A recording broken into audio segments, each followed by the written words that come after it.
Welcome back to the program. We've got some breaking news to tell you about something we're just learning about ourselves here. Apparently, a small passenger plane has crashed into one of the World Trade Towers. This, of course, in Manhattan, New York City. These are live shots we are just getting right now from some American networks sending these up. I was just listening to an interview which was being done by an eyewitness. I'm going strictly by what this person has said, that said they saw a plane that appeared flying with some distress at a very low altitude that just collided, as you can see. He's estimating around the 80th or 85th floor of one of the World Trade Towers there. This has just happened. We don't know any reports about injuries for that matter, although we could only assume that there would be in an event like this. Not exactly sure how large the plane was. The person thought it was a commercial jet that actually collided. We can see the fire there. This is just a horrific scene, if you can imagine. What is going on there right now. Now, the eyewitness believes that the plane remains embedded in the tower itself. We haven't heard reports about the plane actually landing on the ground after colliding with the building. So we do believe at this very early stage, and I like to emphasize very early stage, we are just learning about this as we pass this news on to you about what has happened there. We will try to get as much information as we can to tell you more about this. Do we still have actually the audio feed from this? Can we listen into a little, just get a quick snapshot of what's going on? Reporting on this as we speak. Little girl in his arms. Did you see what happened, sir? Did you see what happened? What happened? Well, I was in the PATH train, and there was a huge explosion sound. Everyone came out. A large section of the building is blown out, around like the 80th floor. Was it hit by something, or was it something inside? It was inside. Because it looked out. Everything was coming out. All the windows were coming out. All the papers were coming out. What is on the sidewalk? I didn't see anything. Was there any people hurt, do you know?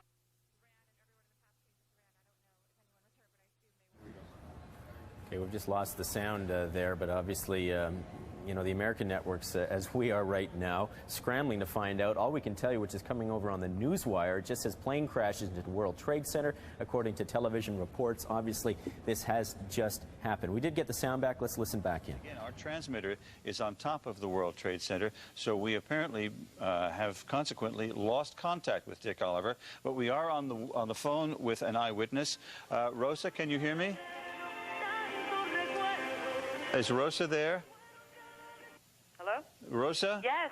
This is Jim Ryan here in the studio. Hi. What is your last name, please? Cardona Rivera. Oh, Cardona. Rosa Cardona Rivera, tell us what you saw and heard, if you would, please. Okay, I'm at 99 Hudson Street. I was standing outside, actually, at the side of the building smoking a cigarette. And I hear a plane, and I don't usually see planes in this area. Then all of a sudden I saw it go right into the World Trade Center. To the building. So right you saw a plane crash into the side of the World Trade Center? Yes, sir. And I'm like on the 14th floor, so I was just like looking out, you know, because there's like a fire, something like fire staircase or something, you know, just like a little balcony. And I saw it go right into the building, and I was like, oh my God, you know. And it was a big plane. It wasn't, you know, a little plane. It was fairly big. How big, can you tell us? Give us an idea. I don't know. I would say it was like a plane that I board on to go, you know, to, well. So this wasn't just a small Piper Cub or something that had gone the wrong way. And, of course, we would, the weather, I take it, where you are is just about picture perfect. Picture perfect, yes. It's very clear outside. So there would be the suspicion then that anybody who would drive a plane smack into the middle of the World Trade Center would have done it on purpose. It would seem that either that or they lost control, but I can't see something like that. I mean, it was like right into the building, so, you know, and it was coming low. You know, because if I were to see a plane that was going high, and then all right. Okay, now I just want to break in here briefly. For viewers watching us on the main network of the CBC, we're going to have to break away for a commercial break. For those of you watching on News World, we will continue our live coverage of this terrible accident in New York City. They're grabbing a smoke when it happened? Right. What did the other people do when they heard the noise? Well, there was nobody. I'm up on the 14th floor. Oh, you were on the 14th floor, yeah, I see. So I'm not street level. I was up on the 14th floor, and I was just like looking out, you know, just watching the scenery, and when I saw the plane. All right, Rosa, thank you very much. Talking with eyewitness Rosa Cardona Rivera on the 14th floor of a building very close to the World Trade Center in Lower Manhattan. And once again, Dick Oliver was on the scene down at City Hall reporting to us. However, our transmitter is located on top of the World Trade Center building, so that apparently caused our picture from that remote to just go out on us. But once again, yes? I was just saying, I can imagine what the people there must be going through, given what happened there a decade ago. Yes, Dave? Well, a couple of things. Number one, if it indeed was a plane, the FAA or the control towers at one of the three major airports should have record of what's in the area. Sometimes they do vector planes around the southern tip of Manhattan. We might want to get a hold of Nick Gregory, who's a certified pilot and, again, flies through the area pretty regularly. Number two, even though planes typically are not that close to these buildings, with the possibility of anything from engine failure to hydraulic failure, you lose control of your ability to control aircraft. You can see right now probably police helicopters hovering right around the towers, but again, wind speeds at this point not tremendous at all. Flying conditions near perfect. And of course, they would have to, under ordinary circumstances, have filed some sort of a flight plan. If it were a plane. I'd like to say good morning and welcome to viewers of CBC Morning on the main network of the CBC in British Columbia. Welcome to a CBC Morning on this Tuesday, September the 11th, folks. What you are now tuning into, for those of you who have just joined us this morning, is just word of a terrible accident, as the pictures are telling the story right there. Eyewitnesses' reports suggest that a twin-engine plane has collided with one of the twin towers at the World Trade Center in Manhattan in New York City. You can see the smoke pouring out of the building there. This is just breaking news, folks, so bear with us. We're trying to get as much news to you as we can. Several eyewitnesses have been interviewed so far here, courtesy of WABC. This is a broadcasting out of New York City that said that they saw a plane in some sort of distress flying at a very low altitude that collided with the building just moments ago. In New York City. Now, from these eyewitnesses' reports, it appears the plane is still embedded in the side of the building. It has, of course, sparked what appears to be this terrible fire in they're estimating somewhere at the 80th to 85th floors of one of the two towers at the World Trade Center building. We are bringing you this live coverage right now from the affiliate WABC. Perhaps we should listen in to get more news about this breaking story. I kind of looked at it because I thought it was rather low, banking very hard, and then it just drove right through the World Trade Center tower. What's your vantage point there, Jim? I'm actually across the Hudson in Hoboken, but I have a clear view right at the World Trade Towers. Now, it did seem to you that it was done on purpose? You know, I don't know if I can say that, but it was a very odd type of turn. It was headed directly at the building. So whether that was on purpose or not, I can't tell. I don't know if he was trying to avoid or they were headed for it. Describe that turn for us, would you? Was it particularly heavily banked? It was pretty heavily banked. Maybe 45 degrees. Again, hard to tell. It was kind of unremarkable because you do see planes fly through here. It was a large plane, like a 727, and that's the only reason I kept looking. And then it went right into the building. I just thought it was going to follow the river and keep on going, but it didn't. Now, after the plane struck the building, from your vantage point, it apparently went directly inside. That's correct. And if that's the case, my goodness. Yeah, actually, as the impact occurred, you could see debris flying out the other side. So it apparently went right through the... we're looking at a live picture of the building right now, Jim, and what would you say that would be about the 90th floor or so? Yeah, I can't tell if it went right through, but certainly debris was shot out the other side of the building. Did you hear anything when it took place? Did you hear the crash? Yes, I did. In terms of anything beforehand, though, no. I mean, I couldn't tell if the plane was in distress or anything like that, but certainly when it hit, there was a large explosion, and again, you had smoke and debris coming out the other side as well. All right, Jim, thank you very much. I've been talking to Jim Friedel, eyewitness who witnessed the crash from Hoboken. Thank you, Jim, very much for giving us what you saw and heard. Again, just a few minutes ago, apparently a large plane, according to that eyewitness, Jim Friedel, vantage point from Hoboken, that as you look at the picture from our chopper now arriving at the scene, Jim Friedel in Hoboken said it appeared to bank sharply and smash directly, perhaps purposefully, into, oh my goodness, oh God, there's another one.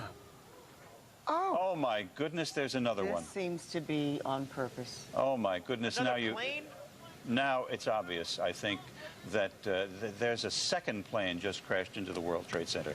I think we have a terrorist act of proportions that we cannot begin to imagine at this juncture. Oh my God. My goodness. A second plane now has crashed into the other tower of the World Trade Center. Obviously, suicide, terrorist attack on the World Trade Center. What we have been fearing. Chopper 5. Anybody on? What we have been fearing for the longest time here apparently has come to pass. A disastrous terrorist attack on the World Trade Center.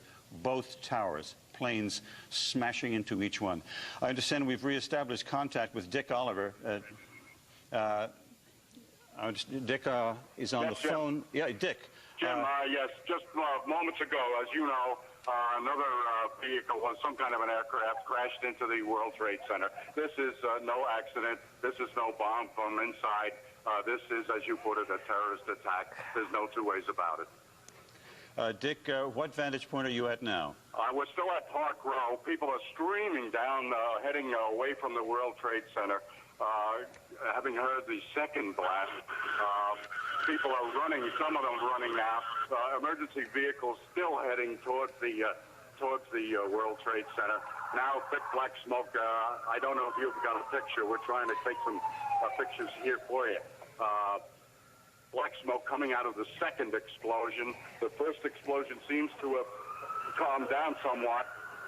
Oh, my goodness. Yes, there's gray smoke coming out of there, meaning that the water is being put on it. People continue to stream past us here on Park Row, as well as emergency vehicles. It's ambulance, both a fire vehicle and a police vehicle. My goodness, Ollie, if I can only begin to imagine the carnage that has taken place. We see an ember falling from the top of the floor of the Empire State Building. It's tough to look at, but let's look at it once again. Okay, now we're trying to bring you all the news here. For people who have just joined us right now, what you are witnessing is a horrific scene in Manhattan, Lower Manhattan, New York City, where a plane shortly before 9 a.m. Eastern Time collided with one of the towers of the World Trade Center. 110-story buildings, twin towers in Lower Manhattan. Some witnesses said it could have been a 727 that, in fact, had collided with the building, and witnesses say they could actually see debris pouring out of the other side of the building. The impact was that significant. Now, while all of this was happening, and people here scrambling to figure out what went wrong, if this was intentional or not, if this was a plane in distress that had collided with this, as we have been watching, for those of you who have joined us, just minutes ago, another plane appears to have collided with the other tower. We do have pictures of that unfolding before our eyes. Unbelievable. This just happened minutes ago, a second plane colliding with the second tower at the World Trade Center in Manhattan. A horrific act. Now, speculation obviously rampant already that this is some sort of act of terrorism. Clearly, after the first incident, people were unsure. After the second, people are beginning to draw their own conclusions right now. We can only imagine it is a scene of intense panic in Lower Manhattan right now. Two 110-story buildings, which are now clearly the smoke, black smoke, pouring out of them in what would be a very busy day. We must remind people, too, if you have forgotten, this was the scene of a terrorist attack several years ago when, of course, a bomb was detonated in the garage beneath one of the Twin Towers. which didn't do any significant damage at the time. Clearly, nothing to the extent of this, which has led to trials and prosecutions in the United States. At that time, clearly it was a terrorist attack admitted to by the people responsible for it. This appears to be something along those lines. We're not going to draw any conclusions. We'll leave that to the experts right now. But you can see for yourself what is unfolding before our eyes. Live pictures of what's happening in lower Manhattan, the World Trade Center. Both twin towers, 110-story buildings, have both two planes have collided with each tower, smoke pouring out of them. Let's listen back into live coverage, this courtesy of WABC Broadcasting, live from New York City. I believe that's the North Tower that we're looking at there. Thousands of people gathered where I am here at City Hall Park, in front of City Hall, just watching what's going on. It's very difficult to, they come by and they say, what happened, what happened? And you just got to say something hit the building and then something hit both buildings. Well, we saw clearly, we didn't see the first one, but we saw clearly that a plane deliberately crashed into one of the upper floors of the World Trade Center. That was the second plane. So two planes crashed into the upper floors of each of the World Trade Center towers. And I understand now that Port Authority headquarters are in one of those buildings somewhere near that location. Jim, I don't know whether we've confirmed that this was an aircraft, or to be more specific, some people said they thought they saw a missile. I don't know how people could differentiate, but we might keep open the possibility that this was a missile attack on these buildings. Ali, I must say that we have an eyewitness who said it was a large plane that crashed first. And then as we were watching the live picture here in the studio, we saw a plane crash into the other tower of the World Trade Center. And again, let's just to be sure, there it is. There it is. The plane went right through the other tower of the World Trade Center. That is a very hard thing to watch. And clearly untold carnage must be the result of those suicide terrorist activities. That was a large commercial jet. The gentleman, Jim Friedel, the gentleman from Hoboken who was watching, said the first one looked to him like a 727. Well, look at the wingspan, the swath it cut through the towers. Yeah, lots of speculation, no doubt. And for years, we have been talking about security from terrorists here in this major city. It makes you wonder how, if it indeed were two planes, we did see one, how did they manage to get into the area and to you just wonder, hit the plane like that? These are all the things that we're going to have to be, that are going to have to be answered. How could two large planes just that quickly get out of control from our local... Presumably commercial aircraft. Now, we can't speak to the first one, but that second aircraft that went through looked like a large twin-engine or three-engine jet. Those are simply not around for private aviation. Yeah, that's not your Piper Cub. No, it is not. That's obviously designed to do considerable damage to those buildings on this day when we're holding a primary election in New York City. Now, I would imagine... Ollie? Jim, what you're saying could be a drone aircraft. That's an aircraft that's guided electronically to its target without having a pilot. Now, that is a possibility as well. In the meantime, I can tell you that flames are shooting out of both towers now. The heaviest being on the south tower, the northeast corner of the south tower of the World Trade Center. But there's a considerable blaze going on the north tower as well. Yeah, I wonder if there's any way of finding out exactly what is located on those upper floors. You'd like to just cross your fingers and pray to God that maybe there weren't a lot of people up there at that time. State office buildings and, of course, lots of commercial office buildings on those spaces as well.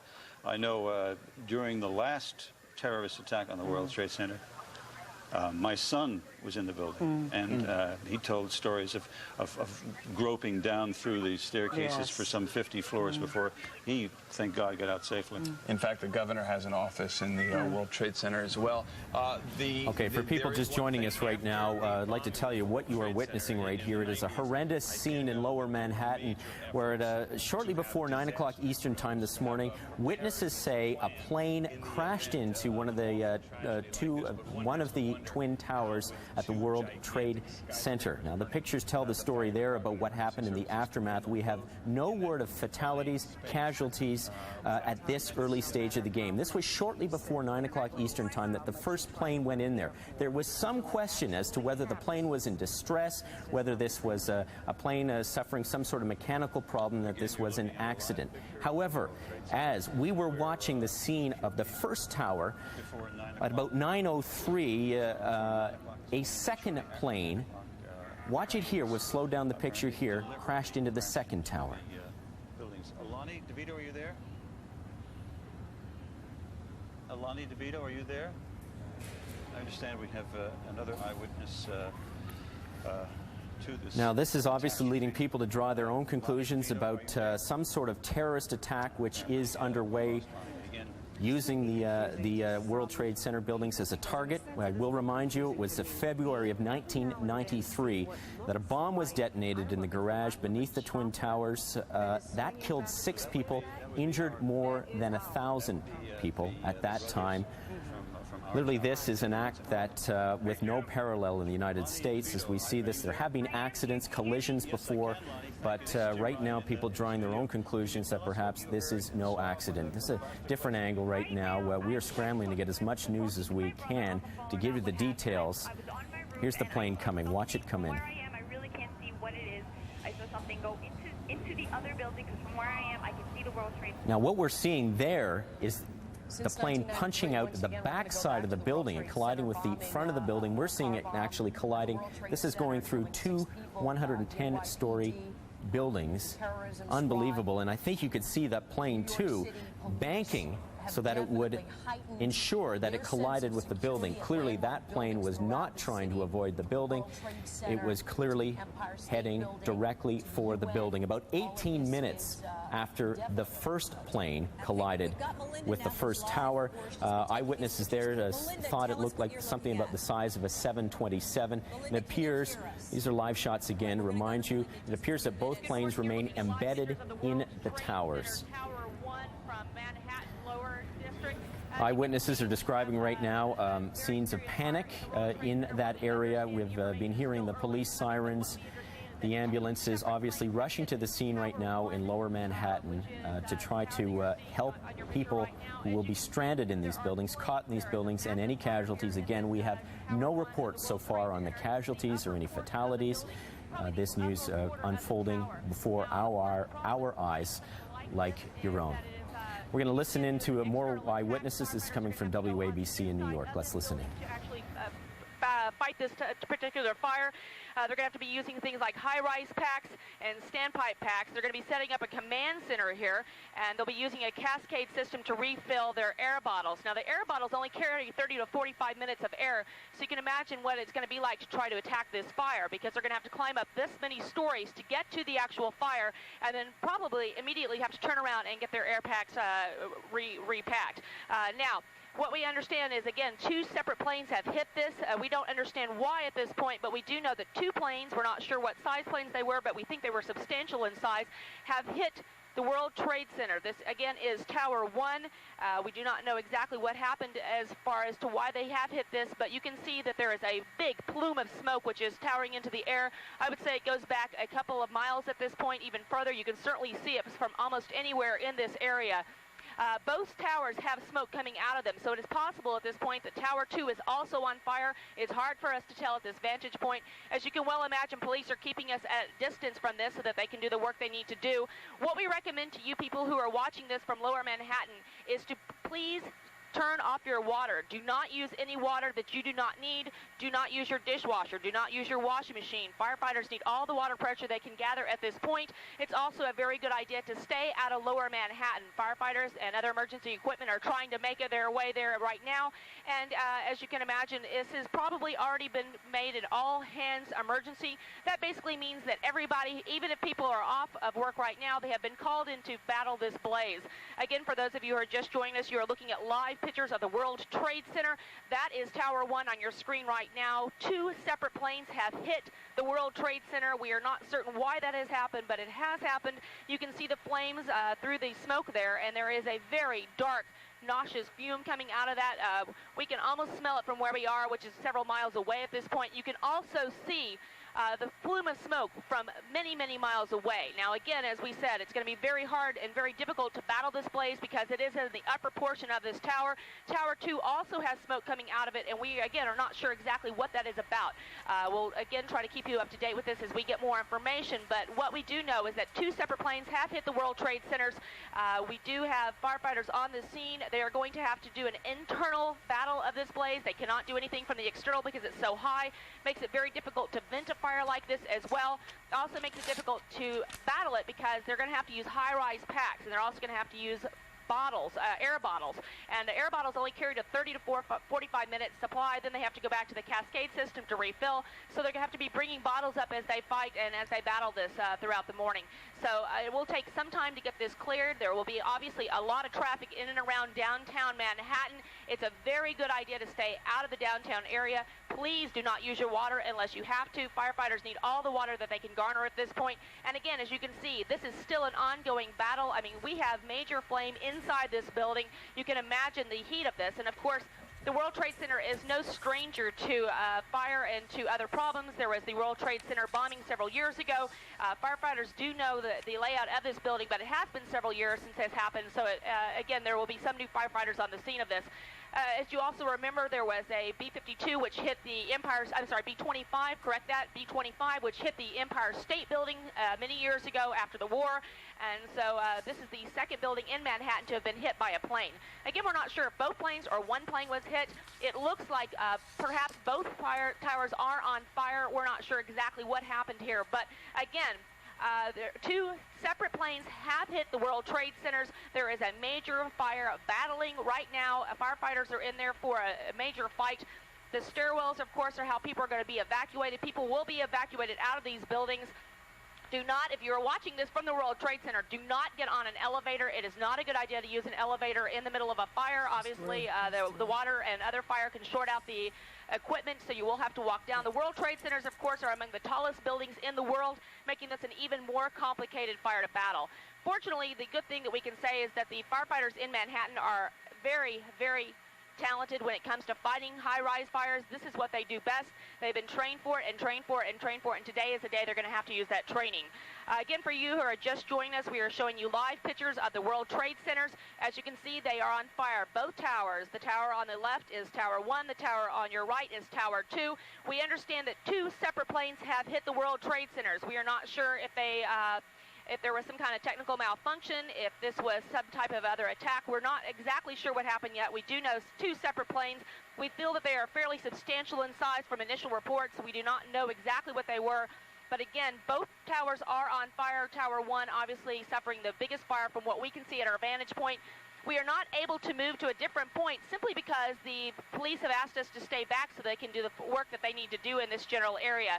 They are setting up a general command center, or at least you would be expected for them to be able to do that, to be able to set up a general command center. Now then, high-rise packs are being used here. We have a cascade system, which is used to refill the air bottles. Air bottles carry to 30 to 45 minutes worth of air, as we just mentioned, and that's how they're going to have to use this because these fumes are very noxious. If you're somebody, again, watching from the World Trade Center, it's a good idea if you're in the middle of this fire to be sure and fill your door before you actually open it. If it is hot, it is better to leave the door closed than it is to open it and let the flame in.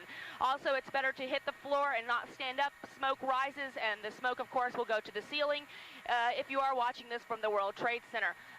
Again, use the stairwell. Do not use the elevators. That is the worst thing that you can do. For those of you who are not in the World Trade Center and watching this down in Lower Manhattan, please turn off your water. Do not use any water you do not need. They will need all the water pressure they can possibly garner at this point. This is a tough place to battle.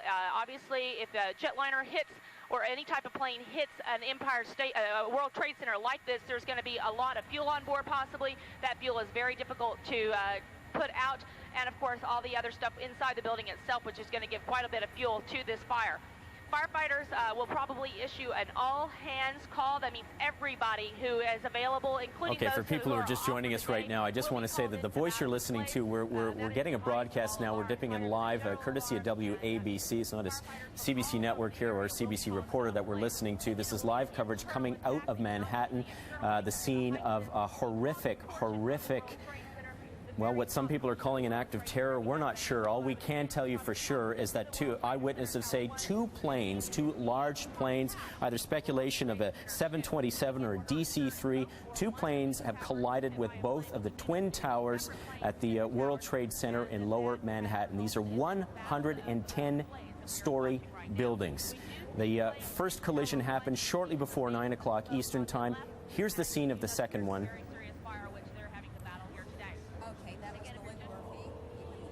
This happened at about 9:03 Eastern Time as we were watching it live to try to figure out what had happened with the first tower. The second plane came in. From you can see the plane careened. It was aiming for the building. It clearly was not trying to avoid the tower right now. Thousands of people, of course, work in these two towers right now, and this story does not end here with the collision. Both planes apparently remain embedded in the towers, and as you can see right now, the fire continues to burn. Firefighters now have the task of trying to put out this fire in these 110-story buildings where, again, thousands of people work. The FBI, I'm not just getting reports, the FBI is reporting or is investigating reports that two planes had been hijacked shortly before, sometime before these two planes collided with the Twin Towers. This is an early report, reports the FBI investigating this. Clearly people are now drawing their own conclusions, suggesting it was an act of terrorism. Eyewitnesses say in both instances the planes were heading directly for the towers, not trying to avoid the towers, but according to eyewitnesses, were aiming directly for them. And as you can see right now before your eyes, they both hit their mark. There is no word of casualties, no word of fatalities. And just a reminder, it was back in February 1993 that, in fact, the World Trade Centers were the target of a terrorist attack when a bomb was exploded in the garage beneath the towers. In that incident, 6 people died, more than 1,000 were injured. That was February 1993 in an act of terrorism. This appears to be far worse than that, but we have no reports of that. We are now getting reports that earlier that of 6 people dead, more than 1,000 injured in this attack as well. These would have to be very, very preliminary reports right now, because as we can see right now, the fire continues to burn in both of these buildings, where we can only assume that people would still be stranded and trapped right now.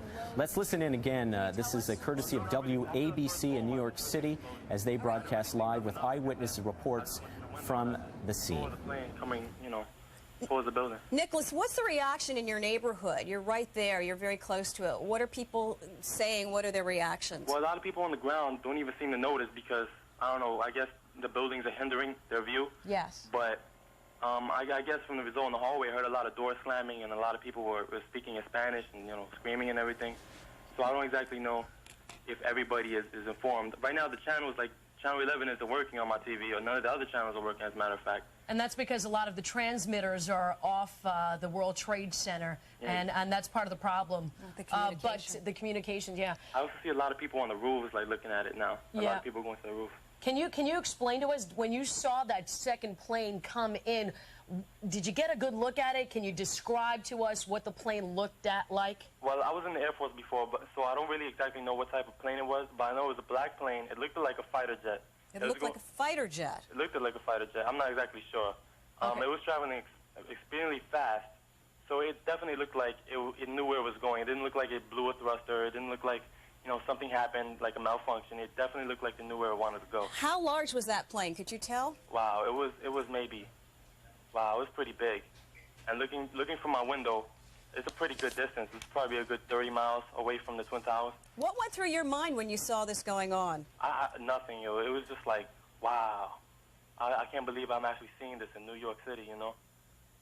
So for this to actually happen, and it's still smoking. Right. Now, we're showing you, as we talk to you, Nicholas, we're showing a shot now of the second plane circling around. And as we see it, it actually goes around the back of our view and seems to go through the building. Yeah. It actually goes through the building, and you can see the second attack on the Twin Towers of the World Trade Center. Can you describe that second explosion? Because when we were watching it, it was absolutely breathtaking. Did you hear a boom? Definitely. I heard a loud explosion. I seen the building crash in, and all I seen was like a big mushroom cloud of fire and debris and smoke just totally rise up, and it was just like in levels. You seen the windows explode going down one by one, kind of, and it was just kind of like amazing in a way, but it's very shocking to see. I mean, you don't expect this kind of thing to happen every day in the Lower East Side. Absolutely not. Nowhere in New York or even in this country. I don't think we've we're witnessed slow-moing anything. this, This Lynn. is a slow-mo shot of the second plane to hit Tower 1 of the World Trade Center. I was watching news earlier about the spy plane that crashed. Do you think that's maybe has something to do with this, or maybe they're tied together? It's unclear right now, but we slow-mo this, and it did look like it went through, or partially through. Right. All right, we're going to go to, we have another caller right now. Well, actually, you know, stay with us for a minute. Nicholas, can you stay with us for one more minute? Sure, definitely. All right. What are you seeing now in the aftermath from your view? Well, from my view, the smoke is going left from my window. A lot more people on the roofs than before. I'm just seeing, well, from my window, I could see little chunks of debris coming down. I'm just seeing chaos. It's just unbelievable. Just want to remind people right now, we're dipping into a broadcast that's coming out of WABC in New York City. Eyewitnesses reports.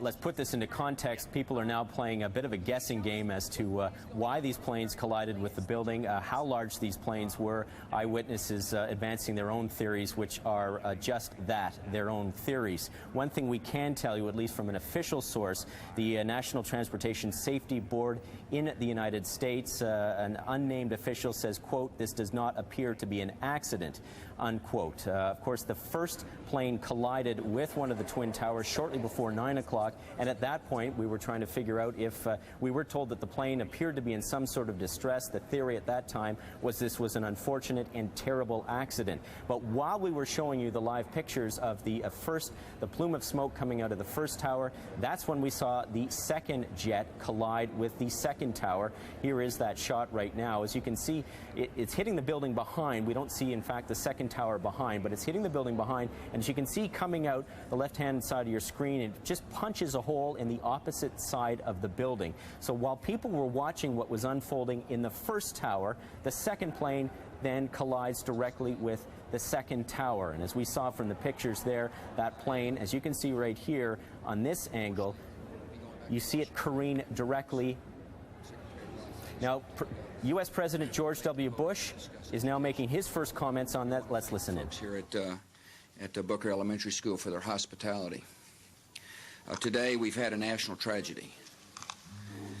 2 airplanes have crashed into the World Trade Center in an apparent terrorist attack on our country.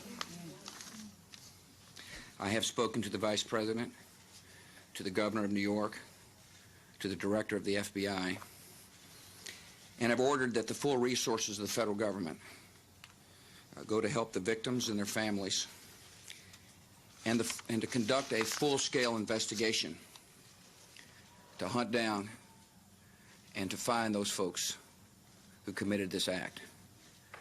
Terrorism against our nation will not stand. And now, if you join me in a moment of silence.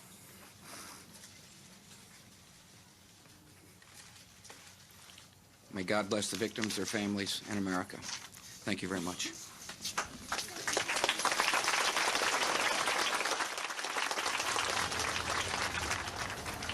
Okay, let's take you back now. Those were just the first comments coming from U.S. President George W. Bush. He says, quote, an apparent terrorist attack, end quote, as we try to figure out what's going on.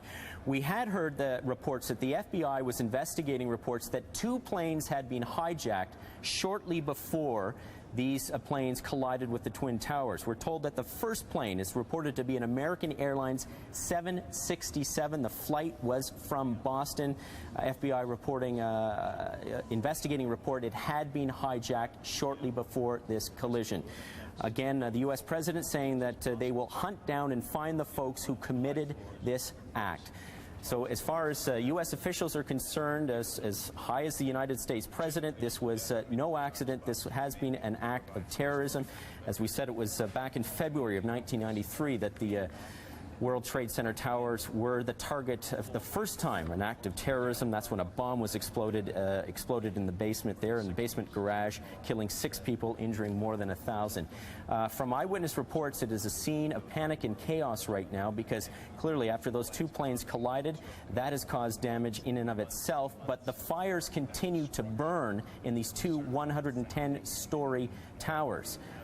So the damage has not been limited to the collision. You can see the plumes of smoke that are rising thick from the towers right now as firefighters rush to the scene, try to evacuate the buildings and fight the fires.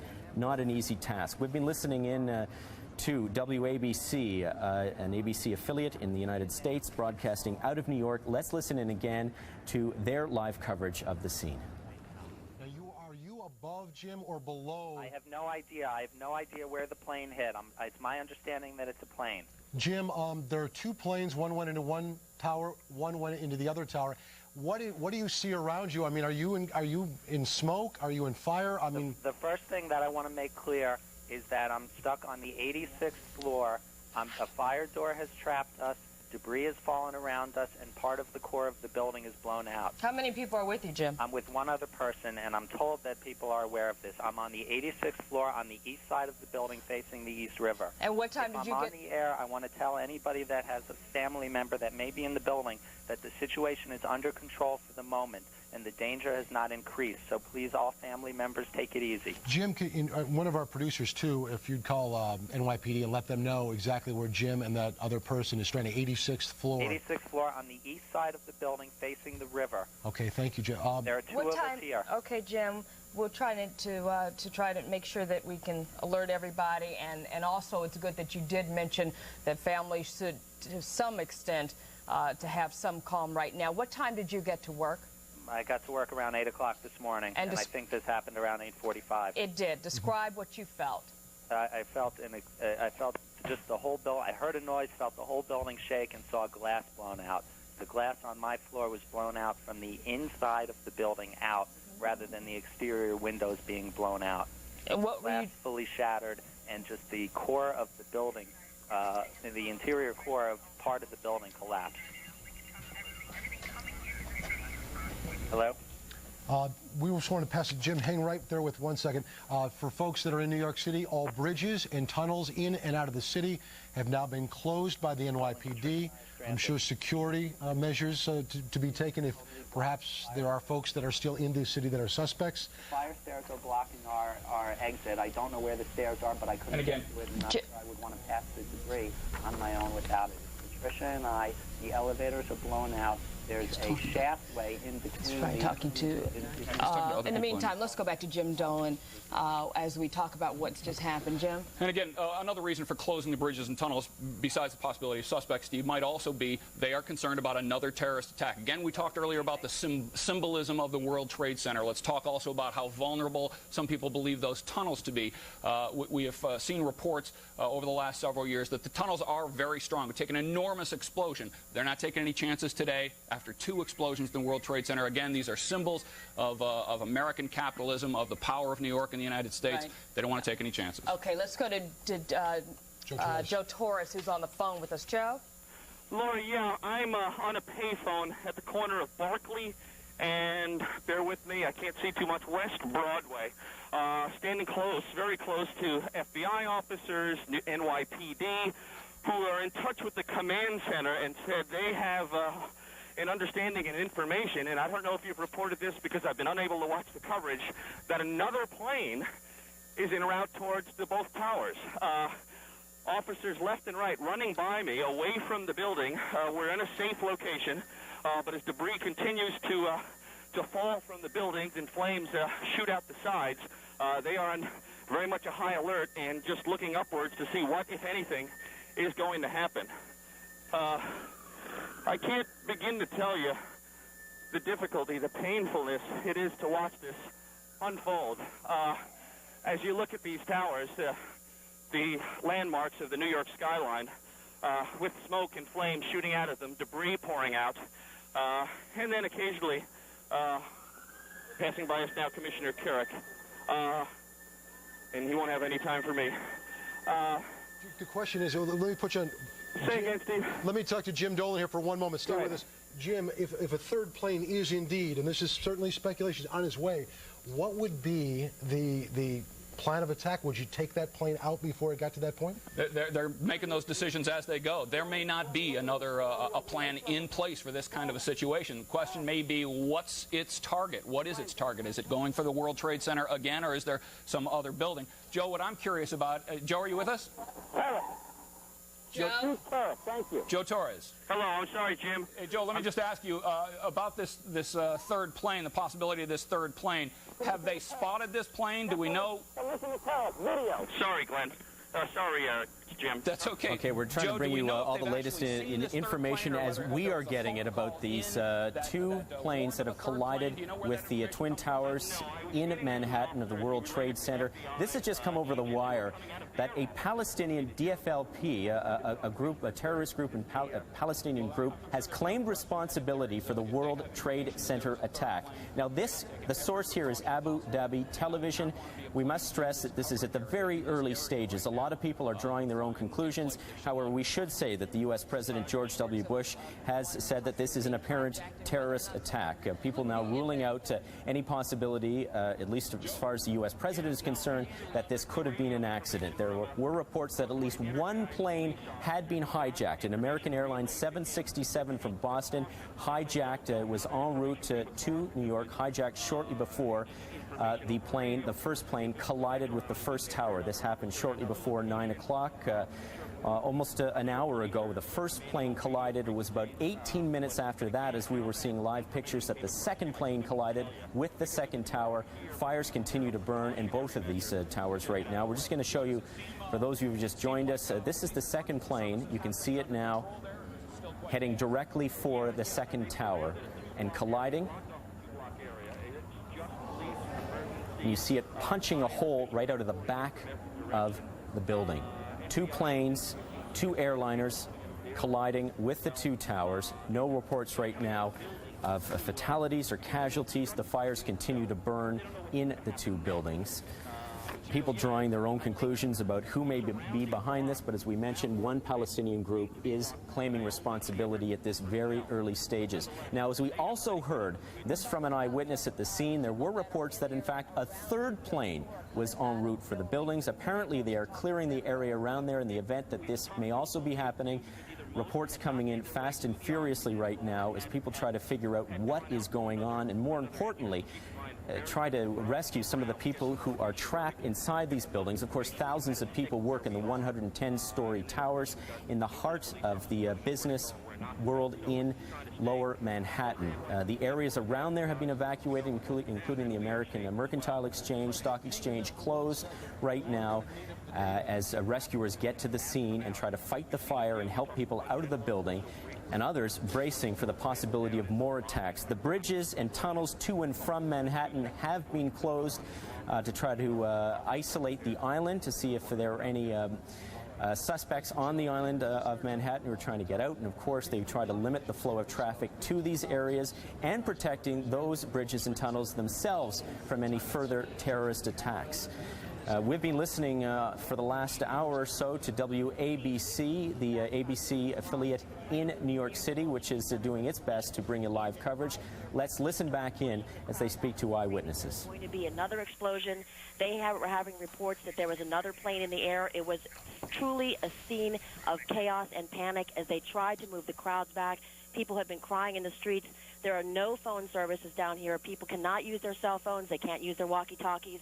There's lines about 20 people long trying to use the telephone to reach loved ones. Some people are trying to reach loved ones that worked in the World Trade, but right now we have people crouching behind cars, police trying desperately to move the crowd back. They moved the crowd back quickly, about 4 or 5 blocks, screaming that there was going to be another explosion. Right now they say their concern is that another plane was in the air. That's what they were being told here on the ground, or that pieces of the World Trade Center were going to begin falling. And from what we see, we are seeing big chunks of the building fall to the ground. And also, we're looking forward to hearing from the First Lady on a subject matter which is of central concern to all families in this country. And because of her experience and her leadership, this committee and the Congress and the American people would have benefited greatly from her comments. And we will Okay, we are witnessing, these are live pictures coming out of Lower Manhattan, where you can see, well, the pictures speak themselves right now as the plumes of smoke continuing to billow out of the two 110-story towers.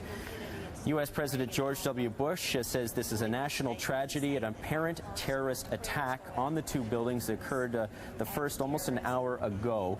The FBI investigating now the report that one plane was an American Airlines 767 from Boston, which had been hijacked minutes before the collision. And as we were watching that scene, we saw a second plane then, and apparently careening directly for, aiming directly for the second tower. Now, officials from the National Transportation Safety Board themselves say it does not appear to be in any way an accident, as the plane was heading directly for the tower. The weather is good, clear visibility. Eyewitnesses have said in both instances that they saw the planes apparently aiming directly for the two towers. Let's dip back in live as we listen to an affiliate, WABC, broadcasting eyewitness accounts of what's going on at the moment in Manhattan. Are on a very tight string right now. As I arrived, I was held at gunpoint. Chris, let me interrupt you for a second. Just hang on. Don't go anywhere. We're getting reports now that the White House is being evacuated as well. We don't know precisely what has caused that decision to be made, whether that is precautionary, whether something has happened at the White House. Again, the president is in Florida this morning, so the president is not in any danger, but the White House, of course, is fully operational, whether the president is there or not, and we have reports that the White House is being evacuated. Getting back to Chris in a moment, we also have reports now from Chris Plant on the scene that the Pentagon is being evacuated as well. All of this coming on the heels of a large fire at the Pentagon, and we can't tell you at this moment whether that fire is inside the Pentagon building itself or on the ground to the Pentagon. And these two planes that you can see behind us that hit the World Trade Center, that's Washington, the old executive office building, I believe, and you can see the plume of smoke behind it, which we will assume until we're told otherwise that that's the fire at the Pentagon. I believe that's correct. As you look now at Washington. So we've got a major fire at the Pentagon, and the Pentagon being evacuated, the White House being evacuated, and we don't know precisely the circumstances there, what caused that decision. And we have these two enormous explosions at the World Trade Center here in New York, where two planes slammed into the buildings. We are also getting reports now that there is a fire on the Mall in Washington, that part of the Capitol that runs essentially from the Capitol to the White House in kind of a straight line going up Washington, D.C., and we have reports of a fire there. What you're looking at now is Washington, at least if I can see the monitor in front of me. It's a little tricky from where we are, but that looks to me like the old executive office building, and then in back of it you see the large plume of smoke. Here in New York, sirens everywhere, people out on the streets staring at this grotesque scene of the World Trade Center buildings. It was in February of '93, if memory serves me correctly, that there was an attack, a terrorist attack on the World Trade Center. Bomb exploded in the garage of the Trade Center on that day in February of '93. Here we are in the year 2001, and what appears to be deliberate attacks on the World Trade Center And then we have these two reports out of Washington, the fire at the Pentagon.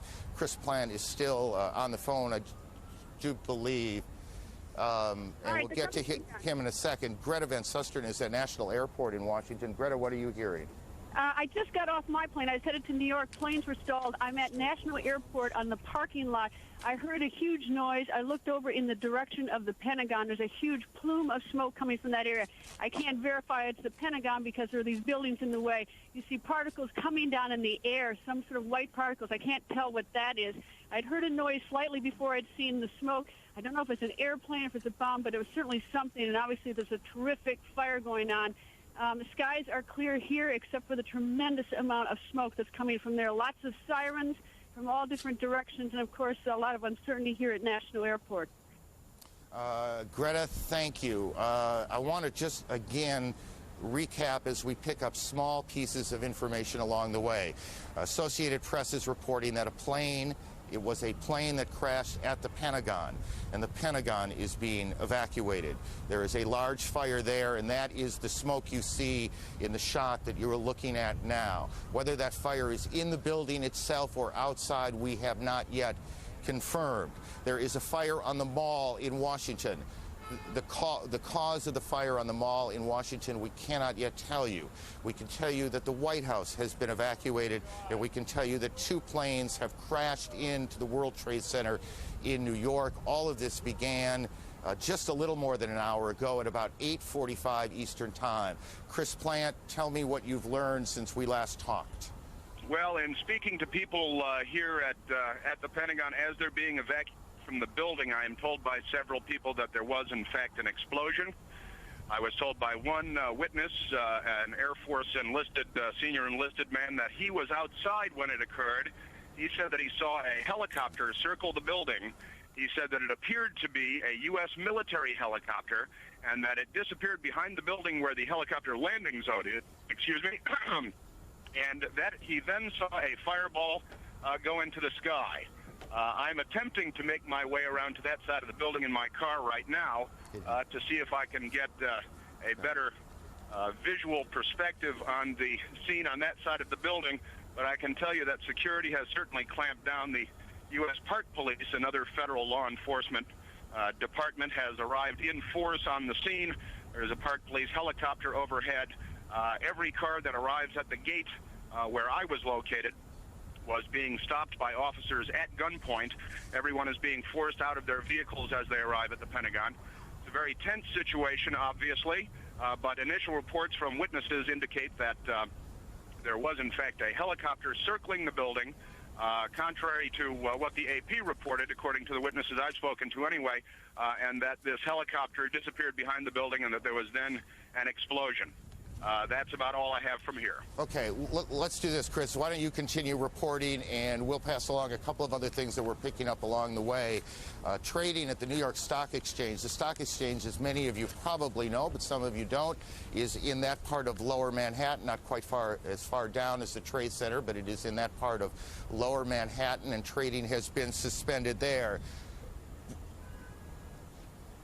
Bridges and tunnels coming into New York have been closed. That will create a whole different set of problems. We are also being told that the FAA has suspended takeoffs and landings, and I want to make sure I get this right, guys, that in at all airports around the country. Air travel in this country has come to a halt this morning, as clearly people in government, police forces, fire departments are trying to figure out what exactly is going on. There are several now incidents that look, for all that we can tell, to be a major terrorist attack here in the United States. So all airports all across the country are closed. All bridges and tunnels coming into Manhattan are closed. The Pentagon has been evacuated, or is being evacuated. The White House is being evacuated. The president, who is in Sarasota today to make a speech on education, has spoken briefly to cameras and will shortly make his way back to Washington. They are checking out Air Force One now. let's go to Atlanta. Just recapping the scene, as you can see, we are getting pictures. This is from CBS right now. We're hearing reports coming out of the CNN as we, like everyone else, is just trying to piece together what exactly is going on. The U.S. President George W. Bush is calling this an act of terrorism, beginning shortly before 9 o'clock Eastern Time in Manhattan with a collision of a first plane in one of the two twin towers of the World Trade Center. What you're seeing now is scenes from Washington, where minutes ago there were reports of some sort of aircraft. One report saying a plane, a second report saying it was a helicopter, in fact a U.S. Army helicopter, which was seen hovering around the Pentagon shortly before an explosion. The source of the explosion is still unclear. The explosion itself, though, is clear, and the pictures tell that story as well. As you can see the smoke billowing out of the Pentagon in Washington. There are now reports that the White House has been evacuated amid these continuing threats of terrorism. There is another report that there was a fire burning in the mall. That's of course, the large open space in Washington, D.C. itself. A second fire burning there. And another report now coming out of the United States that all air traffic has been grounded.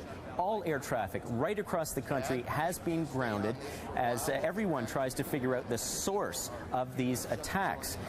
There was a report that had come out that an American Airlines 767, a plane that had left Boston, had been hijacked. This moments before, the report coming out moments before the first collision in the tower of the there we go. We get a shot right now. The first tower that was burning on your right. The scene of the first collision. Reports saying it was a 767, American Airlines 767. Of course, while we were watching this, trying to figure out whether indeed that had been some sort of unfortunate accident, we had the scene of a second plane then colliding. Here's a shot of that for you, those of you who haven't seen this. Here's a shot of the second plane. This was unfolding on live television, coming in and colliding with the second tower at the World Trade Center.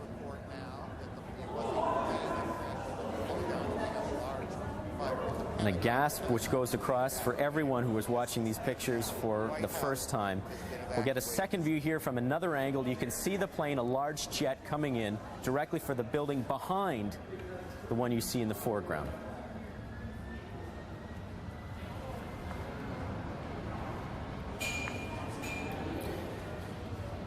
Now, this is what's happening on the New York City front. As we report, U.S. President George Bush calling this an apparent terrorist attack, which is playing out in two fronts, at least two fronts, because we're just getting the information as it unfolds. We head back now to Washington. This is the scene of the U.S. Pentagon, where CNN is now confirming that, in fact, it was a plane that had crashed into the Pentagon minutes after these two plane crashes in Manhattan. Now, one Palestinian group, a terrorist group, had claimed responsibility for this. However, we should remind you that this is still in the very early stages. We can only say that as far as the National Transportation Safety Board is concerned, these were no accidents. And as far as the U.S. president is concerned, this was an apparent terrorist attack. He's calling it a national tragedy right now and vowing to hunt down and find the folks who committed this act. And we must say right now, these acts.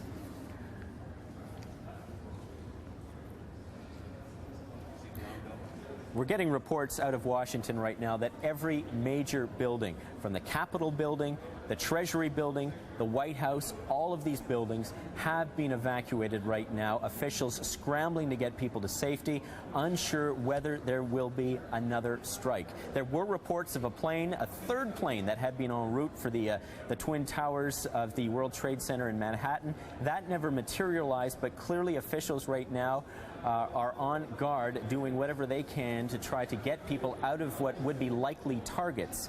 As we mentioned, the FCC closing down all air traffic in the United States right now, trying to keep all planes out of the air after reports that planes had been hijacked and used in this apparent terrorist attack. We have had no reports, I should also mention, from either Washington or Manhattan of any casualties. However, we can mention there, as we look the scene back at the World Trade Center. These are two 110-story tower buildings. We were listening earlier to eyewitness reports, and we were hearing a person who was trapped on the 86th floor of one of those buildings, who in fact was speaking very calmly about saying that could not get out of the building, but in his words, everything was, quote, under control. Right now, they have evacuated areas all around there. It's the busy financial district in Manhattan, trying to get people out of that area and trying to get firefighters into the area. Bridges and tunnels leading to Manhattan have been closed to try to keep people out of the area, to try to keep any potential suspects on the island, and to try to protect those sites as well from any further terrorist attacks. Now, those two attacks on these buildings happened about 18 minutes apart. One shortly before 9, the second shortly after 9 o'clock this morning. And as you can see, the fire continues to burn in both of these towers, the thick smoke coming out of there, while people are they're trying to evacuate the buildings and firefighters trying to put those fires out. Reports are that both of the planes remain embedded inside these buildings. As this unfolds before our eyes, and the people in the United States scramble to figure out what is going on in these apparent terrorist attacks. Now, we have been listening and dipping into several U.S. affiliates to try to get eyewitness accounts, which are, very, of course, unofficial at this stage.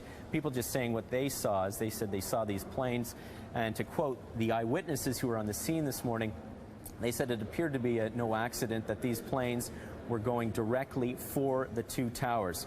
This is going back to Washington right now, the second front, if you will, of these terrorist attacks, as a plane had apparently collided with the Pentagon building there. We can see the fire and the crews that are there. They were evacuating that area, all the buildings around the area, obviously for their safety of people near the Pentagon, but also concerned that there could be more terrorist attacks that will continue to unfold right now. Let's. Do we have any sound on this? Can we listen in? Evacuated. Emergency services personnel were rushing to reports of several people trapped in the building. Most of the building's 24,000 people are outside of the building or in the center courtyard as emergency teams try to sort out what has happened here. There is, of course, thick black smoke billowing from the scene.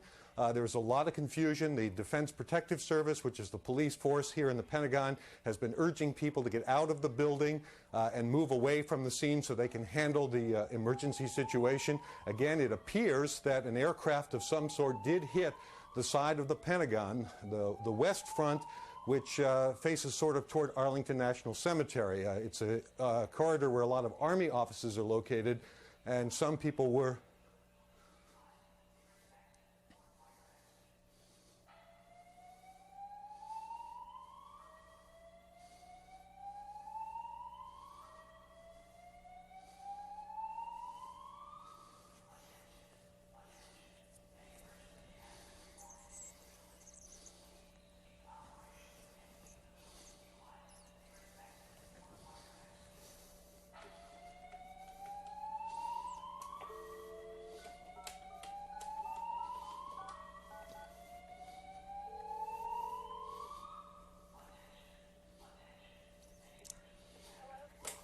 McIntyre here. I'm at the Pentagon. I'm safe and sound.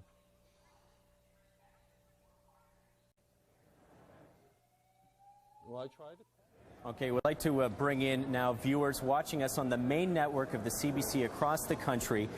Tell you exactly what you're witnessing here. There have been terrorist attacks, to quote the U.S. President George W. Bush, in the United States. Now, as I was trying to figure out what's happened here, the second of the twin towers of the World Trade Center, the second of the towers has apparently collapsed.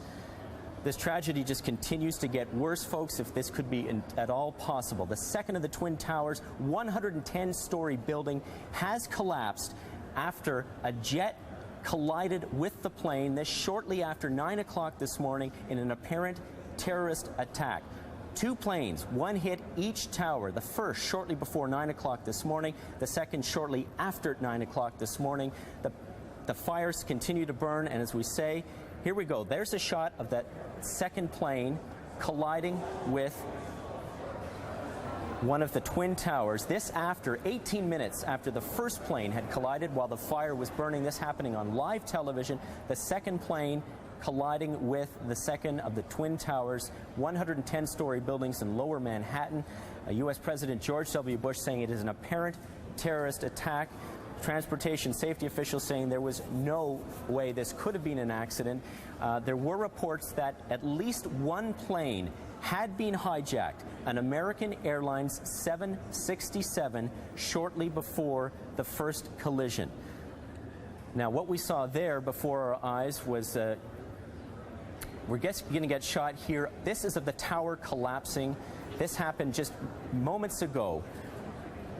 The 110-story World Trade Center tower collapsing while the fire was burning after a plane had collided with that as people were trying to be rescued.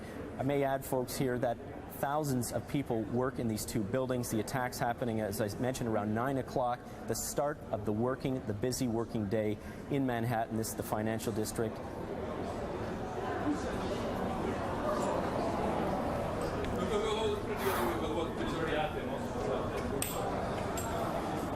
Before your eyes, something you've never seen and something no one would ever want to see again. That is a 110-story building collapsing before our eyes shortly after apparent terrorist attack of a plane flying directly into that building. At the time of the collapse of the building, fire officials were both trying to evacuate people from the building, and to try to put out the fire itself. Now, since this happened, a little over an hour ago, we've had no reports of casualties or fatalities. I think we can draw our own conclusions here. This is horrific beyond belief. As we see, at least one building has fallen. We do not know the shape. We had heard a report from an eyewitness who was inside one of these buildings saying that the center core of the building had in fact collapsed within the building after the plane had collided with it. To quote that person, he said things at the time were under control. Clearly, folks, they are not under control. No idea the state of the second building, though you can see before your eyes that the fire continues to burn in the second of the Twin Towers of the World Trade Center. We should mention it was February 1993 when there was a terrorist attack on this site, a bomb that was detonated in the underground parking garage. At that time, February 1993, 6 people died, more than 1,000 people injured. This, though, the scope of this tragedy, far beyond that. This is the first front of the terrorist attack. Now, what happened minutes later was a second front in the terrorist attack open. This in the U.S. Capitol, Washington, D.C., where we got a report of another plane. This one had collided with the U.S. Pentagon. An explosion there, a fire burning in the U.S. Pentagon. What that has led to, of course, scenes of chaos in Washington as well, as major buildings, including the White House, the U.S. Capitol, the Treasury Building, of course, the Pentagon itself, have all been evacuated there for fear of further terrorist attacks. U.S. President George W. Bush saying that they will hunt down and find the folks who committed this act. And I should mention this was before the attack in Washington, calling it then a national tragedy, this far exceeding anything beyond belief of what is going on right now as officials try to figure out what is happening. Now, we can tell you that the FAA, the Federal Aviation Authority in the United States, has grounded all air travel across the United States, trying to get all planes and aircraft out of the sky after reports that planes were being hijacked and could apparently be used in these terrorist attacks to perpetrate them. We're going to go back, for those of you just joining us on News World and the main network of the CBC, to get another view of the collapse of the World Trade Tower, one of the two Twin Towers there. This happened just minutes ago as firefighters were trying to bring the scene under control, evacuate the building, and put out the fire. Just wait for it. This is we're replaying tape. There you see the building come down. A horrific scene. They had evacuated the area around there for fears that there could be, initially there were reports that there could be a third plane en route for the building. So the area around there had been evacuated, but there were still people inside the building. There were still rescue people inside the building who were there trying to help the people.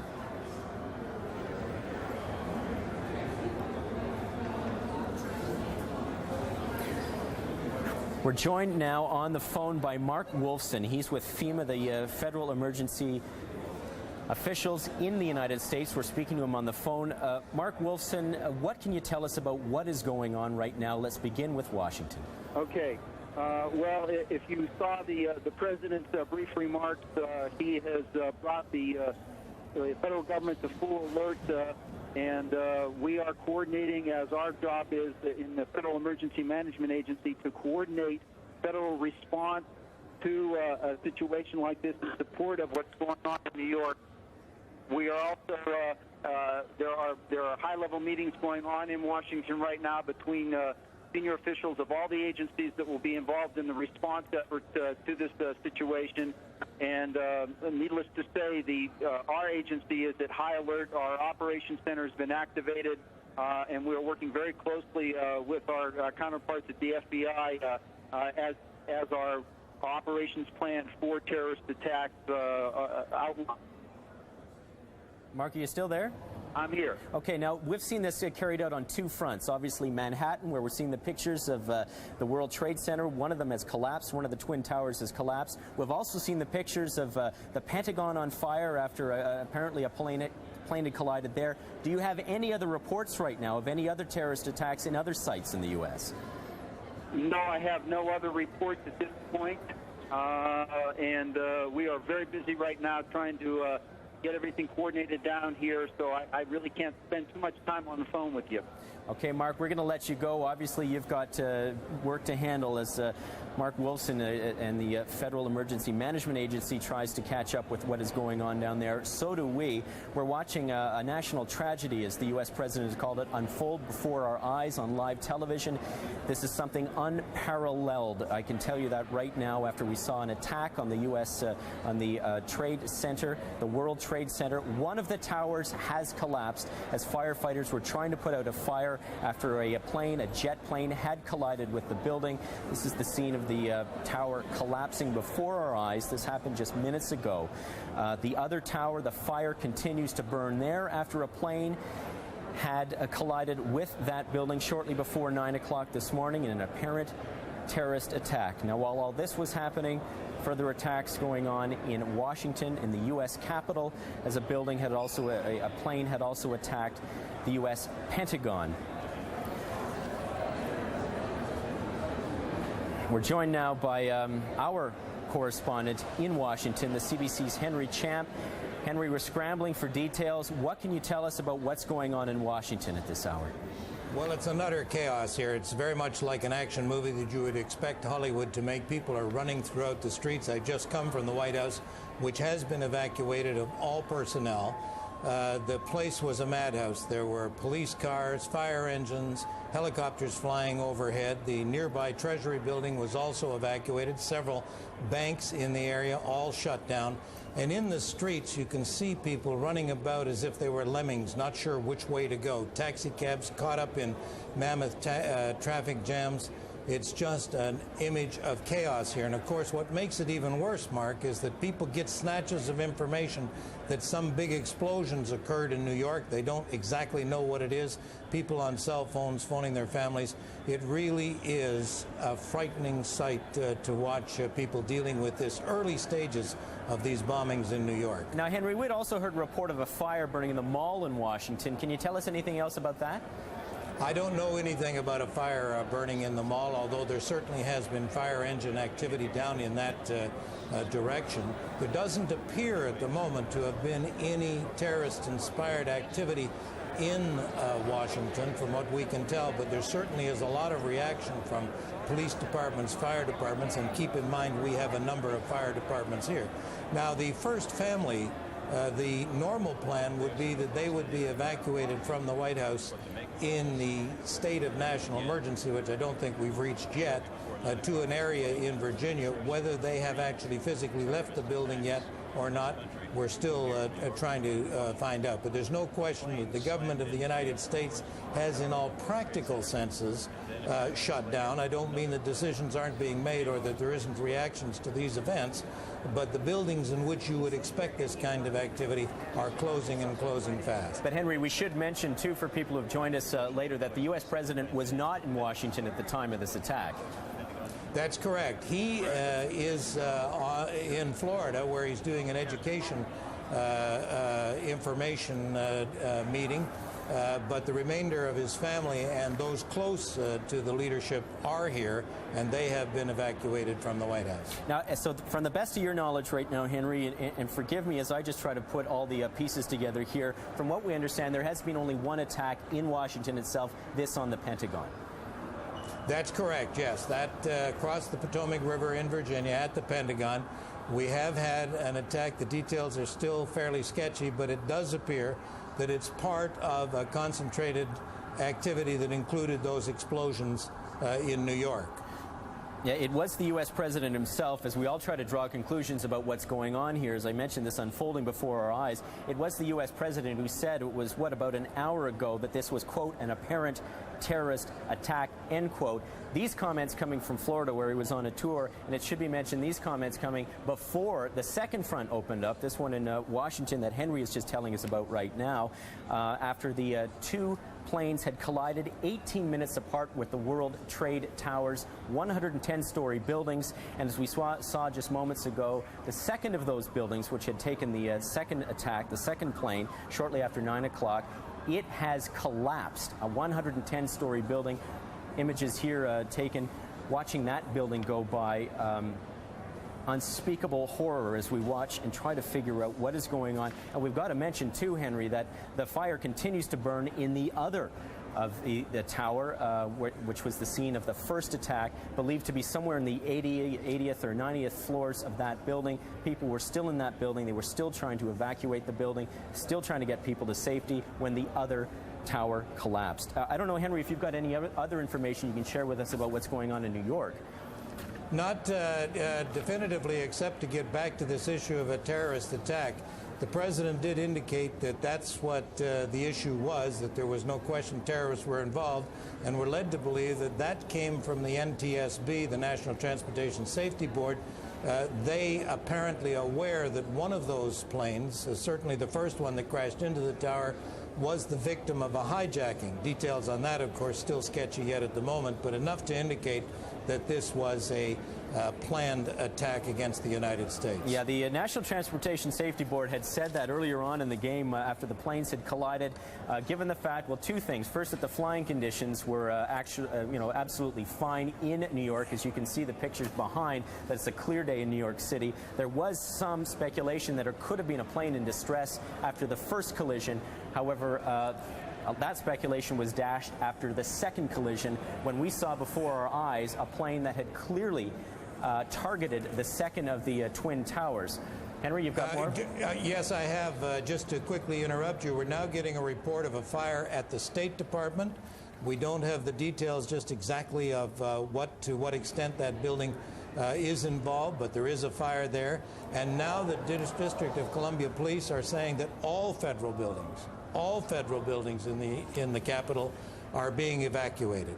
So now we have an incident reported at the Pentagon and one at the State Department, and all federal buildings being evacuated. And I can tell you from the position I'm in here, looking over to the Treasury building and to the White House complex, now the streets almost appear bare. We told you about the activity that was that took place when the evacuation was going on, of people running back and forth, seemingly uncertain of which way to go. Clearly, people have moved away from these buildings, and now as you look down towards the government complex on Pennsylvania Avenue, you see very little traffic and very little sign of individuals on the street. And what we are seeing, Henry, now on our screens is shots of the Pentagon, the fire that continues clearly to burn there, a huge plume of smoke coming up right now from that building after reports that a plane had collided with that building earlier this morning. This after the two plane collisions in New York City. It should be mentioned as we just try to also piece together the information we're getting in as far as New York City is concerned, that all the bridges and tunnels had been closed getting into that, getting onto the island of Manhattan right now as they try to secure the scene there. Also concerned that there could be further acts of terrorism on bridges and tunnels going in onto the island of Manhattan. And federal authorities across the United States who are now getting reports on a state of alert, as far away as Los Angeles as well right now, for fear that there could be a third or fourth fronts opening up in what appears to be a terrorist attack in the United States. Henry, you're just getting more information? No, just that we now are getting information that the Capitol building, that's the congressional buildings themselves, the Senate and the House, are also being evacuated, which means that the government activity in that region has closed. We're told that police have now got a cordon around the Capitol building, 2 full city blocks back, and there are reports that a plane had been circulating the building. We have no idea whether that is an offensive threat to the building or whether that was a protective aircraft, but that's the kind of reporting we're getting. So just to quickly go through it, we have fires at the Pentagon and the State Department. We have a total evacuation of all government buildings, and the U.S. Capitol Hill has now been evacuated as well. Henry, needless to say, unprecedented. There's been talk, especially around the millennium, about fears of terrorist attacks in the United States. Some people had said at many occasions that these fears were overblown, that there wasn't a legitimate threat to the United States. Clearly what's happening today has got to change people's opinion on that. Well, there's no question about that, and that was clearly in the eyes and the minds of people that I saw struggling on the street. I can't tell you, Mark, and I can't impress upon you just the total fear that there was in the area of the White House and many government buildings about 45 minutes ago. People really did feel that somehow they personally were at threat, and they were running literally for their lives. There's no question of what you're saying on the issue of a terrorist attack. It is the American fears worst felt.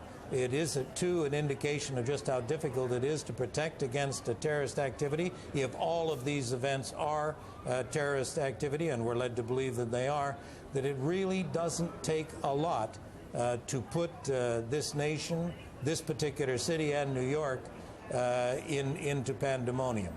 Yeah, we should mention it was back in 1993, of course, that there was a terrorist attack on the World Trade Center. At that time, it was a bomb that was detonated in the underground parking garage.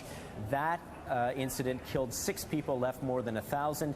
This is well beyond that, clearly, after we saw the 110-story building collapse minutes ago in New York City. Now, and we should add that speculation is rampant, but it was the U.S. President himself who called this an apparent terrorist attack as information comes in. We had seen on the wire someone reporting that there was a Palestinian extremist group which had claimed responsibilities for that.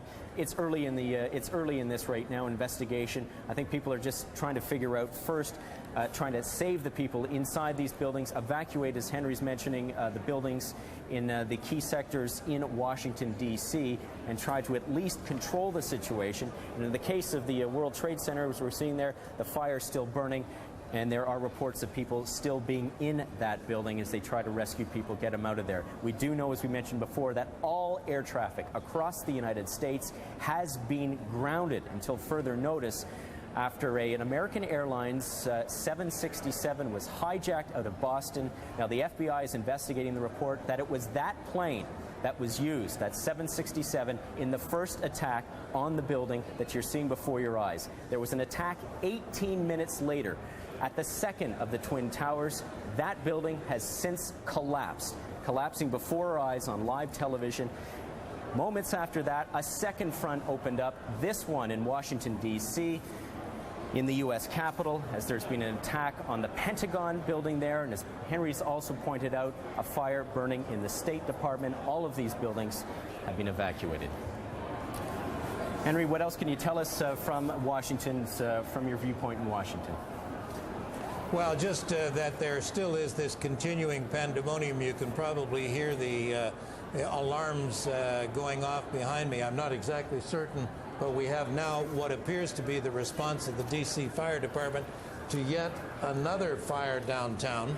And as I say, minute by minute, the downtown area of Washington, of which the National Press Building that I'm occupying at the moment is part of, there are fewer and fewer people, more and more police, more and more activity on the part of police cruisers.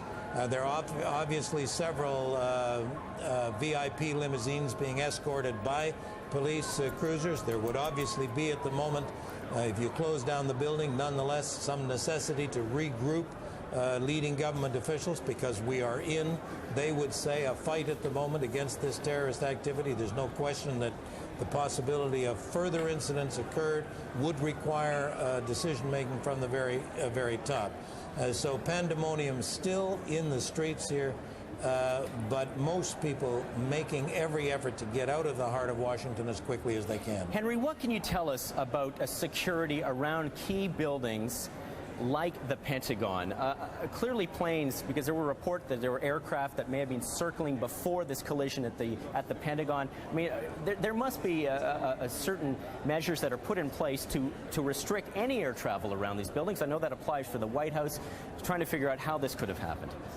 Well, of course, it's true that there are security measures, but if you recall, there was an incident where an individual flying a small plane actually flew his plane into the White House, striking the ground first, landing up against the White House, not causing any damage.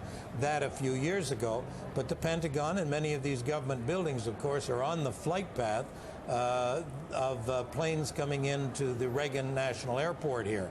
So while, yes, it is true there are emergency activities, and you can bet that planes won't be flying over those buildings right now, in normal times, there's quite a bit of air traffic over the Capitol and over many of these buildings. The White House itself often has planes flying directly over it when the flight path demands that planes fly north and south if they are landing into Reagan National. So yes, there are safeguards, but the truth of the matter is the approach to these buildings from the sky is fairly easy, I would assume, for those who are bent on a terrorist activity. And on the ground, security in most of these buildings is very, very complex and secure inside the building, but you can approach to the outside of these buildings. Even the White House, a good baseball throw from the street would hit the White House. There's a lot of security inside the gates, but the gates are still fairly close to individuals who are going by. We're also getting a report, Henry, as we try to get our information here, that a portion of the second tower that was hit at the World Trade Center appears to have collapsed as well. A huge plume of smoke obscuring the Twin Towers. We're seeing a live shot there after the other building, the second of the Twin Towers collapsed, about half an hour ago, as fire officials were trying to put out the fire in that. This after the second of two attacks on that building. And Henry, I guess what grabs me in this, among the many things here, is that the U.S. president had already said that this was an apparent terrorist attack, and this was before there had been any attack in Washington. Interesting to find out if we'll be able to at some point what measures had been taken in Washington after these apparent terrorist attacks had occurred in Manhattan, whether these buildings were being secured, whether these buildings were being evacuated after the apparent attacks in Manhattan. Well, I can tell you that at the White House, where I was this morning broadcasting to your show, you'll recall shortly before these incidents occurred, there was no apparent sign of any increased security. Okay. And even after the attacks in New York, it was pretty much business as usual. I think the incident at the Pentagon was what spurred the activity here. But quite frankly, I think there was a feeling in Washington that there was a serious, difficult, and unhappy event taking place in New York, but nobody made the correlation that somehow Washington would be involved only a few minutes later. Once that happened, in the very vernacular, common vernacular, all hell broke loose here. Okay, and all hell broke loose, of course, in Manhattan. We actually have some tape of that. This was people scrambling to get out of the World Trade Towers after the two planes had collided with the towers. Let's go to that tape if we can see that. thing here. Real quickly. You were in the, which tower? I was in B tower. B tower? A tower. What floor were you on? B1. What floor? The first one. What happened? Tell me. When a big explosion happened, some guy came out, his skin was all off. I helped him out. This is him all over. There's people jumping out of windows. I've seen at least 14 people jumping out of windows. It's horrific. I can't believe this is happening.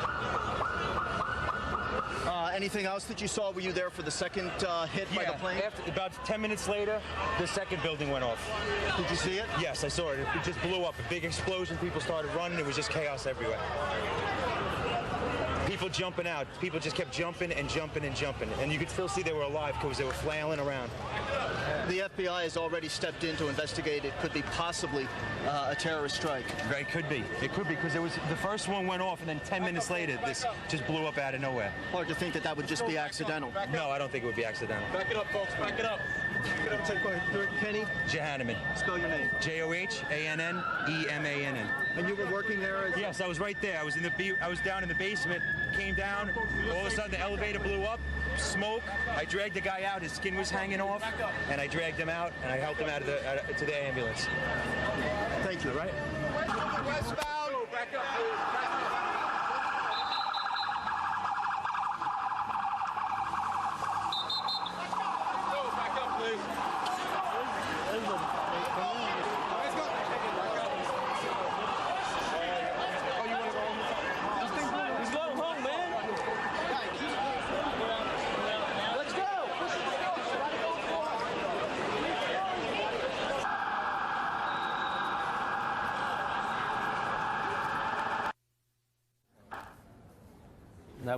That was the scene just minutes ago in New York. Actually, as you can see behind, at the time when we were getting the eyewitness reports of what was going on, both of the twin towers were still standing.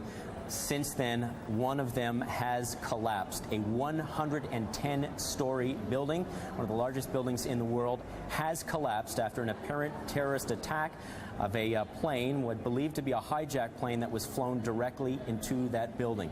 Now, we are getting word that flights that were bound for Washington, D.C. and New York have been rerouted to Canada because the air traffic has been grounded across the United States. Transport Minister David Collinette saying that they are monitoring the situation here in Canada, that we are taking security very seriously here as well. To quote the minister, that we are also here in Canada on alert for any possible attacks as well. Although it should be mentioned right now what has happened, 2 attacks. There have been in Manhattan, one plane colliding with one twin tower. 18 minutes later, oh my God.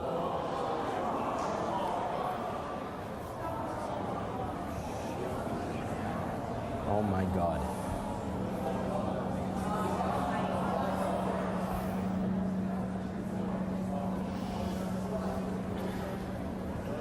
If you can imagine the situation could get any worse, you've just seen it get worse. That was the second tower of the World Trade Center collapsing before our eyes.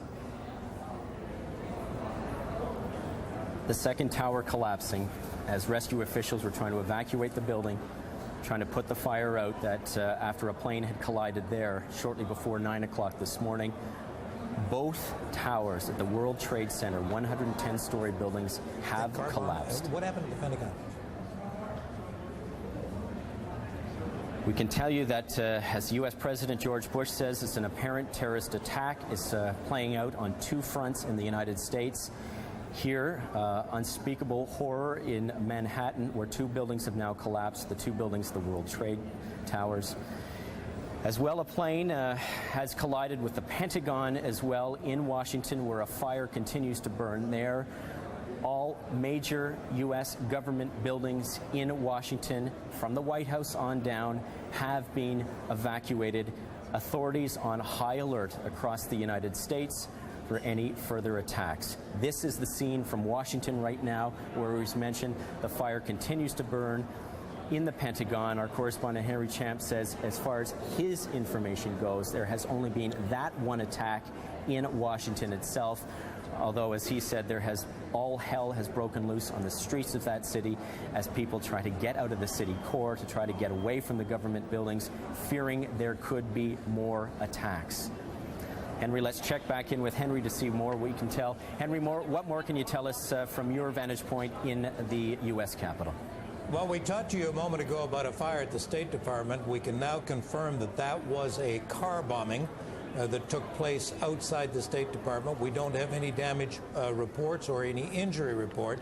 But again, a car bombing involved at the State Department, and the pattern of these events brings us more and more conclusively towards the fact that we're in the midst of a large on-scale terrorist attack against American institutions. So we have the attacks in New York, the attack against the Pentagon involving an aircraft, and now we have a car bombing at the State Department. We heard earlier from an eyewitness in New York City who was mentioning pulling an injured person from one of the trade tower buildings. I can tell you that is the only report so far we've heard of any injuries or fatalities, although clearly there will be an unspeakable scale of fatalities after the collapse of these two buildings.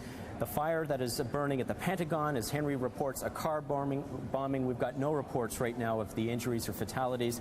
But as we see, the situation continues to unfold before our eyes. And a huge fear in the United States right now that it's not over yet, this apparent terrorist attack, which is underway in the United States. Now, I don't know if we can actually, can we dip back into WABC to get any information? Or exactly what happened that caused that second tower to collapse, we cannot tell you. CNN's Kelly Wallace is on the phone with us. Kelly, where are you? What can you tell us? Aaron, I'm just about 4 blocks north of the location of where the World Trade Center was standing. I was actually en route to the command center, people really staring in disbelief. And then as you saw, of course, the pictures watching that tower come down, people just couldn't believe their eyes. Police then pushing people immediately, people turning around and starting running ways blocks away from the site. There is black smoke and is covering the air. You see people covering their mouths with some handkerchiefs and their coats, and basically, it's an unbelievable scene. Most of the people have gone. The police are really pushing people away. There were a lot of people as I was making my way down here, Aaron, people just staring, getting on the cell phone, crying, recounting stories where they sort of, basically had seen what happened earlier today, trying to get in touch with loved ones, very concerned. And then, of course, some people watching the other tower come down earlier, and then a group of people then watching this other tower come down, a woman passing me covered in soot. Basically, the sky is just black. You can't even see down to lower Manhattan from the vantage point right now. The police have cleared off all these streets, pushing people away. Police telling us that you have to get out of here, pushing people away in garages. It's an unbelievable scene, Aaron. You can see in this shot, our viewers can, a helicopter shot coming across the harbor, the Statue of Liberty prominent in the foreground, and smoke and devastation and tragedy in the background. A tragedy that continues to unfold, and one that still has many, many unanswered questions. We have a report now that a car bomb has exploded at the State Department. And the attack appears to have moved from New York to Washington as a plane hit the Pentagon at 9:35, and then the State Department, a car bomb exploded. We're about to see it here, Jim. The second tower just completely collapses on itself. And we don't know what caused the collapse, but it seems... We're listening in live to WABC, to journalists there. They, like us, trying to piece together the extent of this apparent terrorist attack on two fronts in the United States, in New York City, as well as in Washington, D.C. I'd like to hand things over right now to our chief journalist, Peter Mansbridge, for more coverage of this story. Peter. The building just couldn't withstand the scene in New York, as we're trying to bring in details as quickly as we can. Obviously, the island of Manhattan enveloped in this. Okay, we are back. We are just going to get Peter back online as we continue to watch this. If you've just joined us and you're wondering what you are seeing right there, this is the aftermath after both twin towers at the World Trade Center collapsed. 110-story buildings collapsed after planes, apparently hijacked jet planes, collided with each building. Now, while fire officials were trying to evacuate the building, this is tape. We're going to go watch. This is the first of the buildings that actually came down.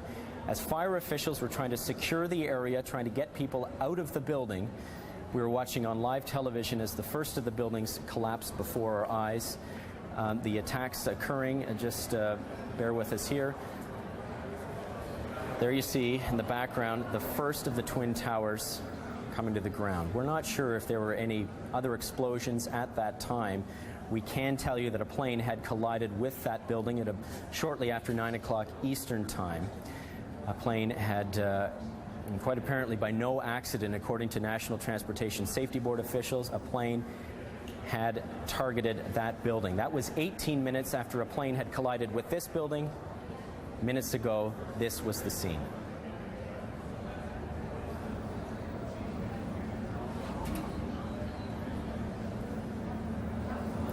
A terrorist attack beyond belief unfolding before our eyes in the United States. As we mentioned, this attack has opened on two fronts. The first here in Manhattan, in the busy lower Manhattan, obviously the business center of the United States, the business center arguably of the world. The second front opening minutes later when a plane then veered into and collided with the Pentagon building in Washington, D.C. As well, we've got a report of a car bomb that detonated outside the U.S. State Department building there, triggering a fire. We have had no words yet whatsoever on fatalities, on injuries, though you can draw your own conclusions after two 110-story buildings collapsed in the heart. It appears a plane has hit the Pentagon building and a car bomb outside the State Department.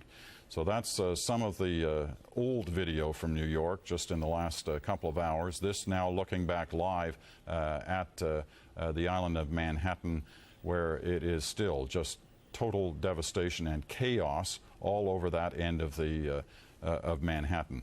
We should also advise you that there is now a major Canadian angle to this story, because all air traffic from New York and Washington and all transatlantic flights heading in that direction has been diverted to Canada. Many of them are starting to arrive in the next little while at Pearson International Airport here in Toronto, so we'll obviously be watching that as well. What happened here today? Well, it's going to be a while before we know for sure, but it appears that aircraft were hijacked and were sent on their missions towards New York and the World Trade Center. This is a live shot of the Pentagon building in the U.S. Just across the Potomac River from the Capitol and the White House buildings. The Pentagon is that Pentagon-shaped building, and you can see the smoke pouring out from one side. I believe that's near the side that faces the Arlington National Cemetery. What happened here at the Pentagon is still unclear, but we're going to try and update you on that and try to get the latest information possible, both on what happened at the Pentagon and also what happened at the State Department, where there's apparently a car bomb outside. We're going to be joined by Henry Champier, who's in our Washington studios at the moment. Henry, both those buildings in the process still, I assume, of being evacuated, the White House as well. What can you tell us on the latest information? Do we have Henry Champ available to us in Washington? Hello, Henry. Hello, Peter. Yes, can you hear me? Yes, I can hear you now. The city is in virtual gridlock at the moment. It is very difficult to get into Washington from either Virginia or Maryland. People, of course, in very simple terms, Peter, fleeing the downtown area. Pandemonium we saw earlier when the evacuation of government buildings started, among a crowd, of course, of people who had heard about explosions in New York but didn't quite understand the enormity of the event. You can hear the sirens of fire engines and police cars behind. We can tell you that at the Pentagon, we presume, although we don't have the specific details, that a plane has crashed into that building. At the State Department, we do know that a car bomb was set off approximately 45 minutes after the events that took place at the World Trade Center. What radios are reporting here in Washington, telling all people to leave the city core, the Washington city core. There is an effort on the part of police agencies to move senior personnel out of their buildings. All buildings are evacuated, but at the same time, those cabinet members, key officials from Congress and the White House are being evacuated. We presume to a retreat in Northern Virginia. That will take some time. And we are also told that the president has cut short his visit, obviously in Florida, and is returning to Andrews Air Force Base, is expected to land within the hour. There's no question that the government at the moment feels that it's at war with a terrorist group at the moment. The terrorist group is yet unidentified or its identity unconfirmed. Henry, I got to stop you for a minute. We're just getting reports from Associated Press that there's been a large plane crashing in western Pennsylvania. Officials at the Somerset County Airport confirmed that. They're in Pittsburgh. Exactly where, what kind of plane, and why, we don't know, but the words large plane crashes is starting to sound very similar to what we've already heard in other parts, obviously, of this story in the last couple of hours. One has to assume if aircraft are being hijacked, are being sent on missions, that at a certain point the United States Defense forces have to take some kind of action and make some very difficult decisions if they are aware of aircraft in the air that have been hijacked, one assumes. Are you hearing anything on that front, Henry? Well, first of all, the plan of the FAA was to immediately close down all outgoing flights from any airports within the continental United States. That was the first thing that was done. The second thing was to divert all planes in the air, particularly those international flights coming in over the Pacific or Atlantic to Canada, as you reported earlier. And then domestically, we are told, all pilots are told to land at the nearest possible airport as quickly as possible. And there's no doubt about the enormity of what you're saying. Planes then in the sky, after those things have been done, are going to be viewed with a great deal of suspicion, because clearly the use of aircraft in these terrorist activities so far today is a prime objective of the perpetrators of these crimes. All right, just to further underline that, a large plane has crashed in western Pennsylvania. There are some unconfirmed reports of what type of aircraft this is, and I'm going to wait till that's confirmed, but it's a very big one, are some of the rumors that are circulating at this hour, unconfirmed. But what is confirmed is there has been yet another large aircraft crashing, this time in western Pennsylvania.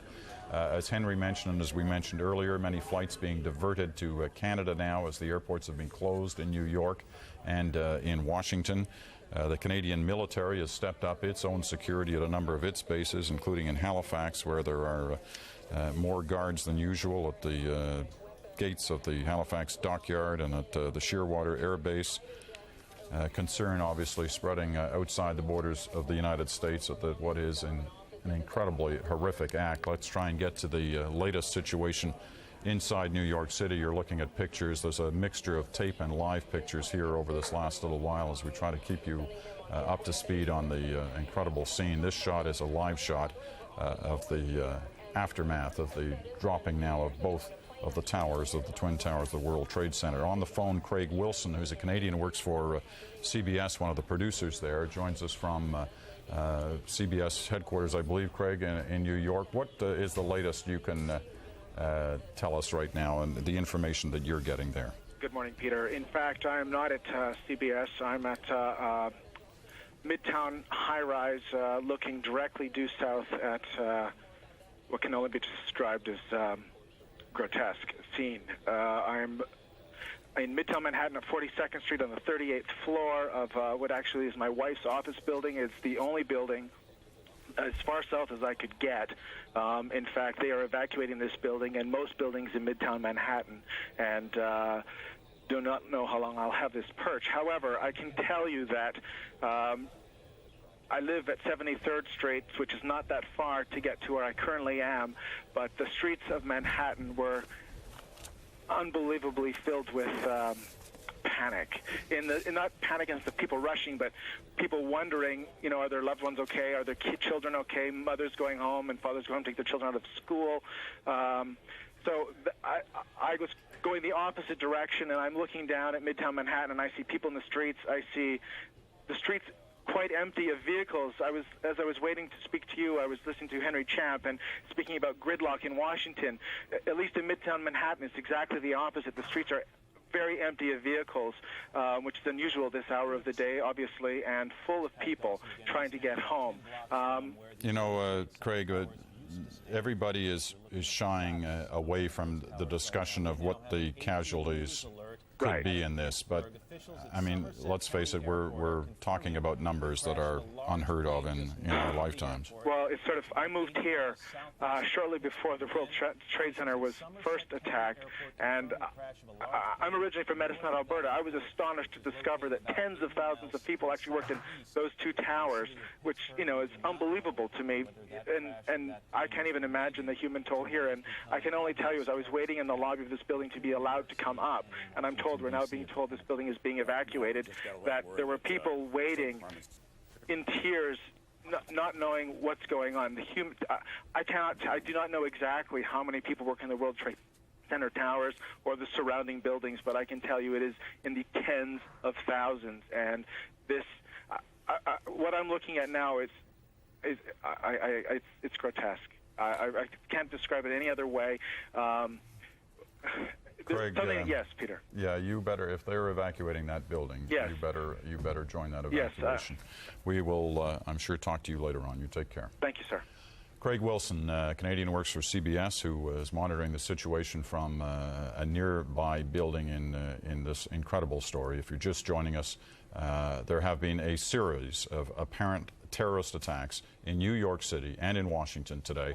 Both towers of the World Trade Center are now gone, have fallen. This is tape from earlier.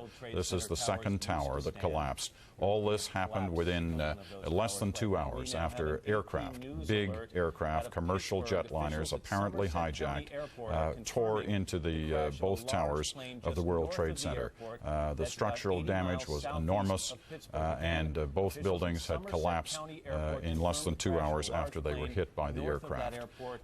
There is no doubt that people did get out of those buildings. How many got out? How many never had the chance? We do not know at this hour. In Washington, there has been an attack on the Pentagon building of some sort. There has been a car bombing outside the State Department. The White House has been evacuated. The President of the United States, who is in Florida today, is on his way back to the nation's capital, and the crisis management team clearly full in effect there now. We're going to go to Henry Champ in just a moment. Quickly to Ottawa. Don Newman has been monitoring the reaction there, and the Prime Minister has put out a statement a few minutes ago. Don, what can you tell us there? Peter, I have the Prime Minister's statement here. I think I'll just read it to you. I was stricken by the news and television pictures coming from the United States this morning.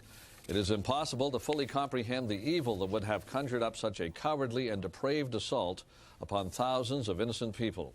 There can be no cause or grievance that could ever justify such unspeakable violence. Indeed, such an attack is an assault not only on the targets, but an offense against the freedoms and rights of all civilized nations. All Canadians are praying that the brave firefighters and rescue crews who currently are on the scene will be successful in limiting the casualties. We stand ready to provide any assistance that our American friends may need at this very difficult hour and in subsequent investigations.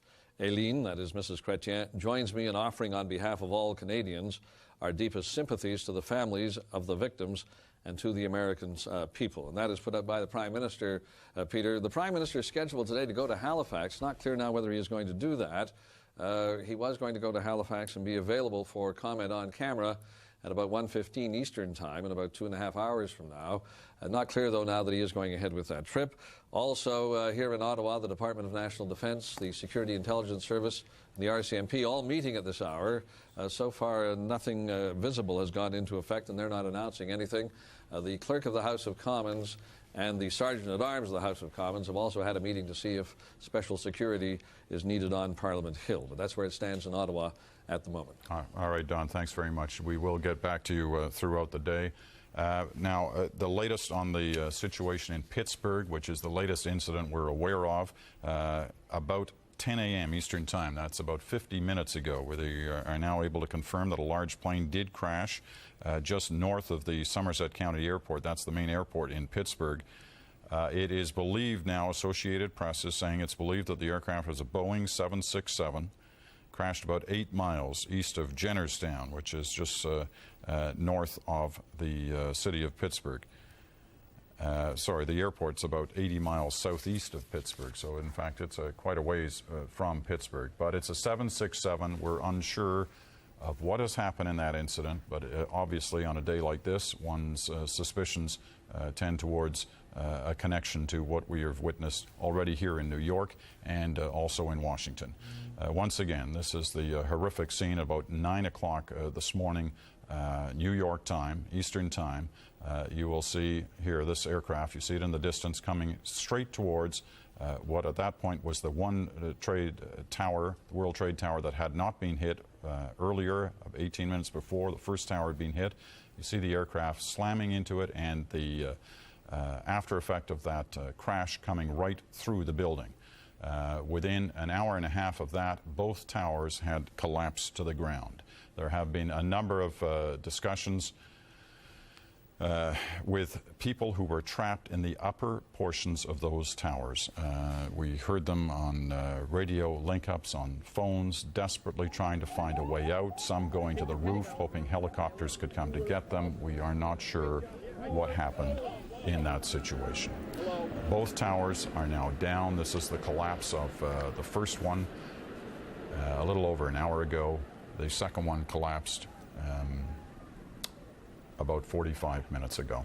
This is the second tower. From where the World Trade Center towers used to stand, you're looking at the collapse of one of those towers right now. We now have an AP News alert out of Pittsburgh. Officials at Somerset County Airport are so it is just almost too hard to comprehend. If you'd watched a movie like this in a theater, you would say this could never happen. But you are witnessing the virtual siege of the United States today, as we see in its biggest city, New York, its biggest landmark. The two towers of the World Trade Center being hit by aircraft, apparently hijacked aircraft. The word has been still yet to be confirmed that there was an aircraft out of Boston on its way to Los Angeles that was hijacked and diverted towards New York City, was one of the aircraft. Still unclear on the other one. Henry Champ joins us from Washington. Henry, you can update us on something now? Can now tell you that at least 3 aircraft were at some point or another this morning hijacked by apparent terrorists. The NTSB now confirming, and the Pentagon as well, confirming that the first plane that struck the World Trade Center was indeed that plane you're talking about that was flying out of Boston.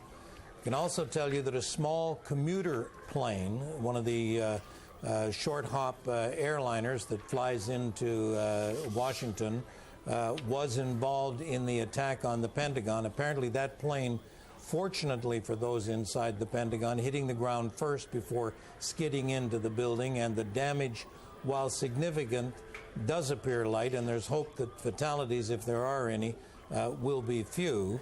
And then the Pentagon is now saying that they are monitoring another plane currently in the air that they believe has been hijacked. They give no further information other than that there is some belief it may be attempting to get near the Pentagon. So at least 3 planes have been hijacked, according to the Pentagon and according to the NTSB. Add into that, Peter, the fact that there was a car bombing at the State Department, and you can see that there was a very sophisticated operation that was mounted against the United States this morning. Very sophisticated, very coordinated, obviously, and there are going to be all kinds of suggestions as to who, if anybody, will or has already claimed responsibility for this. This whole notion of a third aircraft, Henry, that may be in the air, may be hijacked, places enormous pressure on the decision-making process in Washington as to what to do about this aircraft, if in fact there is one, and if they in fact know where it is and where it's heading. Well, there's no question about that, because obviously if it is hijacked and bent on creating difficulty, then you'll excuse me because we've got behind us an enormous noise here, and I can tell you that what we're looking at is a cavalcade that just came down our street with some buses, clearly moving high-level officials from either the Treasury building or the White House complex, and they're moving out towards Virginia, trying to get through the traffic which has suddenly started to gridlock along our area. Getting back to that question of the plane, of course, if that plane has been hijacked and if the Pentagon knows that's so, and in light of the 3 attacks already this morning, it will be a difficult decision. The other situation that is impacted as a result of this morning is that there now are no flights. It's almost unheard of to believe this. No flights taking off or landing, except those that were already in the air and are approaching airports and have been identified. There are no flights flying over the United States today. All right, Henry, don't be shy about jumping in when you've got more details. We're going to move on and update on a couple of other fronts on this story. Just first of all, as you look at these still unbelievable pictures from New York City, live shots of the aftermath of the falling down of the 2 towers of the World Trade Center after they were hit by 2 aircraft apparently hijacked, apparently in a very coordinated terrorist attack today. Here in Canada, the Solicitor General's office is now coordinating Canada's response. We've already heard a number of military bases where security has been tightened. Canada has offered up and now is using the Pearson International Airport here in Toronto for aircraft that have been diverted from the United States. You heard Henry say that the airports have been shut down in New York and Washington, and one assumes other areas as well. We can tell you that Israel has now closed and evacuated all its embassies all around the world as in its response to what has happened here today. Russia has announced that its air defenses are now on full alert. So you can obviously tell here the impact of this story, not only as we're watching the situation in New York, but around the world now, as people try to come to grips with not only what's happened here, but what it means, how it could have happened, who could be behind it, and what is the end game. Are we seeing now the end of what today's terrorist activity was, or are we still in the process of it? As Henry mentioned, there are reports of a 3rd aircraft that has been hijacked, that is in the air. We do know that a large plane believed to be a 767 has crashed near Pittsburgh, Pennsylvania. What connection, if any, it has to this story, we do not know. There has been a car bomb outside the State Department, and there has been an aircraft crash just outside the Pentagon building, but it appears that the damage there is light. The damage here in New York certainly is not light. We cannot even contemplate just how serious the casualty and death toll is. Now, let's quickly go to Ottawa. Don Newman can update us on something. Don? Peter, Henry saying a few moments ago, no planes flying in the United States. That appears to be the case soon in Canada. We're getting reports that all the airports in Canada are going to be shut down as well. I guess the airports receiving planes in the air, and including those planes coming from Europe or from Asia across the Atlantic and Pacific, headed for the United States and coming instead to Pearson Airport. They will, of course, come in, and the airport will be open for that. But Transport Canada, we're told, is going to announce shortly that all of the airports in our country are going to be shut down as well. As you point out, the confusion over just who is behind this, and is this the end game or is this the beginning? What might happen next? The tension mounting in Canada now as well, and the airports, we are told, are going to be shut down. Thank you very much, Don. So that looks like North America shut down from air travel today, and one assumes if this is still in the process, or if officials do not have their hands on exactly what's going on here, one of the ways to try and sort it out is to get all traffic, air traffic that you do have control of, on the ground, and then try to determine what your situation is after that. There have been you know, we're trying to be as cautious as we can here on a number of things, but there have been a number of reports on the aircraft that went into the World Trade Center. We can tell you that the latest information on that is that it was an American Airlines flight, the first one, flying from Boston to Los Angeles, that was hijacked, diverted to New York, and crashed into the first tower of the World Trade Center. AFP, the French news agency, is now reporting that the second plane was a United Airlines 737, and many aviation experts who screened that tape where you actually see the aircraft going into the World Trade Tower, the second aircraft, have identified it as a 737, so there seems to be some conjunction with that. Let me just give you a couple of details about the World Trade Center, because you heard us talking with Canadian Craig Wilson, who's in New York, and he was trying to give us a sense of just how many people are in that building on a normal day. 50,000 people work in those twin towers. It's unclear how many got out before these events happened. 50,000 people work on a normal day in the World Trade Center. These pictures of the towers dropping about an hour and a half to 2 hours after the aircraft hit. The structural damage would have been enormous, and this was the result shortly after the aircraft hit. John Thompson is an expert on terrorist activities. He oversees and watches the terrorism story from his post at the Mackenzie Institute. He joins us here in Toronto. John, every minute here is a new detail on this incredible story. What is your sense of what we're witnessing here? What are you thinking? This is not terrorism anymore, it's war. It's gone far beyond the limits of any normal terrorist attack. You know, in 1941, 3,500 American citizens were killed in the attack on Pearl Harbor, and the damage in terms of destruction of buildings and ships was in the tens of millions. And this has probably been exceeded, maybe 35,000 deaths this morning so far. Tens of billions of dollars worth of destruction, as if that counts against this much of a loss of life.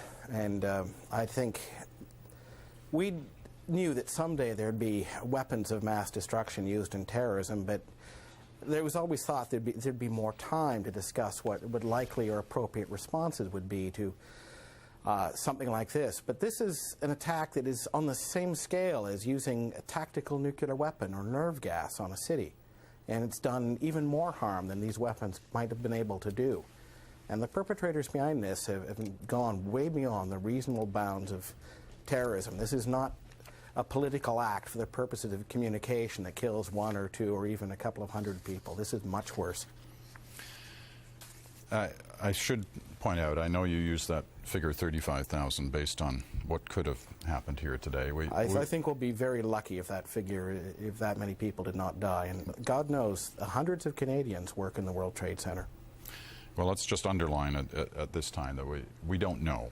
Yeah, not yet. We don't know, but we do know that 50,000 people work there on a normal day.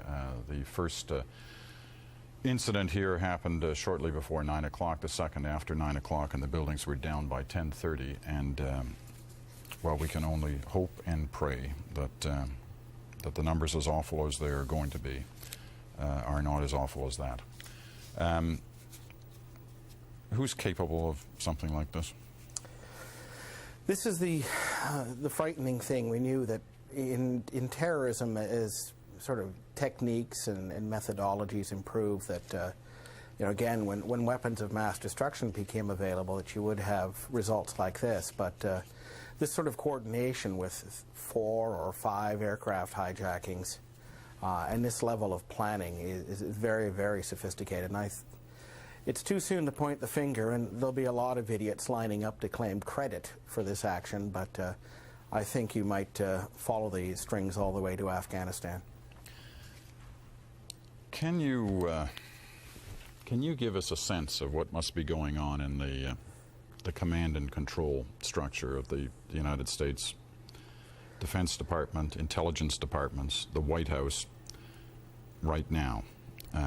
We know all aircraft in North America have been grounded. One assumes this is an obvious precaution to try and get down what they can control down and you know, determine what's left after that.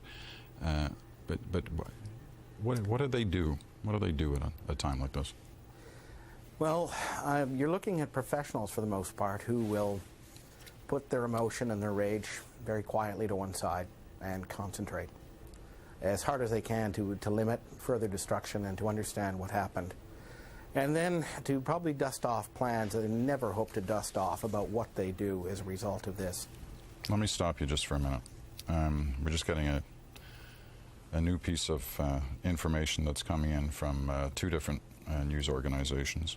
So we'll repeat this. The Pentagon says a hijacked plane headed toward Washington is no longer a threat. This would have been a third one. There are reports that a United Airlines plane has gone down at or in the vicinity of Camp David. That is the presidential retreat. Sources suspected the jet was en route to the Pentagon and fighter jets had been scrambled. The west wing of the Pentagon collapsed this morning after a small plane slammed into that building.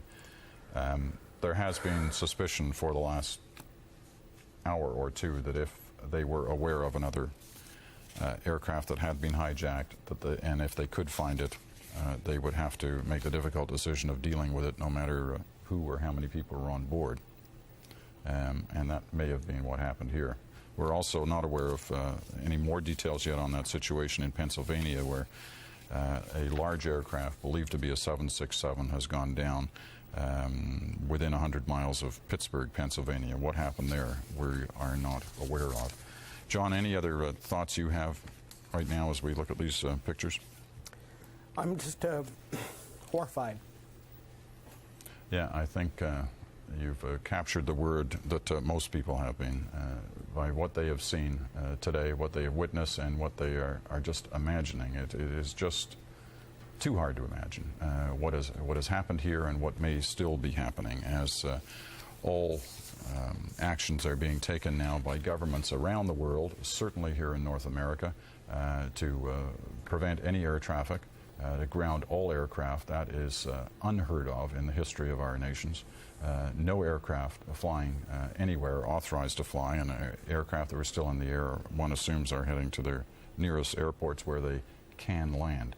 The major Canadian airport, Pearson International, here in Toronto, has been used by a number of overseas flights that had been originally heading towards New York, where these pictures show you what happened a little over an hour ago as the towers of the World Trade Center dropped to the ground. Once again, let me underline, 50,000 people work in those towers in a normal day. As John Thompson mentioned, many Canadians from various Canadian financial services and other offices that have space in those towers. How many were in there? How many got out? We do not know, but we can obviously only assume that there have been many, many, many deaths and casualties as a result of this. This is the skyscape of New York City this morning. Just unbelievable. At first, when the first aircraft went into the World Trade Tower, there were some suspicions that it was an accident, that an aircraft had been in distress and in trying to land had hit one of the towers. Hard to imagine on a perfectly clear day like this, but that was one of the early suspicions, I guess, perhaps hopes. But within a quarter of an hour, a second aircraft came in and slammed into the other tower. Now both towers are down, as we see. Can we go back to Washington to hook up with, first of all, Dave? Okay, David Halton is just going to be joining us in a moment or two. This is, as we mentioned, the video of the second aircraft hitting the second tower at the World Trade Center. And I know some of you may be wondering why we keep repeating this video. Many people in different parts of the country are still joining us. After all, it is just after 8 o'clock on the west coast of this nation, where people are waking up to the horrific news of this terrible act. An apparent terrorist act, as President George W. Bush has called it in the United States. As John Thompson said, this isn't terrorism, this is war. We are looking at a horrific scene on scales that we just could not imagine just 2 hours ago. From pictures in New York, we go to Washington, where the CBC's David Holton joins us now from our bureau there. David, what can you tell us? Well, Peter, I just got back from the Pentagon. I was actually earlier this morning trying to catch a plane from National Airport to New York, not knowing at that point that all the airports had been closed. As we were just moving up to National Airport in a taxi, we heard this huge muffled roar, got out of the cab and looked behind us, and there was this black, huge mushroom cloud over the Pentagon. We drove back towards the Pentagon, and the whole western side of the building had collapsed. As you know, it's a huge, huge building, and at that point, the western side of the Pentagon had collapsed. We talked to one apparent eyewitness who said that a small plane, he thought a small plane had arrived and dive-bombed the Pentagon from the western side. Sense of panic all around the area, the police closing off streets, a sense of disbelief among people I talked to out there. How could this happen to the symbols of power, one person asked in Washington. Just amazing. Others asking, well, how could this be so well organized? How could these people have got through airports to have hijacked these planes? A sense of disbelief, not really panic, but certainly fear, a real palpable sense of fear, Peter. David, let's run down exactly what the state of play is with the administration right now in trying to deal with this. The President of the United States, George W. Bush, was in Florida today for one of his major education announcements. He has left Florida and is heading back to Washington now. One assumes that in Washington, while obviously the President is in control from the airborne White House, perhaps one of the only aircraft to be flying in the United States right now. The Vice President, Dick Cheney, one assumes is in control at the White House or somewhere near the White House, because I believe it's been evacuated. What can you tell us on that front? Well, certainly the Secret Service has ordered the large part of the White House evacuated. They're reporting that there was indeed a credible threat to the White House at one point. All the West Wing's been evacuated. So presumably Vice President Cheney is working from either his private residence or another office in Washington. The whole area around the White House has been cordoned off. All federal buildings here are being evacuated. We've seen a sense, not, as I say, not of panic, but of fear, especially touched off by the fact there were those additional bombings, a car bombing outside the State Department, and at one point rumors of a bomb at the Capitol building. But so far, thankfully, those rumors haven't been borne out. All right, stand by for a minute, David. We've been hearing reaction from different world leaders. We know the Russians have put their air defenses on alert. We've heard that Israel has evacuated all its embassies all around the world. Canada deploring the actions, opening its airports to, especially to transatlantic flights that were destined for the United States that have to land somewhere, and they are coming into various Canadian airports, the main one being Pearson Airport in Toronto. We can tell you that the mayor of New York, Rudy Giuliani, has just said in an interview that he fears a tremendous number of lives have been lost. Keep in mind, 50,000 people on a normal day work in that area of the Twin Towers of the World Trade Center. The latest on the story from Pittsburgh. A large plane crashed Tuesday morning just north of the Somerset County Airport. That's about 80 miles from Pittsburgh. It's believed to be, and I was afraid we were going to hear this, a 747 jumbo jet, which is the largest passenger aircraft. Crashed about 10 o'clock. It's believed the plane originated in either Cleveland or New York and was bound for Chicago.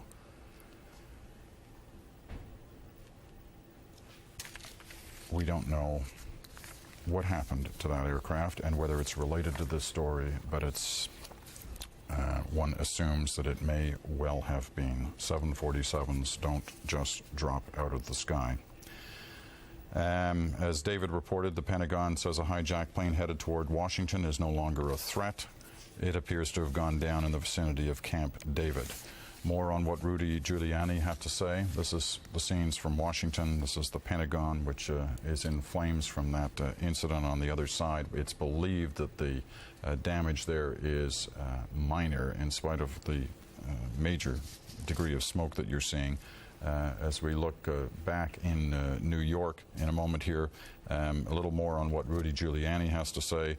He says a tremendous number of lives have been lost. He says every available search and rescue worker has been called out after the World Trade Center was targeted by terrorists. Planes smashed into the Twin Towers. Just reading raw from the wire copy here. Giuliani says he personally saw people leaping from the windows in a desperate bid to escape.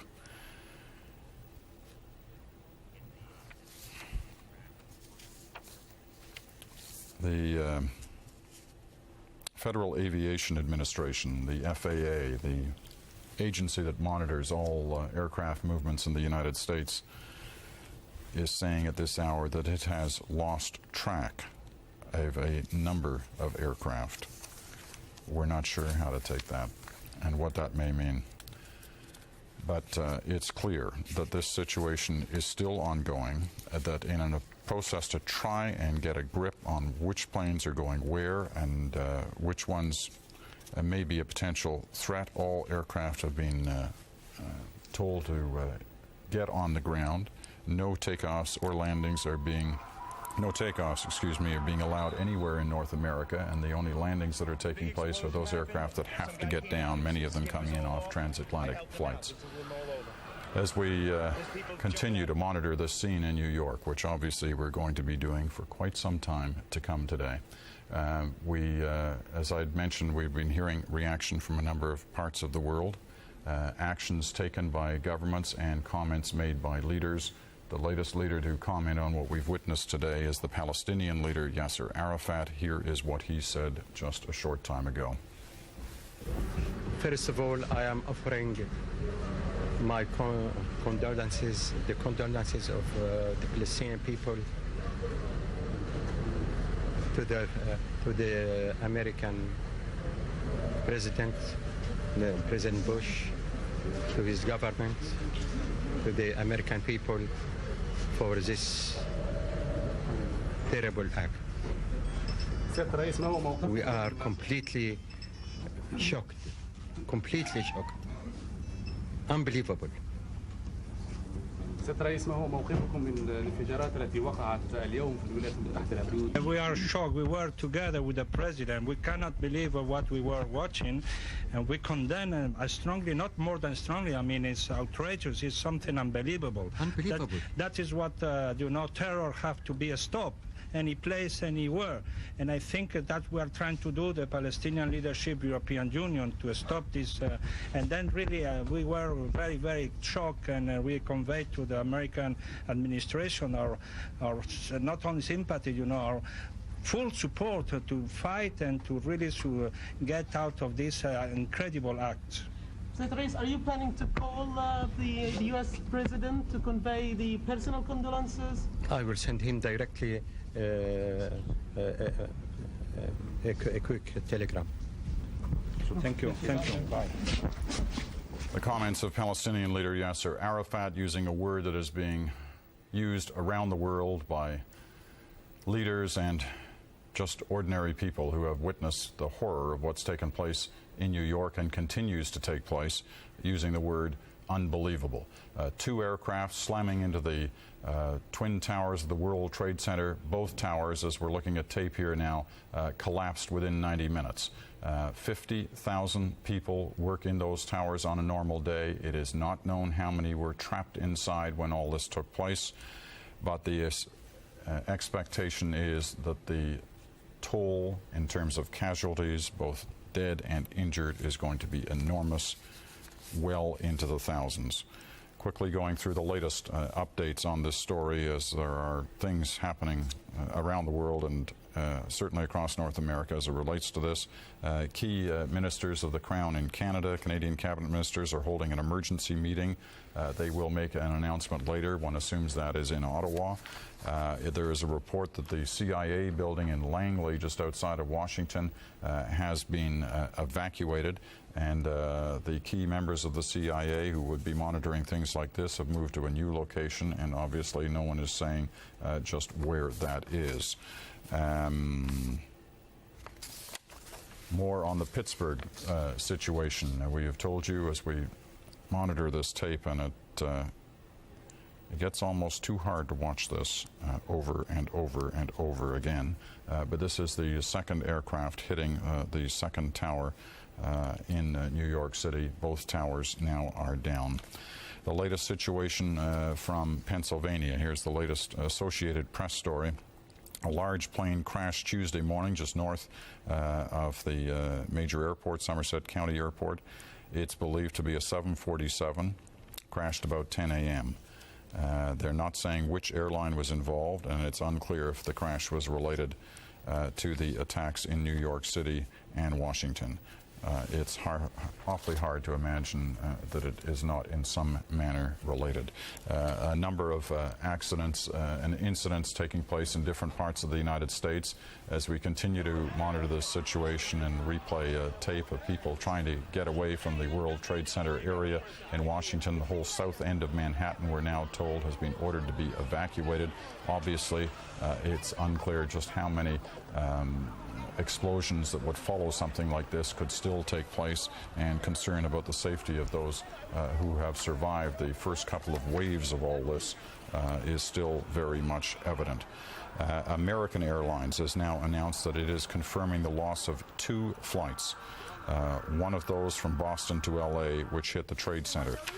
They're not saying what happened in terms of their second flight that they are confirming the loss of, but American Airlines confirming the loss of 2 flights. The more you read of this, the more you see of this, the more unbelievable and incredible this story is. The United States in a virtual state of siege today. All aircraft grounded, also here in the United States. Okay, I'm just given information that the American Airlines now saying the second flight was a flight that had taken off from Washington's Dulles Airport heading to Los Angeles. So both flights for American Airlines were LA bound. Both aircraft have been lost to American Airlines. One is one of the aircraft involved in the World Trade Center. We're unclear of what the where the second one hit, but we know there are aircraft down in Pennsylvania, one near the Pentagon, a small aircraft near the Pentagon, and there are reports of another aircraft down near Camp David. Look at that picture.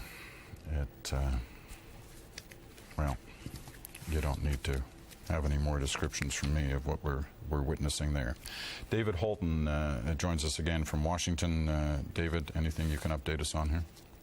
Just 1,000 questions, Peter, and no answers at this point.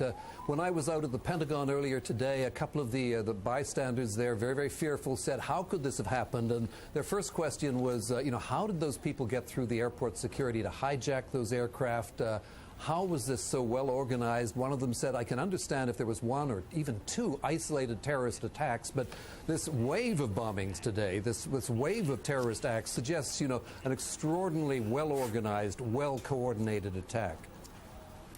David, we're joined, thanks David, get back to you in a moment. We're joined on the phone now from New York City by a Canadian who is witnessing the horror on the streets of that American city right now. His name's Andrew Bast. Andrew, can you start off by telling us just where you are? I'm in my office. It's about 20-25 blocks north of the World Trade, just on the border between Soho and Greenwich Village.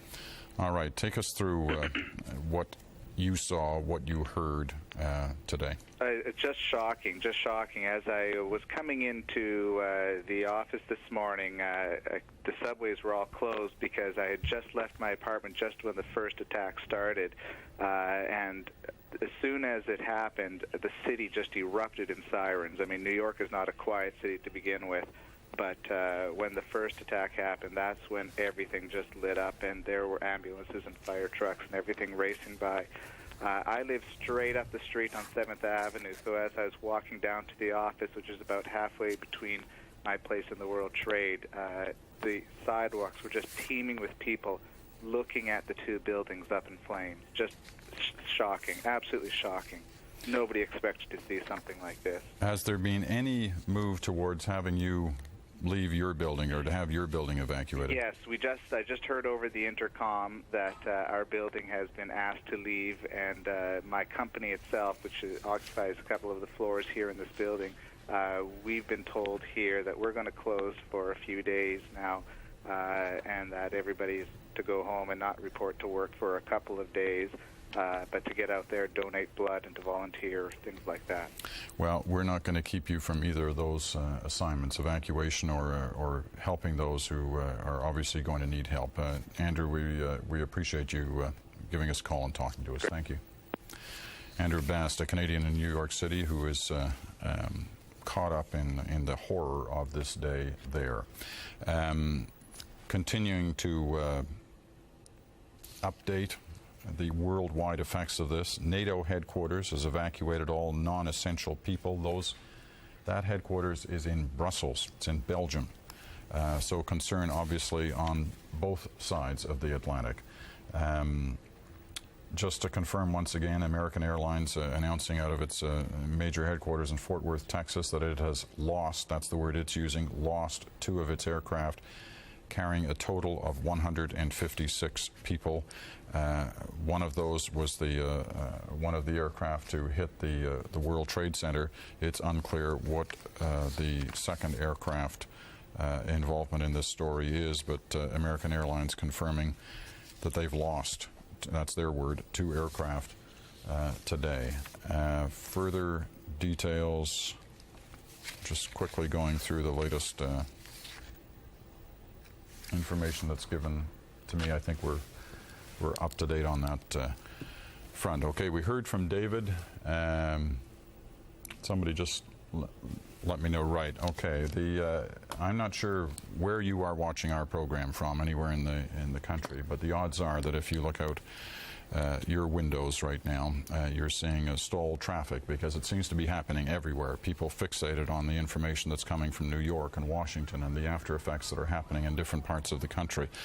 Here in Toronto, traffic has come to a gridlock as well in the biggest city in this country. Norman Hermont is down there in the traffic. Norman, what can you tell us?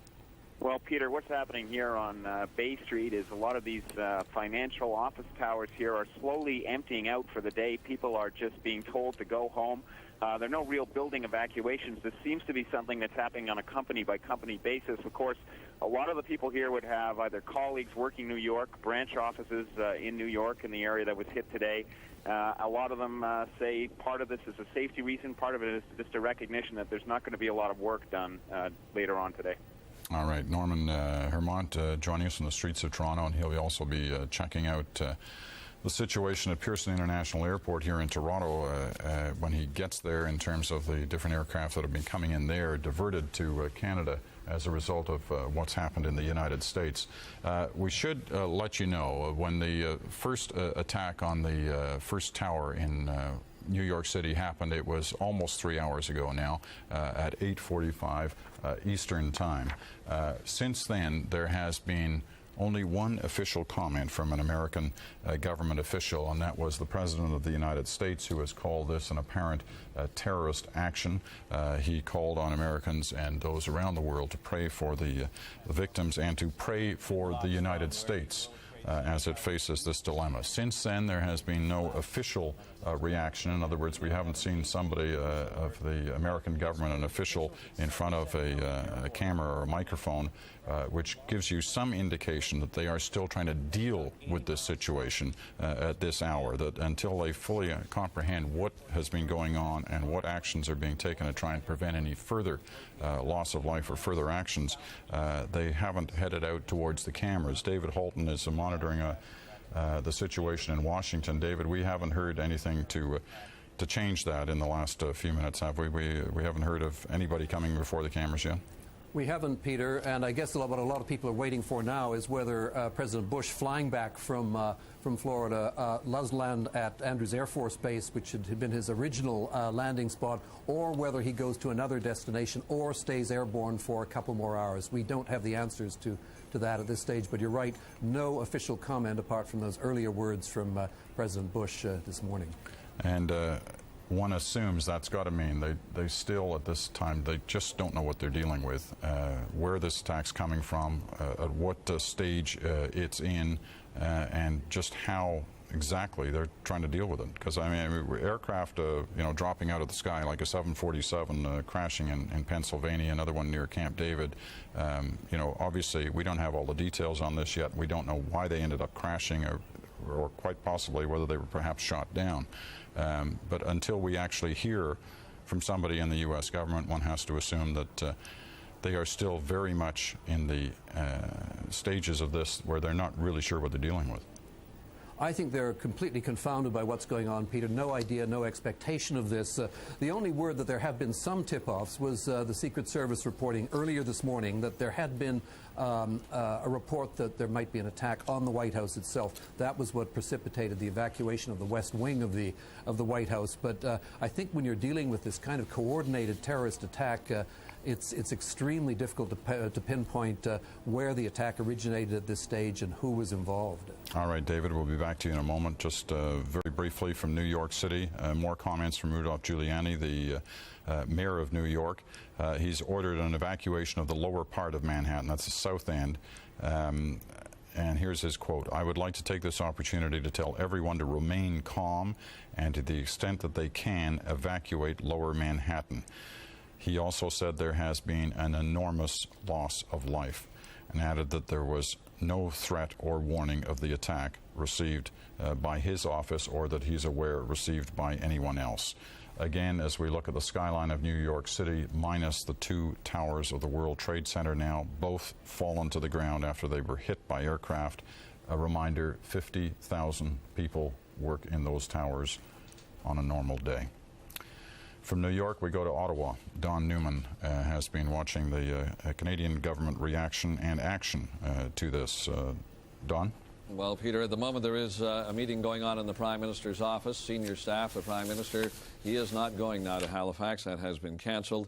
And there will be an emergency cabinet meeting this afternoon for the Canadian response on all of this. Interestingly enough, the airport's closed down by the Transport Department. The Transport Minister, David Collinette, now that the airports are closed down, isn't in Canada, and he won't be coming back. He is in London.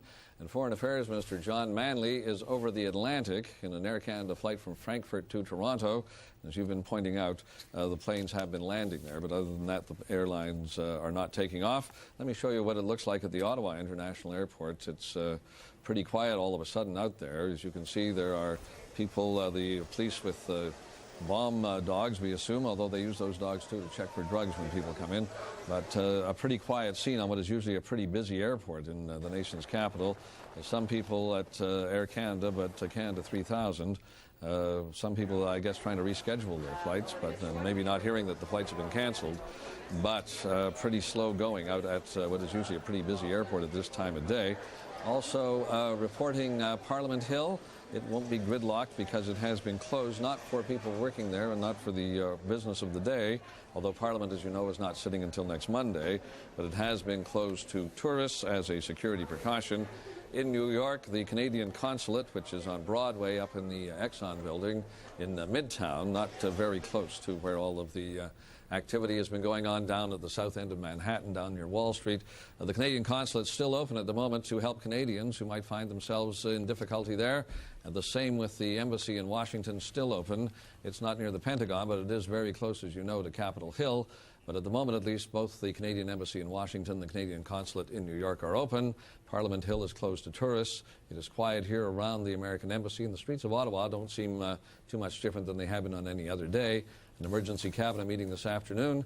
The two cabinet ministers probably not there because the airports are closed down. All right, Don, thank you very much. We've got more information now coming in from a number of different American airlines as they now confirm the horrible statistics that we have been assuming for these last few hours in terms of the number of passengers on the aircraft that apparently were hijacked. We have American Airlines, Flight 11 from Boston, a Boeing 767 with 81 passengers, 9 flight attendants, and 2 pilots. American Airlines describing that flight as lost. That is the first aircraft, we believe, that went into the first tower of the World Trade Center. They're also confirming lost Flight 77, this is American Airlines, from Washington, Dulles Airport. A Boeing 757, I believe it was also on its way to Los Angeles, as was the first one. 58 passengers on board that, 4 flight attendants, 2 pilots. United Airlines confirming that Flight 93 has crashed near Pittsburgh. It was traveling from Newark, New Jersey to San Francisco. That is the one that we are told was a Boeing 747. But I have not seen the airline itself actually confirm that yet. Also, there is a United Airlines announcing that they have one of its flights, 175 from Austin, Texas, is unaccounted for. That's a 757. So you can tell this story is still very much in the ongoing stages. Aircraft that are unaccounted for, crashes that are unexplained, and the horrific scene that still continues to unfold in New York City as you look live at that great American city. The FBI is saying that it believes that the flight from Newark that I just read, the Newark, New Jersey flight from Newark to San Francisco, United Airlines Flight 93, the FBI believes it is the one that went down near, but not on, Camp David. So that is the situation in terms, the latest situation we're getting in terms of aircraft. But as we told you just a few minutes ago, we're looking now at Washington. This is the Pentagon building where the smoke's still pouring out of one end of the Pentagon building, really one side. A light aircraft, we're told, crashed near the Pentagon building. World leaders continue to react. Britain's Tony Blair says he will hold crisis talks with his top ministers in London after the attacks. He was at a trade union meeting in the southern English coastal town of Brighton, and he's now on his way back to London. I believe he's actually back in London. He's to have a meeting with his senior ministers. His spokesman said the meeting was expected to start around 5 p.m. London time, so that's in the next half hour or so. Those the latest updates we can tell you on this story, which is very clearly still in the ongoing stages. You can see the fire department officials trying to get that situation under control at the side of the Pentagon building, where we're told a light aircraft crashed into the Pentagon building. The damage, we're told, is minor. There has been no report of the extent of the casualties, either dead or injured. There are assumptions that there are casualties, though, in the situation of the Pentagon building. Nothing compared to what we know about the enormous casualties expected at the World Trade Center. This is the Washington Monument in Washington, as what we believe to be, we're not sure, but this may well be the President of the United States, who just a couple of hours ago was in Florida, near Sarasota, Florida, and it is about a 2-hour flight from, or a little less than that, from Florida back to Washington. And then from the main airport at the Andrews Air Force Base, the President usually takes a helicopter back to the White House. Now, we'll obviously, if the President of the United States has something to say, and if he is on board that helicopter, we'll be hearing from him. Look at that incredible scene as the camera pans from one side of Washington to the other, and I'm not sure.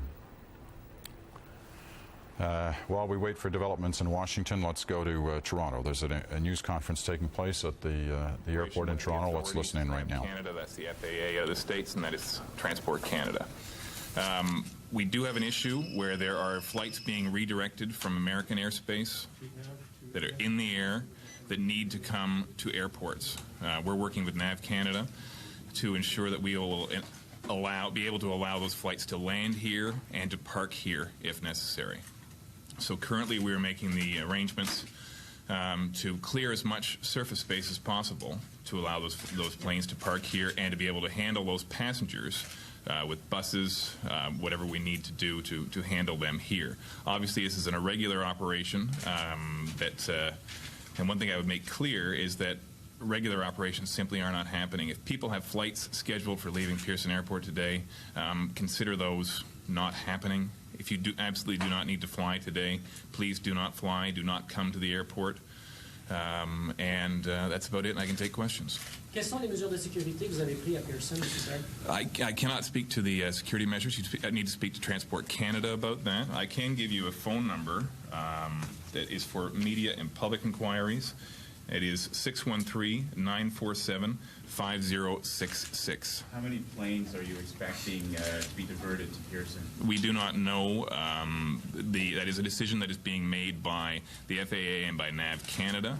Obviously, these planes are in various locations in airspace right now, and those decisions will be made by the air traffic control authorities. We're making as much space available to be able to allow them here, and we'll take what we can. How many space do you have? Security because you believe Pearson is becoming a target with all the international flights coming in? Again, I won't speak to security issues. That's a Transport Canada issue. I'd appreciate. Has something landed from those of the listed ones? To my knowledge, at this point, I don't think we received any of those planes at this point. How many planes can you receive? It's difficult to put a number on that. We've cleared as much space as we possibly can here at the airport tarmac to be able to park them. We still have the flights that didn't get out of Pearson Airport this morning here, though, that are taking up space as well at gates. How many flights is that? Again, I do not have the numbers. How many flights do you get every day? Oh, hundreds. Again, I don't want to get into specifics because I'll probably give out a wrong number. Every hour. It depends on the hour. We can. In the morning at 9 o'clock, rush hour. Rush hour, we're talking around 50 to 60. When you say flights with North America, does it mean that the flight that comes from Vancouver right now cannot come here? Those decisions are being made right now where planes are going to be routed. So it's not a decision for the airport to make.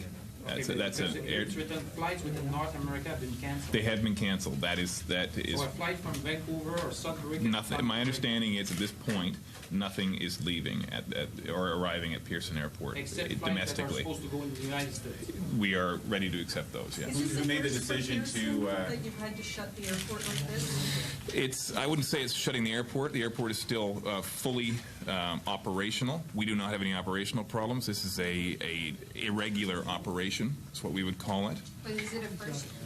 To my knowledge, yes, it is. Are all major airports following suit? Vancouver and Montreal? My understanding is they are, yes. Who made that decision?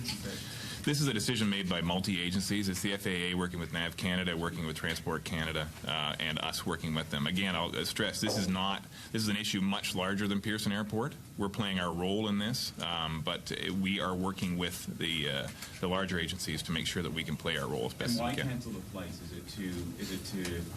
Is it for security purposes, or is it to clear the airports? Again, we don't operate flights.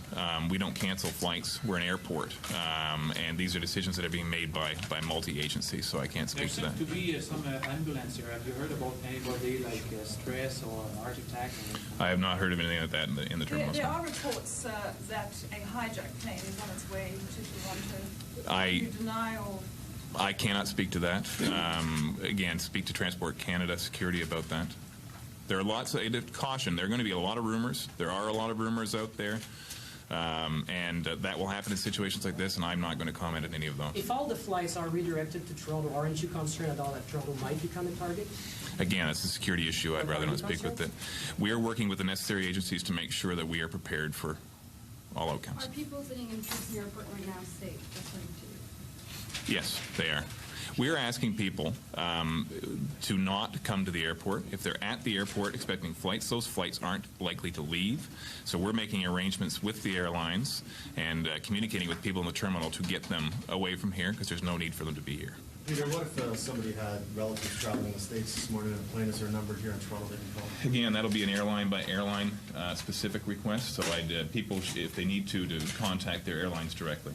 Any flights that took off earlier today, are they being asked to come down? not to my knowledge at this point, although that could be part of the redirected flights that are currently being coordinated. When you say cancel today, is that until tomorrow morning? No. There are various. That'll be updated on a continual basis. There'll be times. They'll do it in a 3 or 4 hour period. So how far does the cancellation extend to? The last I checked it before I came here, there was one cancellation for domestic flights till noon, but I do suspect that will be extended. Is Pearson prepared for this? Was the airport prepared for this type of incident? We do substantial emergency planning at this airport. We have All right, we're going to switch from the Toronto news conference handling the overflow of traffic, going to Boston. There's a news conference at the Boston airport on what happened to the aircraft that was hijacked out of Boston. All departing flights. We've increased our security measures. We've shut down all the construction sites within Logan Airport, both airside and landside. And we've shut down all security checkpoints and removed all passengers who had been previously screened out into the non-secure part of the airport. We've activated our Family Assistance Center at the Hilton Hotel based upon some reports that some of these flights may have originated from Boston. We're asking the media's assistance to notify any family members that may have had families flying on those flights that we've had various reports on to call these following numbers. American Airlines, 800-245-0999.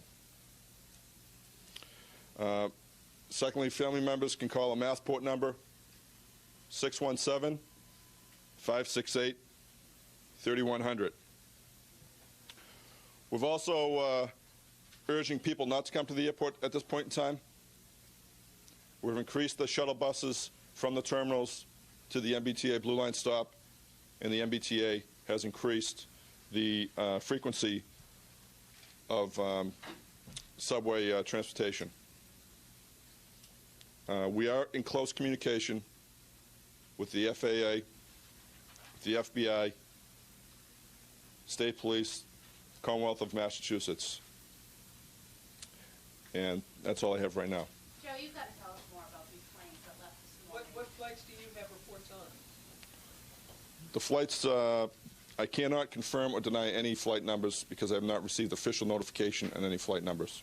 So how can we get people to call these numbers? So everybody who's got a flight. Okay, I do believe several of the media outlets are broadcasting several flight numbers. I believe they're broadcast flight number 11, American Airlines. Is there a second flight out of Boston involved in this? I don't know at this point in time. Were the passengers hijacked? I cannot confirm that. Has the airport accounted for all outbound flights? That's outside of the scope of the airport's responsibility. We're leaving it up to the FAA to conduct that activity. Joe, what is the code? Joe, what is the code Fort Knox? We have reports of employees screaming Fort Knox around the airport at the time that the planes went into the World Trade Center. I don't know what that means. Doesn't mean have any connotation here at Logan Airport. What about planes that are flying in here? Are they being rerouted somewhere else? Aircraft were flying into Logan Airport. We did take some arrivals, but now since the airport is shut down, these flights will be diverted to Canada. They're not taking flights either, were they? Are you screening passengers who were let off their airplanes to the terminal? You said remove them to another area? Remove them from another area, yes. Where are they now? And They're being directed to seek either public transportation or their own transportation out of the airport. Leaving the airport? No. how long do you anticipate the airport to be closed? It's indefinite at this time. We'll be meeting with the FAA. We'll be conducting an analysis of our intelligence that we have. We'll make a determination later on this afternoon. Pardon me? I can just tell you briefly, we have shut down security checkpoints. We've moved everyone away from the boarding gate areas. We've increased police presence dramatically. We've requested additional state police be sent to the airport. And we've shut down some construction activities around the airport. Is this the highest level of security ever, Joe? Is another flight from Boston I can't confirm or deny that right now. Was there anything unusual about the boarding procedure of this American flight this morning? Anything out of the ordinary? I don't have any reports that would say the same. Are you investigating breaches of security? How are you getting to the bottom of this hijacking? I can tell you we have an ongoing investigation right now. Just an initial investigation. It's being conducted with Massport, Massachusetts State Police, and the FBI. What do you know of United Airlines Flight 175, which is unaccounted for right now and came out of Boston? I don't have any, I can't confirm or anything or deny anything on that particular flight. No, they have not. Joe, did Flight 11 leave on time? Were there any delays? And was there any conversation between the pilot and the tower that seemed unusual? Flight number 11 left at 7:59. I believe it was on time. And everything went as scheduled when it left Logan Airport. And how many people were on board? I don't have a passenger count right now. Are you aware of any communications from the pilot? No, I am not. Would its flight path to L.A. normally have taken it south or towards New York, southwest? I can't answer that. I don't have any information on that flight path. When did the tower here detect that there was something wrong? Again, I don't have that specific information. You know what time this, I don't know. you know what time this United flight left? I have no information on the United flight right now. How unusual would it be for a plane to fly towards New York when we're heading to Los Angeles? Again, I'm not familiar with the particular flight patterns they may have filed. Was it a non-stop flight to Los Angeles? I believe it was. At what time, sir, were the flights stopped at Logan? You know? What? At what time? What time was the airport shut down? I believe we shut the airport down to arriving flights somewhere around 9:15. All right, we're going to dip out now of that news conference coming out of Boston. A difficult day for everyone here and for airline and airport officials trying to explain what they know and what they don't know, what they can confirm and what they have to deny at this point. Very difficult. Clearly, Boston Airport involved in a couple of the aircraft that were hijacked, and one at least is one of the aircraft that went into the World Trade Tower in New York City. The first aircraft, we believe, from Boston, originally destined for Los Angeles, hijacked shortly after leaving Boston, again crashing in New York. A quick update on that Pennsylvania situation. We were led to believe it was a 747 that had crashed. We're now told it was a 757. Still an enormous aircraft with a lot of people on board. Still more details to come in on that. We saw earlier the situation in Toronto with the news conference of the Toronto airport, as they have been stopped all air traffic in and out of this city except emergency landings, which have been taking place, and a number of aircraft brought in and who are staying now on the ground in Toronto. The same thing is happening at a number of Canadian airports, including Halifax. Paul Withers joins us by phone. He's just been in a briefing at the Halifax airport. Paul, what can you tell us? Peter, about 12 airliners en route to the U.S. have touched down in Halifax. As in Toronto, those planes are remaining on the ground. They've shut down one of the runways, and they're using it essentially as a parking lot for large passenger planes. The RCMP will be sweeping each plane. Right now, passengers will remain on board.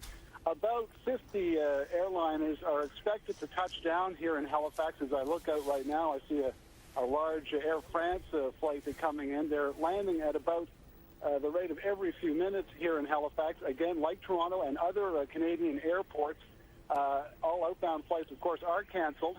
As of right now, the passengers are going to remain on board. Peter? All right, Paul, thanks very much. And one assumes it's going to be some time before any of those aircraft are released and allowed to go on their way. Certainly until there is a better understanding in the United States of exactly what has happened here today. We know, obviously, the aftermath of what's happened, but why it happened, how it happened, and at what stage this whole attack by an unknown terrorist group at this time, although, as expected, a number of groups are starting to claim responsibility, but until we have some sense of real confirmation on these, this is the kind of thing that happens on days like this, although there has never been a day like this. where it's expected the death toll is going to be enormous, well into the thousands, possibly into the tens of thousands, as both towers at the World Trade Center in New York have toppled to the ground following aircraft hits on both of them. Other aircraft incidents in Pennsylvania, near Camp David, a car bomb outside the State Department in Washington, a small plane hitting the area near the Pentagon. You can imagine the kind of chaos that is going on in the command and control structure in the United States, normally centered part of it here at the Pentagon as we look live at the Pentagon, where the smoke is still clearing from the incident there, trying to determine what happened here today, why it happened, whether it's still ongoing, which aircraft are unaccounted for at this time, while they try to get all aircraft on the ground. Quickly, in other areas, in Ottawa, security has been stepped up both at the United States Embassy and a few blocks away at the Prime Minister's residence at 24 Sussex Drive. The Prime Minister has cancelled a trip he had been planning to take to Halifax today. The Department of Foreign Affairs says Canadians with friends and loved ones in New York City should call this number. Please listen carefully. I will repeat it. For Canadians with friends and loved ones in New York City, please call 1-800-387-3124. That number again, 1-800-387-3124. This is the picture of that second aircraft going into the World Trade Center as we approach 9 o'clock on the west coast, high noon here in central Canada, and just before 1 o'clock on the most of Canada's east coast. We will be showing you from time to time the pictures of what happened here, as incredible as they seem. This is what we normally reserve for Hollywood thrillers, and we talk about how animation and post-production can make these things appear real. This is no movie. This is very real. It happened about 3 hours ago in New York City. Within 90 minutes of that second aircraft hitting the building, both towers lay in rubble on the ground, and with them, we do not know the casualty list. We do know 50,000 people on a normal day work in those twin towers. More details. Rail traffic now closed throughout the northeastern United States, and definitely between New York City and Washington. There is an attempt here to try and control an unknown situation on the ground. Border points between Canada and the United States, security has been beefed up, and there is a very different kind of checking going on, we're told, certainly at the border points in eastern Canada, we assume right across the nation. The latest on the Pittsburgh situation. And United Airlines has confirmed one of its aircraft crashed near Pittsburgh. It was a 757. We don't know any more about the details on that, although we have to assume that it is in some manner connected to what we have already seen witnessed in New York and Washington. That's the latest on that one. Okay, let's just quickly check back in as we look at tape from New York. This is the immediate aftermath of the towers falling in New York City. Let's quickly check in with Ron Charles, who was at that news conference at the Toronto airport, at Pearson International Airport, as officials detailed on just how they're handling the situation, not only the overflow of flights coming in, but also their own security concerns here in Toronto. Ron, update us on what was said there. Peter, the Toronto Airport is one of the airports that's going to be receiving many of the en route flights that had been going to U.S. airports that are all now closed. In order to do that, Toronto's had to cancel flights in and out of the airport in Canada, therefore, in order to make room for these flights to land. None of the flights have landed here yet, but they are expecting a good number of people here. All right, Ron. Thank you very much. There were a number of questions there that came up that the officials have to say they really can't give any details. Some of them were ominous issues of whether or not there was an aircraft in some form of distress heading this way. Did that come up there? That's right. That's right. They have not given us any details about that, nor have they given us any details about security precautions here at Pearson Airport in Toronto. But they will be doing updates throughout the day. All right. Ron Charles reporting from the Toronto airport for us. Okay, let me, as we continue to look at the scene in New York City, the Twin Towers down. Let's go over the very basically here now. NBC. Hard to read this. NBC says there may have been as many as 20,000 people still in the towers when this incident happened this morning. The first plane to hit that tower was at 9:15. The issue is how many people were already in their offices by then. NBC estimating there could have been 20,000. The issue is how many got out after that, before the second plane hit, and obviously before the towers collapsed. We don't know. But the mayor of New York has said the death toll will be enormous. The initial response from the Canadian Red Cross, mobilizing teams to Canadian airports to deal with stranded Americans and organizing centers to offer help to people in Canada trying to track down relatives in the United States.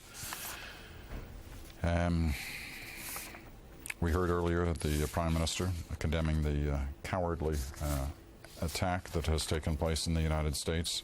Let me confirm for you now. This is what we can tell you with certainty about aircraft that were hijacked and have since crashed, as we continue to watch the tape of what happened in New York City earlier this morning, about 3 hours ago now, when the second aircraft hit, and about 90 minutes ago, by the time both towers were down, having suffered such severe structural damage they couldn't stand. The hijackings, 4 confirmed hijackings. American Airlines flight number 11, Boston to LA. That is confirmed. It was hijacked. It then crashed into the World Trade Center. American Airlines number 77, Washington to LA, confirmed, hijacked and crashed. United Airlines flight 175, a Boeing 767, Boston to LA, confirmed, crashed. United Airlines 93, Boeing 757, confirmed, hijacked and crashed. Newark to San Francisco, that is the one, a 757 that crashed in Pennsylvania. One of the American networks, ABC, is reporting, although not confirmed, that Flight 175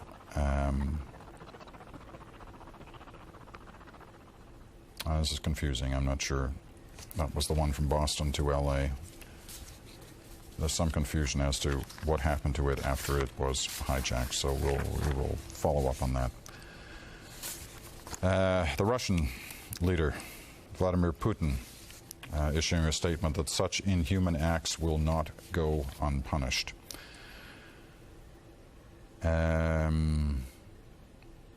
A name that we have heard many times in the last couple of years associated with acts against the United States, Osama bin Laden.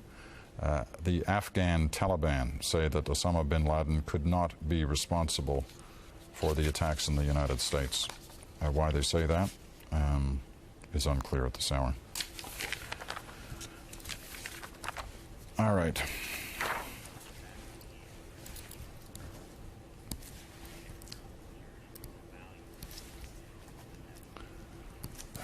All right, just being notified that we have somebody else joining us now, this time from Quebec City.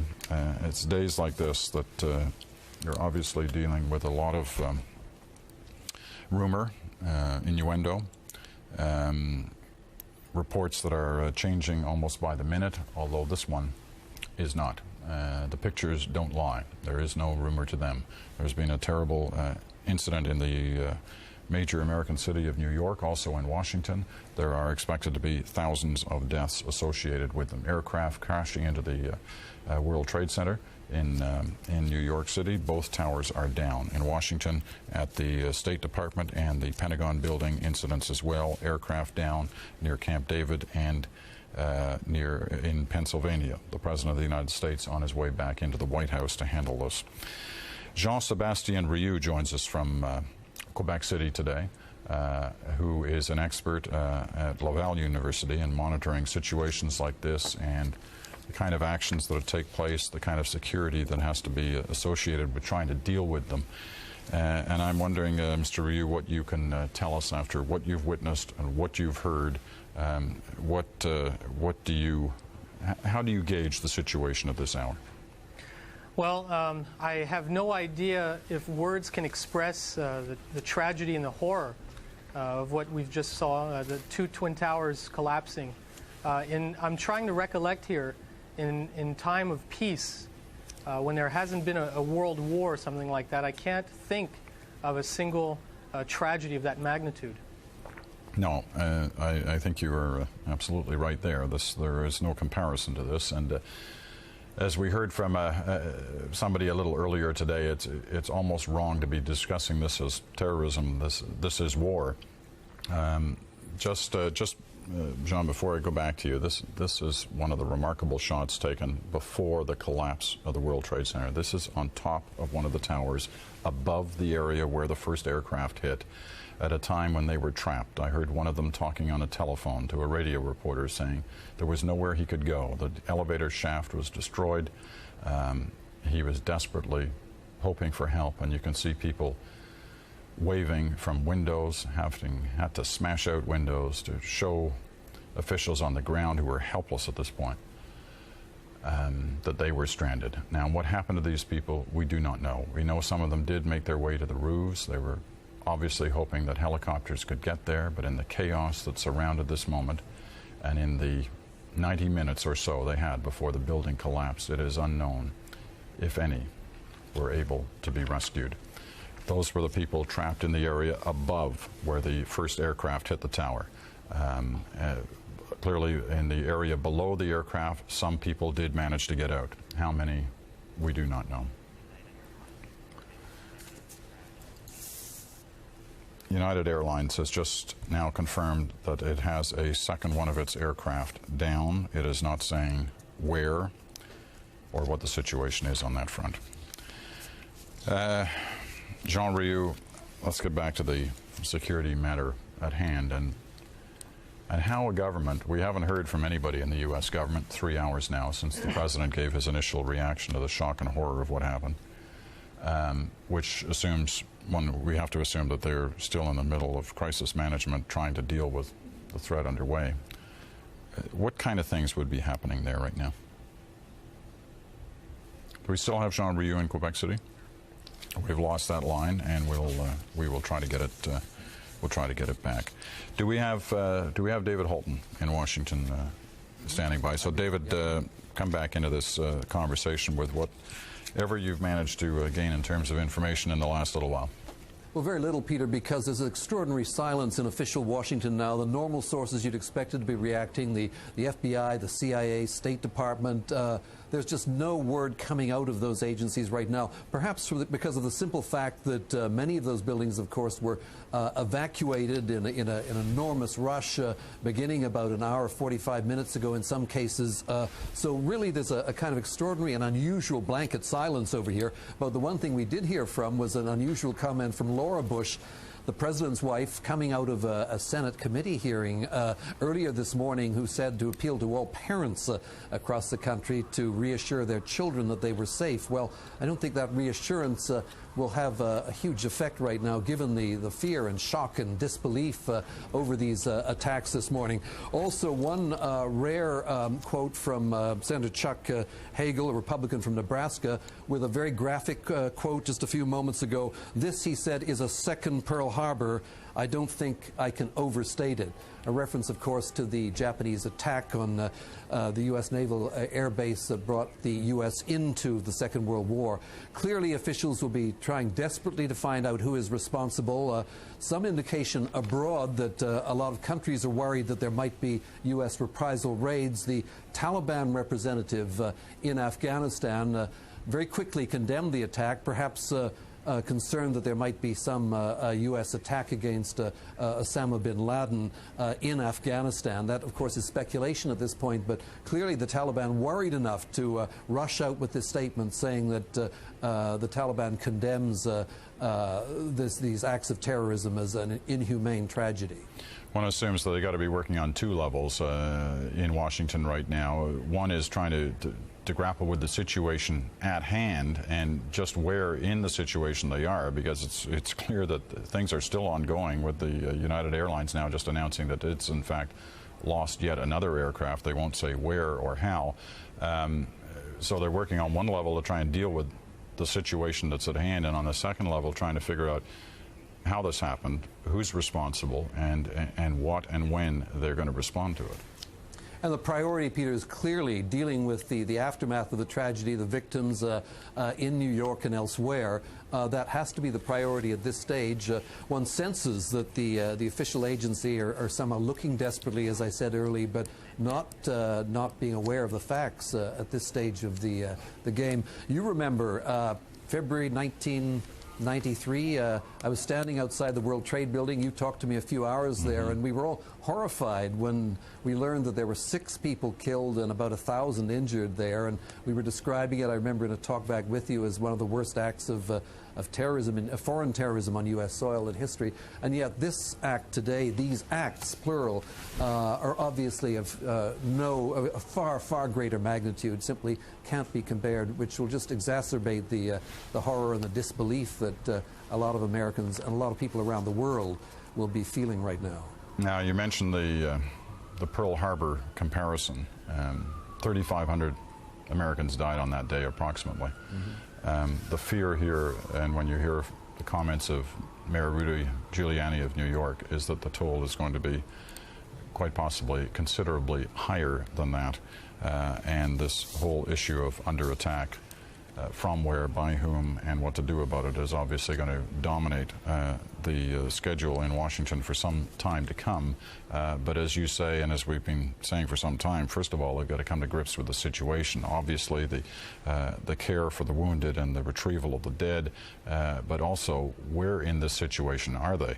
The smoke still hovers over New York City from the debris rising into the air from the World Trade Center, and here you see again, as it shortly after 9 on the West Coast now here, and just for those who are just joining us, video of the second attack on the World Trade Center by a hijacked aircraft, just right into the heart of the second tower. Within 90 minutes from that point, both towers had collapsed under the strain of the damage that had been done structurally to both towers. On a normal day, as we have reported, 50,000 people work in those buildings. It's expected that at that hour of the day, at least 20,000 were in their offices when this took place. And obviously, the resulting damage it's just almost too hard to comprehend. Aside from New York City, there have been attacks in Washington, both outside the State Department and the Pentagon building. Part of the building, the Pentagon building, has collapsed, we're told. There are casualties, but we are not sure how many. There have been aircraft down in a number of other locations in the United States. In Pennsylvania, a 757 down. We believe it was hijacked. Why it crashed and where it crashed, or exactly why it crashed, we are not sure. Did it run out of fuel? Was it aimed into the ground? Was it shot down in a defensive reaction? This is the scene from Pennsylvania, the first pictures we've had access to. Unfortunately, sorry, that we're told is another one. That one was in Colorado.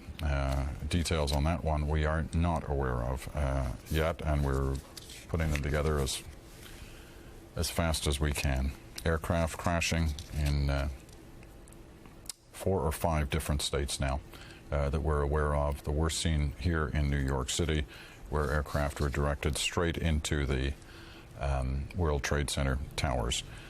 One has to assume, with these events still unfolding, that the reason we are not hearing anything official from the U.S. government or any of its agencies is, other than the FAA or trying to monitor aircraft movements, is that they are still very much in the situation of trying to deal with what is happening, that there are still events unfolding. Let's look back at those pictures. They were, in fact, from Pittsburgh, or near Pittsburgh, about 80 miles from Pittsburgh, where a 757 went down. Appears to be in a field. We're told in Somerset County. You can't see too much from those pictures, other than a massive hole in the ground. Emergency crews trying to deal with the situation. 757 is one of the newer version Boeing aircraft. It's not the big jumbo, huge jumbo 747 aircraft, but it is nevertheless a major aircraft as well. That map showing you from the local Pennsylvania station just where this took place. The European community has called for an extraordinary meeting of European foreign ministers tomorrow in Brussels. We're just being told of that. Just looking at more details coming over the wires of different details on the aircraft involved, but we're still trying to trace what this latest story is of an air crash in Colorado. We don't have the details yet. The airport in Los Angeles, California, where a number of these aircraft had been originally destined to before they were hijacked, we have told has just been evacuated. It is an enormous airport. It joins the ranks of the other airports that have obviously been shut down, but in this case, LAX has been evacuated, or is in the process of being evacuated at this hour. So the situation is still very much ongoing, and U.S. officials and officials around the world still trying to come to grips with this.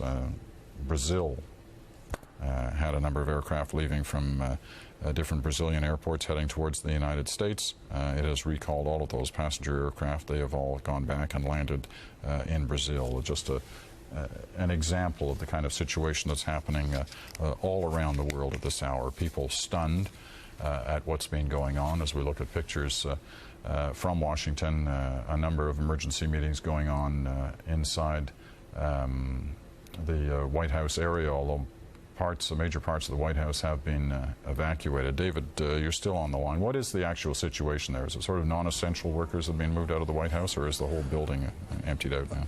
Well, not only from the White House, the West Wing was evacuated earlier, but a number of other federal buildings, Justice included, the Capitol building, the Pentagon, of course, even before the bombing attack on the Pentagon itself, have been cleared out. Crossing over the bridges earlier, they'd actually closed off a couple of the bridges. As I tried to get back earlier today from National Airport to the center part of Washington, they'd closed off the bridges. They are now opened again.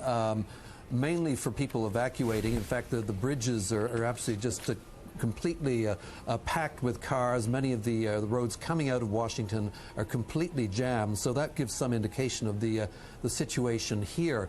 But it's right across the country. This is what, the graphic indication of the magnitude, Peter, of this crisis is that measures are being taken right across the country. In Chicago, the big Sears Tower skyscraper has been evacuated. Other high-rise buildings across the country evacuated. Anti-terrorism divisions activated in just about all the major cities in the U.S. So precautions are being taken in places where there haven't yet been any indication of terrorist activity. All right, new information coming in also from the American Capitol in Washington about the Pentagon situation as we continue to monitor live the pictures from New York City. But in Washington, the new details on the Pentagon collapse. It's now being reported that part of the Pentagon that collapsed was between the 4th, 5th, and 6th corridors. What that means in real terms is that is the Army section of the Pentagon, the Army section that controls planning and logistics. And it is assumed that at the time of that incident, that leaders from the U.S. Army were presumably working in their offices. We are told there have been casualties, the details of which we do not know. Hospitals in both Washington and New York desperately asking for blood donations in both cities. I don't want to overstate this, but it's at times like this when a certain calming is needed. We've heard from Mayor Rudy Giuliani in New York City begging for calm while at the same time talking about the horrendous death toll expected. Out of the U.S. government at this hour, still no official comment beyond the remarks that the President of the United States made about 3 hours ago when he first indicated that it was an apparent terrorist act. what Americans and the rest of the world can only go with right now are the kind of comments they're hearing on their various television networks, and that they're hearing from civic officials like Giuliani and from airport officials and airline officials. The fact that nobody has come out in some way does speak volumes about the fact that they are still really unclear what to say on one hand, or also that they're still very much involved in trying to deal with the situation. But it's at a time like this that I was going to say that things can be overstated. Well, it's awfully hard to overstate what we've seen already happen today. But the issue is whether or not and when somebody from the American government is going to step forward to give as much detail as they can about what they know and what they fear and what they're doing to handle the situation. At this time, it's David, I don't know, stop me if you don't agree, but it does seem remarkable to me that nobody at any level beyond the president, who was out much earlier with very basic comments, has stepped forward to say anything yet. We can't hear David. If we can open David's mic there. It's quite remarkable. There's just been a blanket of silence coming out of official Washington since these attacks began.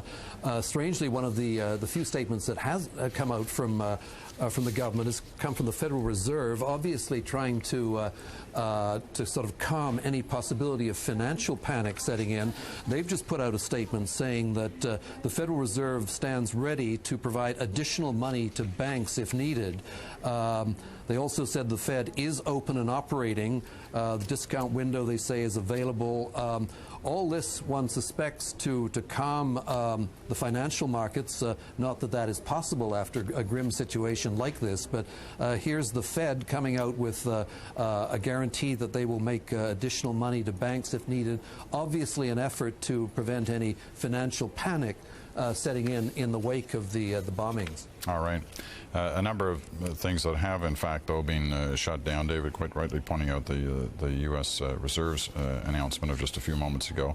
The stock markets, the financial markets in the United States have closed. Both the Dow Jones and the NASDAQ, the New York Stock Exchange and the NASDAQ have closed for the day. NASA has shut down its facilities at Cape Canaveral in Florida, the Kennedy Space Center. Closed at least for the day, with the concerns that are obviously evident throughout the United States. Let's, as we watch the situation they've also closed the U.S.-Mexico border as well, and as we said, there are a number of tough security measures taking place at the Canada-U.S. border in different parts of the country. Let's go into New York City as we watch these pictures. Canadian Steve Irwin, who works in New York now, has joined us by phone and is right in the heart of Manhattan, where all this is unfolding. And Steve, give us the eyewitness report of the moment.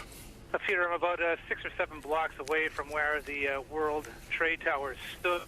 I can tell you, just last weekend I was down here and it dominated the skyline. I can't see it anymore. The sky is completely blotted out. It looks like a tornado is actually coming up from lower Manhattan. It's been a horrific scene. I got here just moments after the second tower went down.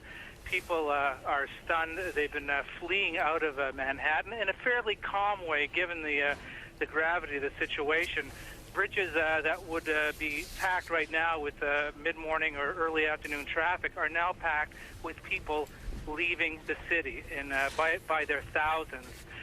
On my way down here on a bicycle from the Upper East Side, which is about 70 blocks away from the towers, I saw a line of police vehicles and ambulances coming down a street that was cordoned off, 2nd Avenue, which is a very major thoroughfare in Manhattan, completely blocked off except for a continuous line of emergency vehicles. Police and firefighters have been off duty, have been coming in, driving Mercedes or motorcycles, just trying to get down here.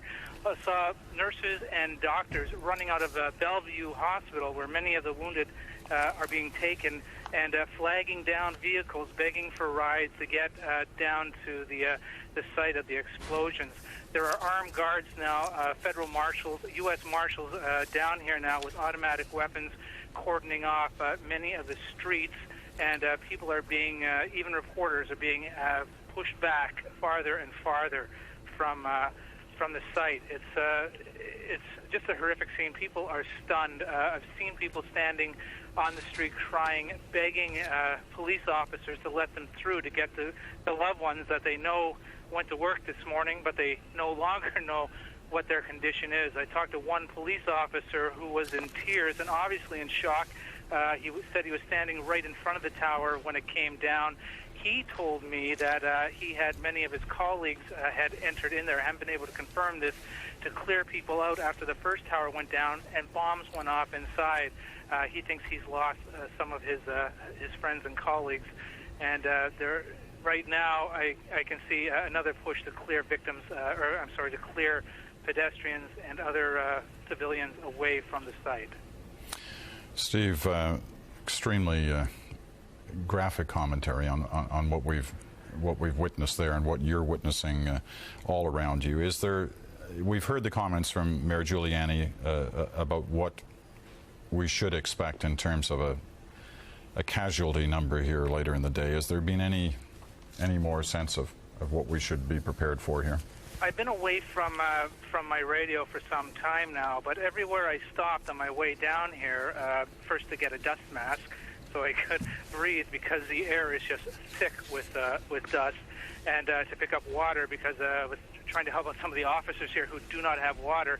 Nobody knows a casualty number or even is hesitating to guess. The only one who said anything at all about a hard number, and it wasn't a hard number at all, was the officer I mentioned who was standing at one of the corners actually crying, and he just said, "You don't want to go anywhere near there. I can't tell you how many people are there." He goes, "But the place was full."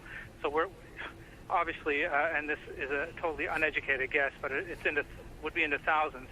I have one friend who does work in the trade center who, thank heavens, was late going in today, and she's desperately trying to find out if any of her employees are still down there, but she told me that there would have been thousands and thousands of people in the area and in the buildings. Steve, we appreciate you giving us a few moments of your time, and we'll let you carry on with your day and the reporting that you're doing. We'll probably talk to you a little later on. Thanks very much. Thanks very much, Peter. Okay, Steve. Steve Irwin, a Canadian who works now in New York City, with his on-the-ground view of what's been going on. The Canadian border, we're told, is about to be sealed off between Canada and the United States. There are already indications that parts of it have been. The tunnel at Detroit-Windsor has been closed. The Ambassador Bridge between the two cities and the Blue Water Bridge linking Sarnia and the U.S. is remaining open for now. We've heard also along the New Brunswick Maine border there have been some certainly delays in any crossings there.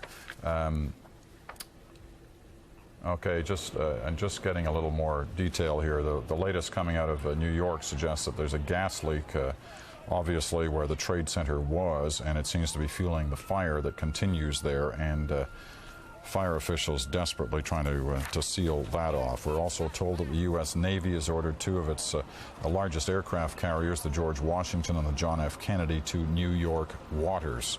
And we're told they're heading that way now. More on the Canadian-U.S. border situation. We're joined now by Alan Waterman, who joins us from the BC Washington state border. Alan, what can you tell us about what's happening there now? Hello, is Alan Waterman on the line?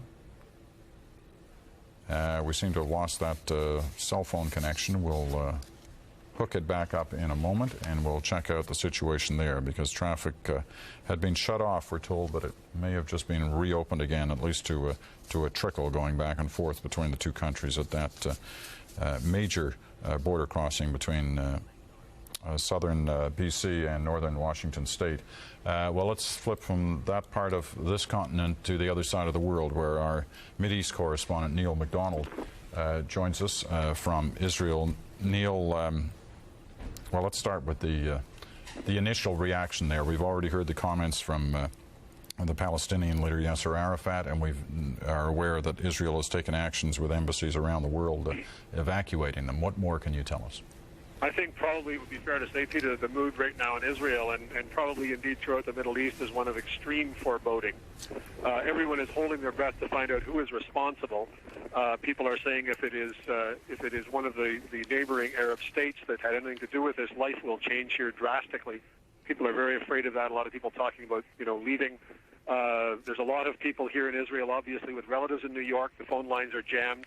The Israeli Air Force is on a state of high alert.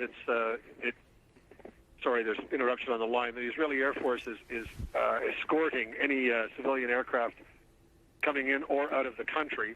And on the Palestinian side, as you mentioned what Yasser Arafat had to say, but the radical Palestinian groups, some of which called just in the last couple of weeks for attacks on American interests, cannot rush fast enough to get in front of cameras to offer both denials and condemnations.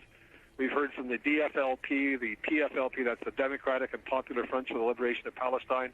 One of those groups was quite active in airplane hijackings in the 70s, both denying it in the strongest terms. Sheikh Ahmed Yassin of Hamas, a man who dispatches suicide bombers into Israel, has denounced it and said he's against this sort of thing. Abu Laila, who is the provisional head of the PFLP, very, very nervous, clearly, about what is coming. Strong denials all around. Now, there is a disconnect between Arab leaders on the Arab street. In Lebanon, in the large refugee camps there, Ain Hawli, Sabra, and Shatila, there has been firing into the air and dancing and celebrations of this. In Jerusalem, there was a small group of people in front of the Damascus gate of the old city, handing out sweets and toasting Osama bin Laden, some of them toasting at Saddam Hussein or whoever they think is responsible for this, but those were small groups. Nonetheless, it is unquestionably true that the United States has been marked as the enemy here over the months. There's a great deal of animosity against Americans, and whoever is responsible for this, amongst a great many Arabs, will probably be a hero.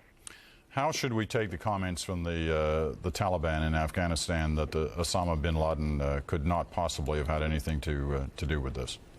Well, as the British would say, they would say that, wouldn't they? Again, I have to stress that the feeling in this part of the world is that a bit like what was said by the Japanese after Pearl Harbor, we've awakened a sleeping giant and filled him with terrible resolve. Whoever is responsible is liable to face a massive retaliation, and people are just holding their breaths, hoping that it's not their people. And as I said, the Israelis, if there are reports out of London by Arab journalists saying that Osama bin Laden had said in the last couple of weeks that he was planning large-scale attacks against American interests to avenge what they're siding with the Israelis in this conflict. So if there is an Arab angle to this, and everyone is afraid there is, Israel will be, one way or the other, dragged into it. And Israelis themselves as well are scared, I think it's fair to say, of what's coming, or of the escalation that everyone has been predicting in this part of the world as this uprising has continued for the past year. It's a very nervous, very tense situation. People are obviously struck by a lot of different things today, but perhaps the two main ones are the enormity of what we've witnessed that has happened and the potential of quite staggering figures when all the numbers are counted by the end of this.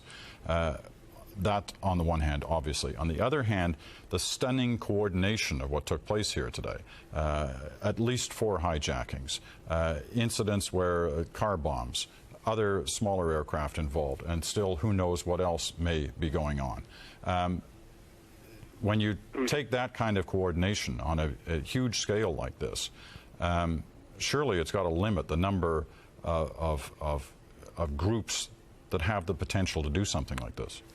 That's obviously the big question. We should probably start by saying that, harken back to what President Clinton said after the bombing of the federal building in Oklahoma, which is that let's just wait and see who's responsible. But once again, if there is an Arab angle to this, and suicide attacks are a hallmark of Arab terrorism, or what is considered Arab terrorism, just running historically through who would be capable, there's obviously the bin Laden organization. There is the Iraqis who have come into a tremendous amount of oil money, and Saddam Hussein has been railing for years about what he wants to do to attack American interests. Those would be the two that would first come to mind. The Libyans have not been in this business for some time. The Syrians were on the American state terrorism list, but it's unimaginable, I think, that and of course, it's an educated guess at this point, that the Syrians would have the sophistication or the infrastructure to do this. Now, it would take a super rich organization funded by a rich power, and right now, that would appear to be Osama bin Laden's Saudi oil money, or the Iraqis, who are, because of oil prices in the world, rolling in money and the threats that they have made. The Palestinian groups, it should be said, are just not that big, not that well equipped. It is true that the Israelis assassinated the head of the PFLP a couple of weeks ago, Abu Ali Mustafa, and his surrogates in Damascus and in Ramallah have been calling for attacks on American interests, but that's largely been seen as empty rhetoric. They did manage some hijackings in the 1970s, as I said, but this is inconceivably beyond the resources of the Palestinian and pro-Palestinian groups. It's more likely, as I said, if, once again, there is an Arab angle to this, it would be more likely to be found to the extreme east of this place. The people that have been marked as enemies by the Jewish state are, first and foremost, Saddam Hussein, Osama bin Laden, of course, Iran. But Iran has been normalizing its relations with the rest of the world, and the big fear there is the development of their nuclear program, not something like this. All right. Look, Neil, sorry, I was just getting other information in my ear, but let me, having heard your analysis of this with all the obvious cautionary notes that you put in, that has certainly helped us be better informed as to what may be going on here. And the other stunning moment while Neil was talking, as we always do when somebody is talking over pictures, we put their name and where they're talking from. The juxtaposition of Neil's voice and the super, which is what we call the lettering at the bottom of the screen, saying Jerusalem, with the pictures, which if you just joined us, you may well have assumed was a situation in the Middle East. The stunning after effect of these bombs that have gone off in New York and the crashes of the aircraft into the World Trade Towers, you might have thought you were looking at the Middle East. You weren't. You were looking right here into the heart of New York City, where the two towers of the World Trade Center have both collapsed under the strain of the damage caused by two major aircraft hits on those towers, hijacked aircraft directed right into those buildings. Joining us now from Calgary, Will Engel, who is a former American Airlines pilot. And Mr. Engel, we want to try and get some sense of what may or may not have happened here this morning in terms of the pilots. A hijacked aircraft. Walk us through what is the normal procedure that you're aware of from your days as a pilot for American Airlines that a captain would go through if he was still in control of the aircraft once it was hijacked. Okay, Peter. Basically, what the procedure is, they ask who's in charge. The pat answer is the hijacker is. We let them go ahead and assume that they've got command of that aircraft. That's first and foremost, because the first thing you don't want to do is to aggravate or make this guy feel like he's not in charge, because he's normally got a firearm. Once they take possession of the, quote, control of the aircraft, we do our transponder encode if it's possible, that being 7700. The transponder sends that information back to air traffic control. A bleep comes up on their scope, instantly telling them that we've got a situation. Now, just let me stop you for a moment. One assumes that that transponder can be initiated without the knowledge of the hijacker? We try to do it if as subliminally as possible. Mm-hmm. Sometimes it's not possible. Sometimes you just got to reach down there, and if he asks you what you're doing, I'm just trying to, coordinate. I'm going to turn off the radio. I've told, sometimes we were told that, number one, turn off, tell them I'm just shutting down the radio. At that time, you can key it in. We've got a preset button normally. We push the one button. It sends a 7700 code back to the transponder. That initiates the ATC notice that we have been hijacked. All right, let me just stop you for a moment. we've been talking in the last couple of hours is when are we going to hear something from the American government? We're told now that shortly President Bush will be making another statement. We'll obviously cover it live as soon as that takes place. It seems to suggest that he's in Louisiana right now. Must have flown there from at an Air Force base in Louisiana. Must have flown there from Florida. Let me get back to this this situation now on board the aircraft, because obviously of all the incredible pictures we've seen today, perhaps the most dramatic is of that second aircraft. Appears to be a 737 going into the second tower. Now, it's awfully hard as we watch these pictures to imagine that any pilot, no matter what he had to his head, would have done this. I cannot assume at this point that the aircrew on board the second aircraft was even alive. That's just a gut feeling with me, would be that, you know, it wouldn't happen. I think when we have a chance to study the black boxes and pull back the cockpit voice recorders, we're going to find that there were probably 2 shots in the cockpit. So that the hijacker or hijackers would have commandeered the aircraft completely. In other words, eliminated the pilots. They would have killed the flight crew and taken over the aircraft, and that would have been the only possible scenario that I can see of that aircraft flying directly into the building. Have you ever contemplated such a situation as this? Yes and no. As a captain, we all have to assume that back during the early 70s, when it was fashionable to hijack an aircraft, that it could happen to you. In the 80s, it wasn't so much, it wasn't as fashionable.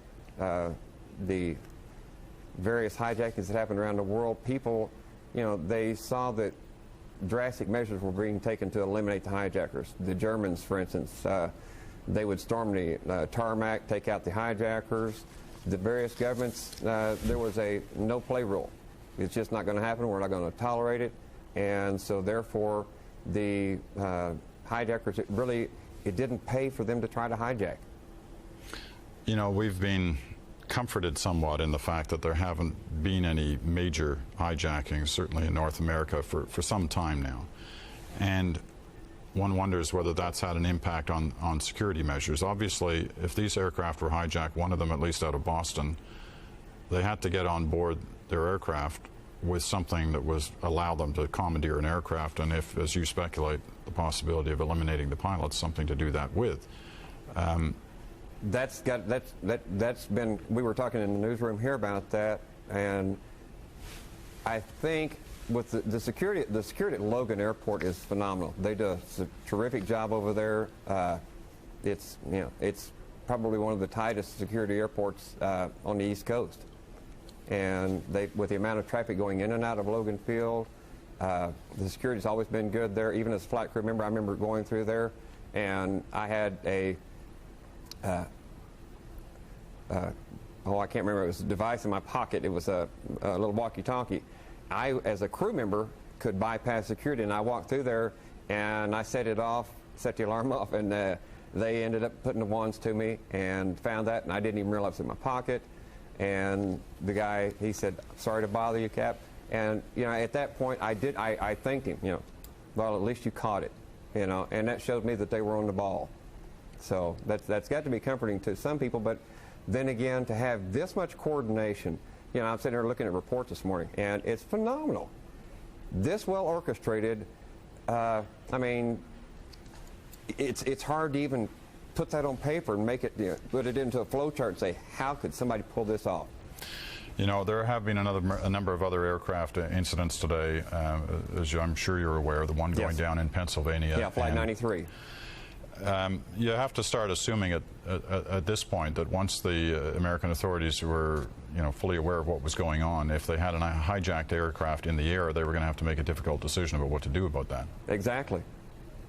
And, you know, it comes at that point in time where the 1st Tactical Fighter Squadron there at Langley Air Force Base, which guards basically the East Coast and the White House, and they're in charge of the F-16s and F-15s that were up in above New York City and above Washington, D.C. this morning. And these guys, you know, they've got an enormous task, is that their order is take out the aircraft. Captain, any Any other thoughts on this before we let you go? I just, my heart goes out to the crew members, their families, and all the families of the victims today. Whoever was, the individuals that were on board the aircraft into the trade centers, that's a heck of a way to go. And, today is the first day, it's what my dad in the mid-'60s said was rain day. This is the day the rain came. Well, it certainly did. Captain Engel, we appreciate your time and your expertise on this issue. Thank you very much. Thank you very much. Will Engel joining us from Calgary today. More information suggesting that the borders have been closed between Canada and the United States, between the United States and Mexico. How long it will actually take to make this happen, we don't know, but let's go to the border crossing at Niagara Falls, where our Joanna Remiliotis is standing by. Joanna, what can you tell us from there? Bridge now, the Rainbow Bridge, which is one of the three main bridges going from southern Ontario, Niagara region into Buffalo. The wait here, officials say, is about 2.5 hours. And at this point, two of the bridges still remain open, but it's not for sure. It's not certain that they will remain open throughout the day. There's a tense mood here. Officials are going through everybody, asking people all kinds of detailed questions, looking through cars, and they're just not taking any chances. And the Air Force Reserve in this region is on high alert. All the major federal buildings in Buffalo have been evacuated, including City Hall, the Federal Reserve Building, and the Federal Building. Right now, like I mentioned earlier, the mood is tense, and the wait here right now is about 2.5 hours at the very least. That's what officials are telling us. All right, Joanna, thanks very much. Joanna Remiliotis joining us from the Niagara Falls border between Canada and the United States. Let's go to Vancouver. Natalie Clancy standing by at the Vancouver International Airport, where the situation is likewise tense. Natalie, what can you tell us? Hello, Natalie Clancy. Hi there. Natalie again. Just a sec. Have we got you now, Natalie? I'm just not clear if I'm even on the line with them. Well, we're obviously having a little trouble hooking up with Natalie. Natalie, we'll try this one more time. Natalie Clancy in Vancouver, can you hear us?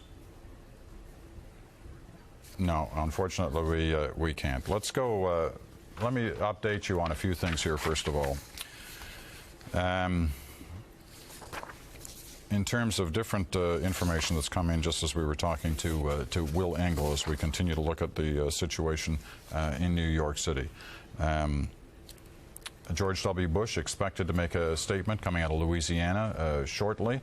We heard from him earlier, said freedom itself was attacked. Freedom will be protected.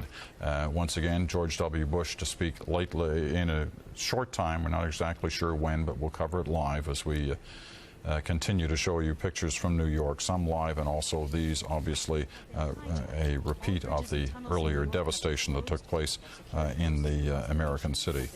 The border crossings we told you about, many have been closed, others are down to a trickle and may yet be closed. U.S. Secretary of State Colin Powell, who is on a visit to South America, is now on his way back, as there will be emergency meetings taking place in Washington. They're under the direction right now of the Vice President, Dick Cheney. But as we say, the President of the United States about to make comments soon in Louisiana, and we will go to them as soon as he makes them. Let's go back to Vancouver Airport, try that connection once again with Natalie Clancy. Natalie, what is happening at the Vancouver Airport? Well, a few moments ago, it was a very urgent moment. An alarm went off, a very loud alarm went off in the airport, and everyone was told to evacuate immediately. So hundreds of passengers, I'm in the U.S. arrivals terminal, but hundreds of passengers ran outside, and they were all crowded before that around television sets in the airport. There have been constant announcements. We're hearing another one now. I think it's just a matter of a false alarm, because they did allow people back in the airport just a few minutes later, but it certainly gives you a sense of just how heightened people's fears here are. We've talked to many American citizens here who are trying frantically to find out more information about their relatives back home. We heard of one tale of a group of Americans who were on a flight this morning on board in Vancouver were told to get off, that they should get off because of what happened. And one of the gentlemen on the flight, his son works at the World Trade Center. Peter? All right, Natalie, we're going to leave it at that. We appreciate that. We'll be back to you if further developments occur in Vancouver. Now, earlier today, we talked with John Thompson, a security expert at the Mackenzie Institute here in Toronto, and John has been monitoring the situation here over the last couple of hours. John, your thoughts on the latest details that we've seen? Well, so far I'd say the indicators seem to suggest the handiwork of the network of Osama bin Laden. The attacks have been very well planned, aimed at causing a massive loss of life, which was characteristic of the World Trade Center bombing in '93, the Bahrain Tower attack in Saudi Arabia, and the African embassy bombings. And of course there's the actual delivery of the attack, which may have been by perhaps a very small number of people. However, the Osama bin Laden network has never been known to use suicide bombers, with a single exception of the attack on a U.S. Navy warship in Yemen last year. And of course, we also know that Osama bin Laden has had an interest in attacking American targets, particularly airports, before. Remember, Ahmed Rassam was arrested as part of that network trying to cross into the United States with a load of plastic explosive, and his ultimate target was at Los Angeles Airport. But the thing here is this is much, much more than an ordinary terrorism. I said before, this may even be an attempt to, it's a strategic strike at the United States. The two attacks on the World Trade Center basically stuck a spear into the United States financial system, the United States markets, in fact the global markets. At the same time, you have the attack on the Pentagon, the attempted attack on the State Department. Right now, it's not yet confirmed, but the crash of an aircraft near Colorado suggests that someone was trying to hit NORAD, perhaps, Colorado Springs, or U.S. Space Command, which is an important communications hub. Those are two key targets in the Colorado area. Also, the incident in, again, this is not yet substantiated, but near Cincinnati, that's not that far from Dwight Patterson Air Force Base, which is, again, another key American military installation. And then, of course, we still haven't got information on this, but the possibility of a attack on Camp David, which is sort of the first place that a lot of key American officials would go to if they were evacuated from Washington. I mean, whoever planned these attacks planned them very, very well. And this is much more than a spree of terrorism. This is appears to be, right now, a concerted attempt to hit the United States in a very strategic manner. Because it's so concerted and so coordinated and apparently so successful, it has to narrow down the possibilities of who could have been behind it. I hear very clearly your pointed direction towards the network of Osama bin Laden, but there probably can't be that many possibilities given this kind of coordination. No, not that many possibilities, but there are some other players in the Middle East. There was some military-grade planning behind this attack. And I think also you notice the attacks seem to have been, there's been some attempt made to time them rather precisely as well. More details will come out on this, but maybe Osama bin Laden, maybe Saddam Hussein. It's hard to think of anybody else at this moment. But this is probably the most devastating attack that's ever been inflicted on the United States in its history. Yes, I don't think there's any doubt about that. John Thompson, we appreciate your calm in trying to deal with this today, and your thoughts after studying what we know so far. And as we all know, more and more details are going to come out. But John Thompson joining us here in Toronto, an expert with the Mackenzie Institute looking at terrorism and security matters. John mentioned one of the stories out today, the possibility that something happened in Colorado. There has been a report that there was an aircraft crash in Colorado. It hasn't been confirmed. We don't know any more about that and haven't heard anything on that for some time now. Here, let us confirm to you what we do know with certainty in terms of aircraft crashes. These are the ones we know are down, have been lost. An American Airlines flight, Boston to LA, Flight 11, that was one of the aircraft that went into the World Trade Center. American Airlines 77, Washington to LA bound, it was hijacked, crashed. United Airlines 175 from Boston to LA, 2 flights out of Boston today, both hijacked. Ironic when you heard Will Engel a few moments ago, the former American Airlines pilot, talking about how tight security is at Logan International Airport in Boston.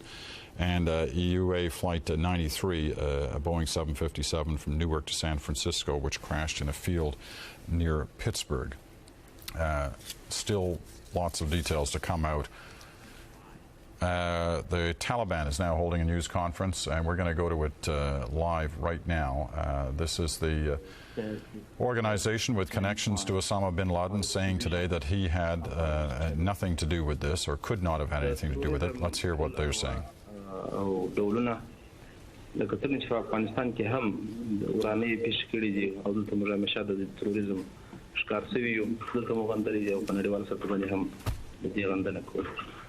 We have criticized all forms of criticism as Afghanistan has itself faced and has become the victim of terrorism, and we are now criticizing kind of acts.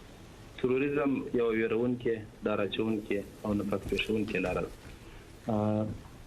terrorism is terrifying and hateful hatred or hateful methods.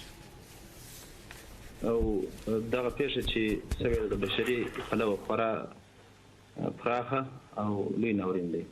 And this incident is from the humanitarian point of view surely a very vast and very terrifying incident. Any question? Any questions? Question, please.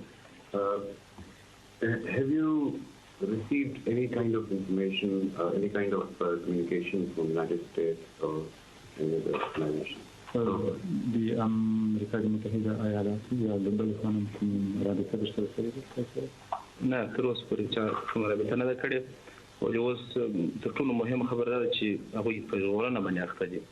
کېدای شي چې یوازې هغوی ته د تسلیت پیغامونه تللي وي، او دا چې اسلامي امارت سره چا تماس نیولی دا خبر تر اوسه پورې نه ده. No contact up to now. They might be busy, or surely they are busy in the rescue operation.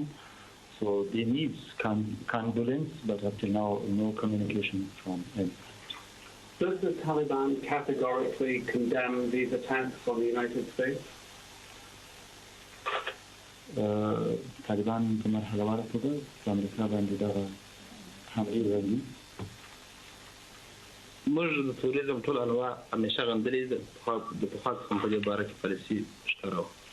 Our policy was very clear from the very beginning, and we have criticized, and even now we criticize terrorism in all its forms. Can you rule out any involvement by Osama bin Laden? Osama bin Laden last year, هیڅ قسم ته یا هر کوم یو قسم ته لاس درلودنه تاسو په دې سره راغلي؟ تر اوسه پورې چا په هغه باندې رسمي تور هم نه دی لګولی. No, up till now, no one has blamed or accused him formally. The Taliban have said that they will maintain Mr. bin Laden without communication, unable to communicate. Can you be convinced at this time that your policy of keeping him without communication has been effective in recent months? طالبان ژمنه کړې وه چې اسامه بن لادن سره به هر قسم اتصالاتي امکانات به لري کړي. تاسو دا خبره تاییدوئ چې اوس هم هغه پالیسي په دې باندې عملي ده؟ موږ په پالیسۍ کې کوم تغیر نه و راغلی. No change in our policy in this regard. Do you think the policy is working, Mr. Mutwakil? او دا پالیسي کار هم کوي؟ اثر یې کړی دی؟ طبیعي خبره ده. Suspicions obviously turn to Osama bin Laden. In the media, he's been mentioned as possibly having a hand in this. Are you concerned that Afghanistan could be on the receiving end of recriminations of reprisals of responding back? توجه یا ګمان دې ته راوړي مطبوعاتو یا میډیا د نوم هم اخیستی ده. آیا تاسو داسې توقع کوئ چې افغانستان به د دې عکس العمل وویني یا د عکس العمل هدف ته وګرځي؟ زه فکر کوم که چا د هغه نوم اخیستی هم یوازې به د پخوا څخه چې چون په هغه تبصرو کې ډېر نوم راتلی خوله هم خرڅوي. I think that even if someone has taken his name in the media, it might be just because his name was repeatedly mentioned in the past in the comments. Just for this reason, his name might have been repeated. Just the second half of the question, though, are you concerned that Afghanistan could receive reprise attacks? We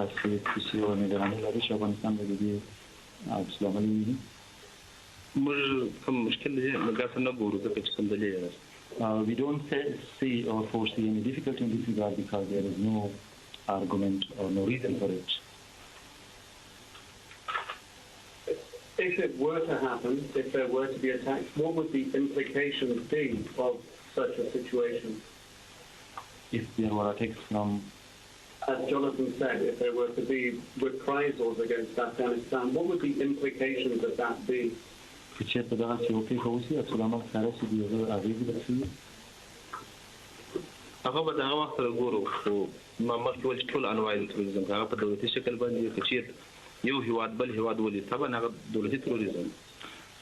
is a little bit earlier to say at this stage, but as we said that we criticize all forms of criticism. So if Afghanistan is attacked, then we can call it state terrorism.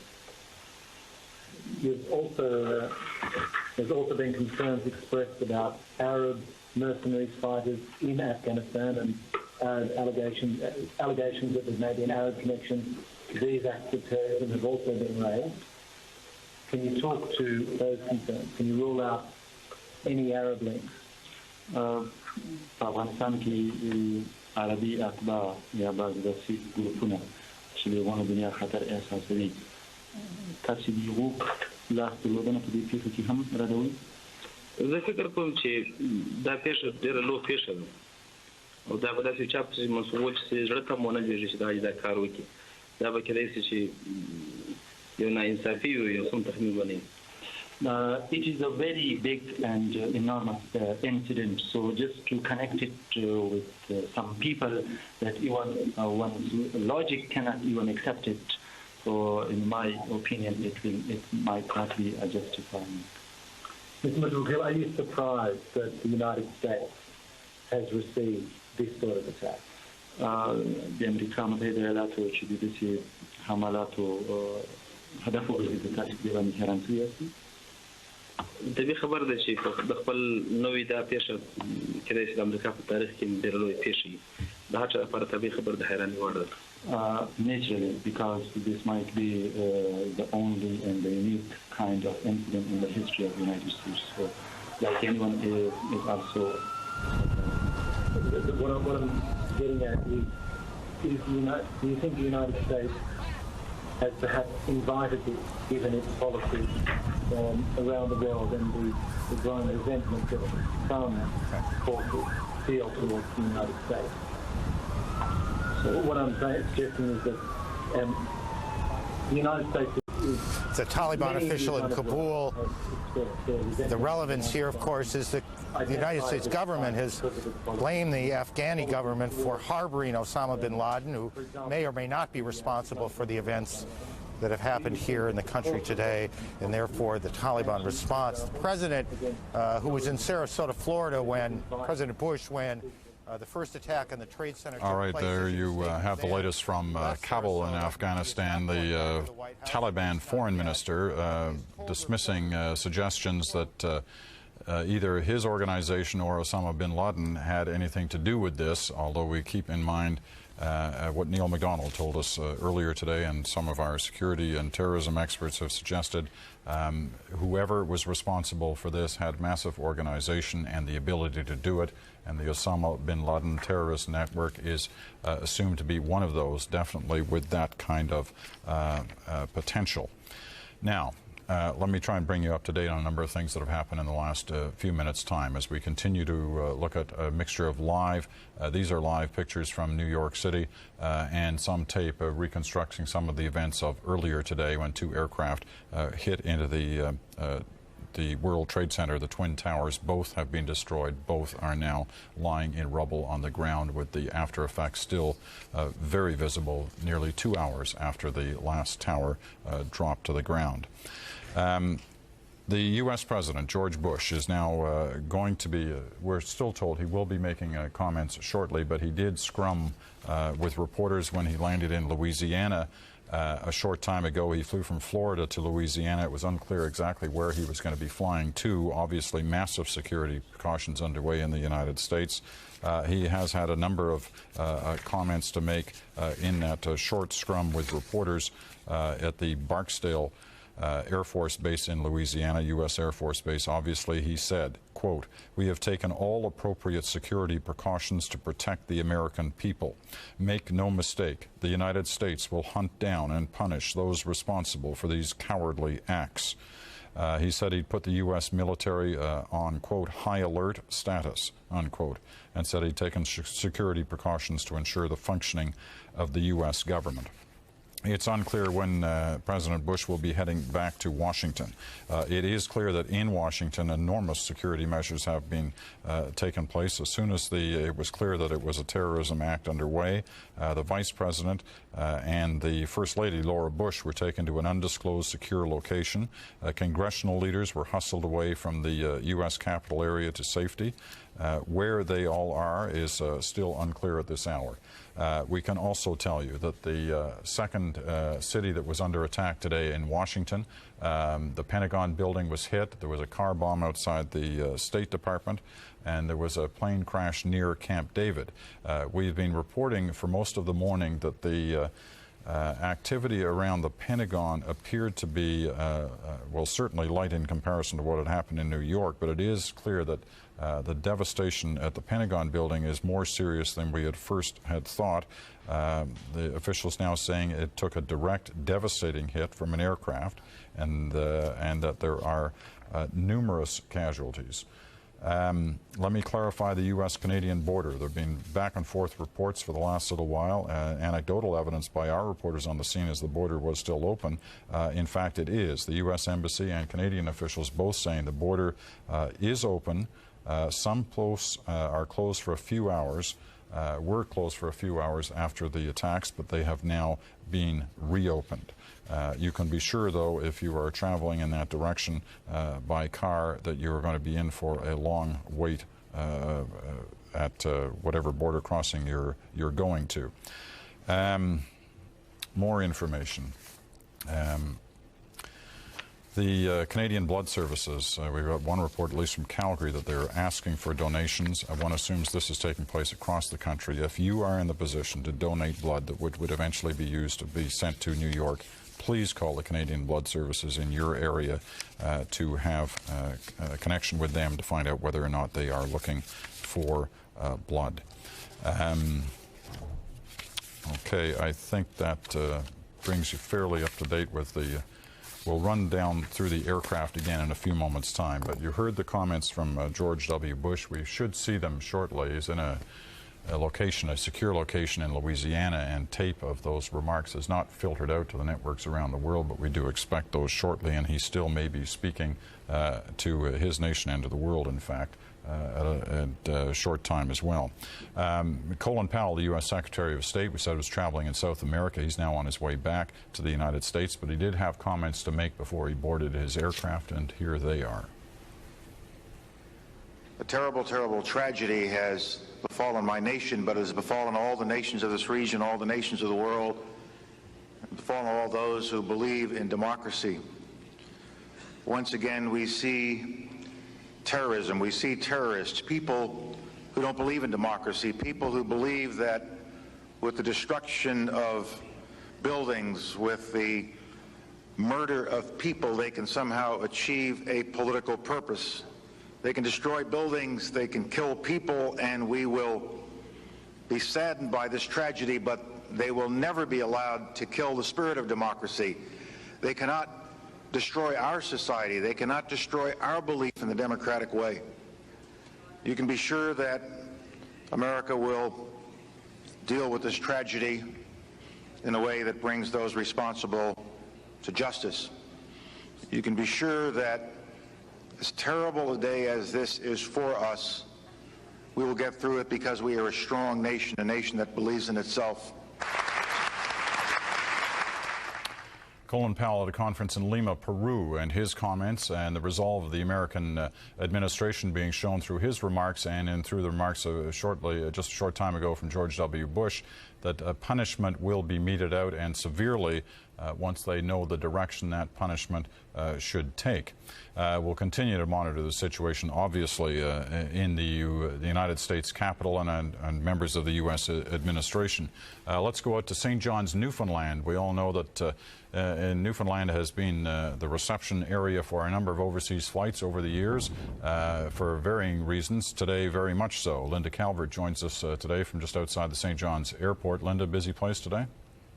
Well, yeah, Peter. Actually, I'm standing on a hill just outside the airport. We actually couldn't get a TV signal right out of the airport, but if you can see behind me, if we can get a shot of this, there are actually about 18 to 20 wide-body jets sitting on the tarmac right now, so it's almost a parking lot out there, and a jammed parking lot at that, Peter. This is a very small airport, and one of the airport managers that I spoke to just a few moments ago said that they can really only handle about 16 wide-body jets here, and clearly this isn't over yet. In fact, just a few moments before I spoke to you, another plane landed. Now, as for the people that are actually sitting aboard those jets, their fate is pretty up in the air, pretty unclear at this point. Only one plane has been allowed to let its passengers off. And as an airport manager that I spoke to said to me, their main concern with these people is security issues. They just want to find out who these people are. So right now, the people who've been let off that plane are on the tarmac and they're being surrounded by police and questioned. Now, do you know the origin of these aircraft? Were they coming from Europe, from overseas, heading towards the U.S. and Canada, or were they going the other way, or do we know? We know very little about this. We've been told that they're here from all over the world, but airport officials are releasing very, very little information about where they were going. All right. Linda Calvert reporting to us from St. John's, Newfoundland, a scene that is being repeated in different airports across North America today, as all aircraft were ordered grounded, and aircraft are on the ground now in locations across North America, and no air travel is supposed to be taking place. Let's go to George W. Bush in Louisiana, the U.S. president facing his first major international crisis.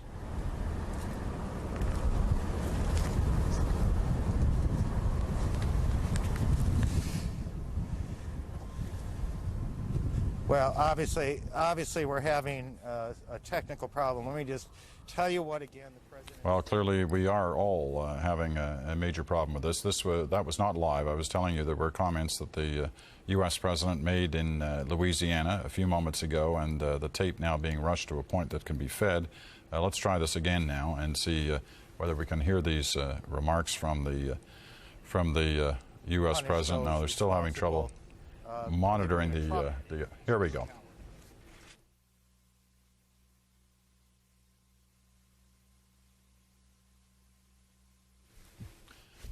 All right. Okay, we're now told that, in fact, they've now sorted out these problems. The sound may be a little difficult, but they're going to try it again. Let's listen in.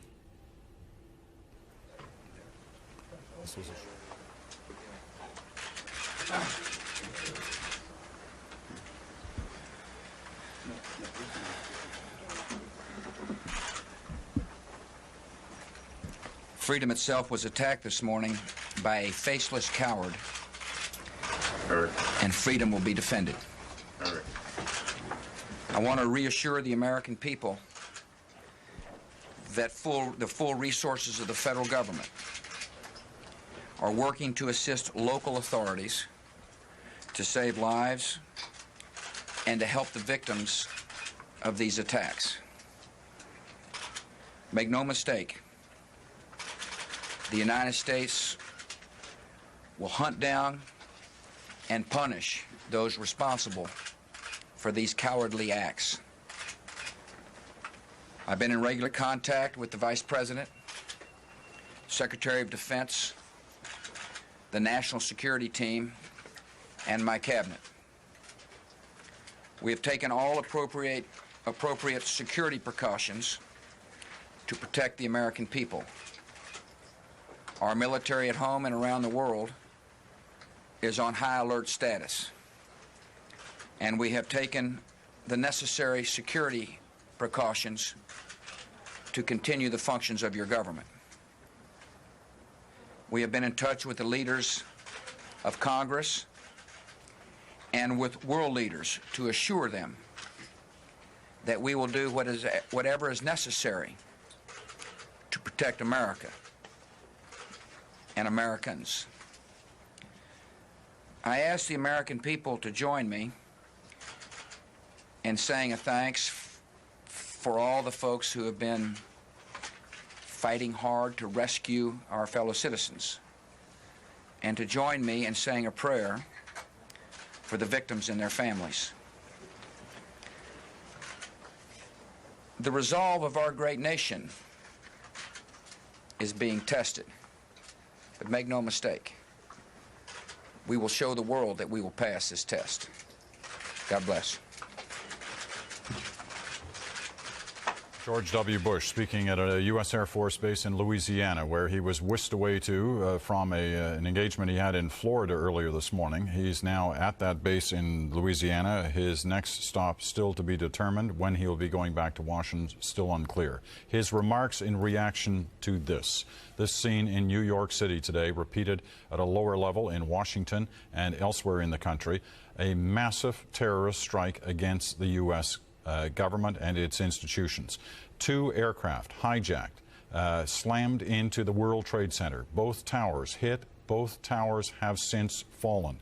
It is unclear how many people were inside at the time of this, but estimates range anywhere from 20,000 to 50,000. The mayor of New York City has already prepared his city and the nation for staggering death toll figures when all is said and done at the end of this. Also in the United States, in Washington, a car bomb attack outside the State Department and what is being now described by Pentagon officials as a devastating hit, another aircraft slamming into the Pentagon building just across the Potomac River from the White House and the Capitol building. So the situation in the United States, the president calling on his people to pray for those who have lost their lives today and to say thanks for those who are working so desperately to try and save the lives of the wounded. In terms of actual details of what happened today, very scarce. His main sentence, freedom itself was attacked by a faceless coward today. Those are the words of the U.S. president, which would seem to indicate they still do not know exactly what they're dealing with in terms of who did the attack, who is responsible, how exactly they are going to respond to this. Still other incidents at this hour unclear. There are other aircraft said to be lost. Where and how, we do not know. We can give you the confirmed flights that have been involved in the various hijackings today. These are the ones. American Airlines Flight 11, which was bound from Boston to Los Angeles. I just want to give you the exact details on which one of these various aircraft were involved in the different this Flight 11 was the first to slam into the World Trade Center about 8:45 Eastern Time this morning. It was carrying 81 passengers, 9 flight attendants, 2 pilots for a total of 92 people on board. Then American Airlines Flight 77, a Boeing 757 flying from Washington to Dulles, Washington Dulles Airport to Los Angeles. It was the second plane into the World Trade Center. It carried 58 passengers, 4 attendants, 2 pilots, a total of 64 people on board. Then the United Airlines Flight 175, a Boeing 767 from Boston to L.A. The airline has confirmed it has crashed, but it is not saying where. It left Boston at 7:58 this morning, bound for Los Angeles. 56 passengers on board, 7 flight attendants, 2 pilots, a total of 65 people. They're not saying where. We do know an aircraft crashed in Washington at the Pentagon building. We're told it was a devastating hit. We'd been led to believe it was a small aircraft. We do not know that for sure. It may have been this. United Airlines Flight 93, Boeing 757 from Newark to San Francisco. It crashed outside Pittsburgh, Pennsylvania. It was carrying 38 passengers, 5 flight attendants, and 2 pilots for a total of 45 people. It crashed near Pittsburgh at about 10 o'clock. Those are the details on the aircraft involved. The major devastation, though, here in New York City, where literally thousands of people are said to have been killed, in the attack on the World Trade Center with both towers crashing down. It's been almost 3 hours since the towers hit the ground. The smoke still pouring over the New York City skyline.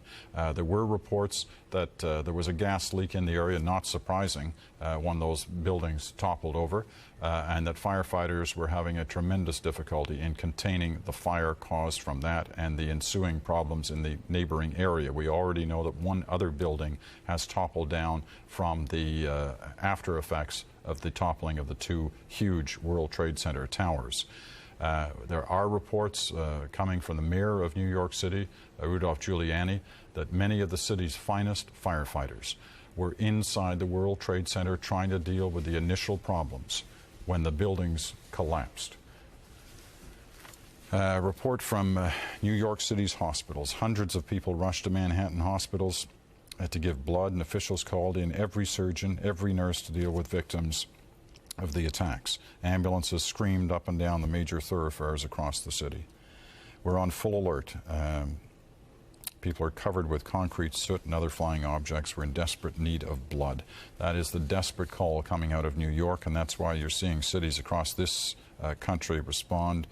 If you are able to help, please call your Canadian Blood Service office in your community and ask them if they are on top of the situation in terms of taking blood donations for New York. This is going to be something that continues for days yet. Canada's Solicitor General has made a number of comments in the last little while. Let's hear what he has to say. His name's Lawrence Macaulay. He was talking in, I believe, in Yarmouth, Nova Scotia. Here's what he had to say.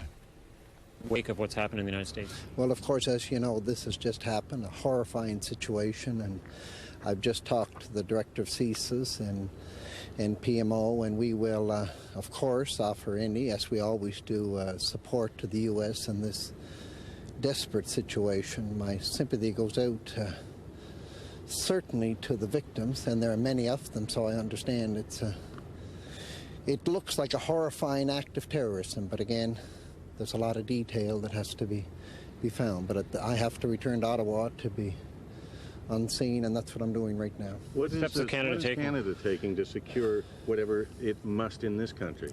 Well, as we have a security intelligence team and the RCMP who work, as I've always said, with security intelligence agencies around the world, and I would expect they're doing that.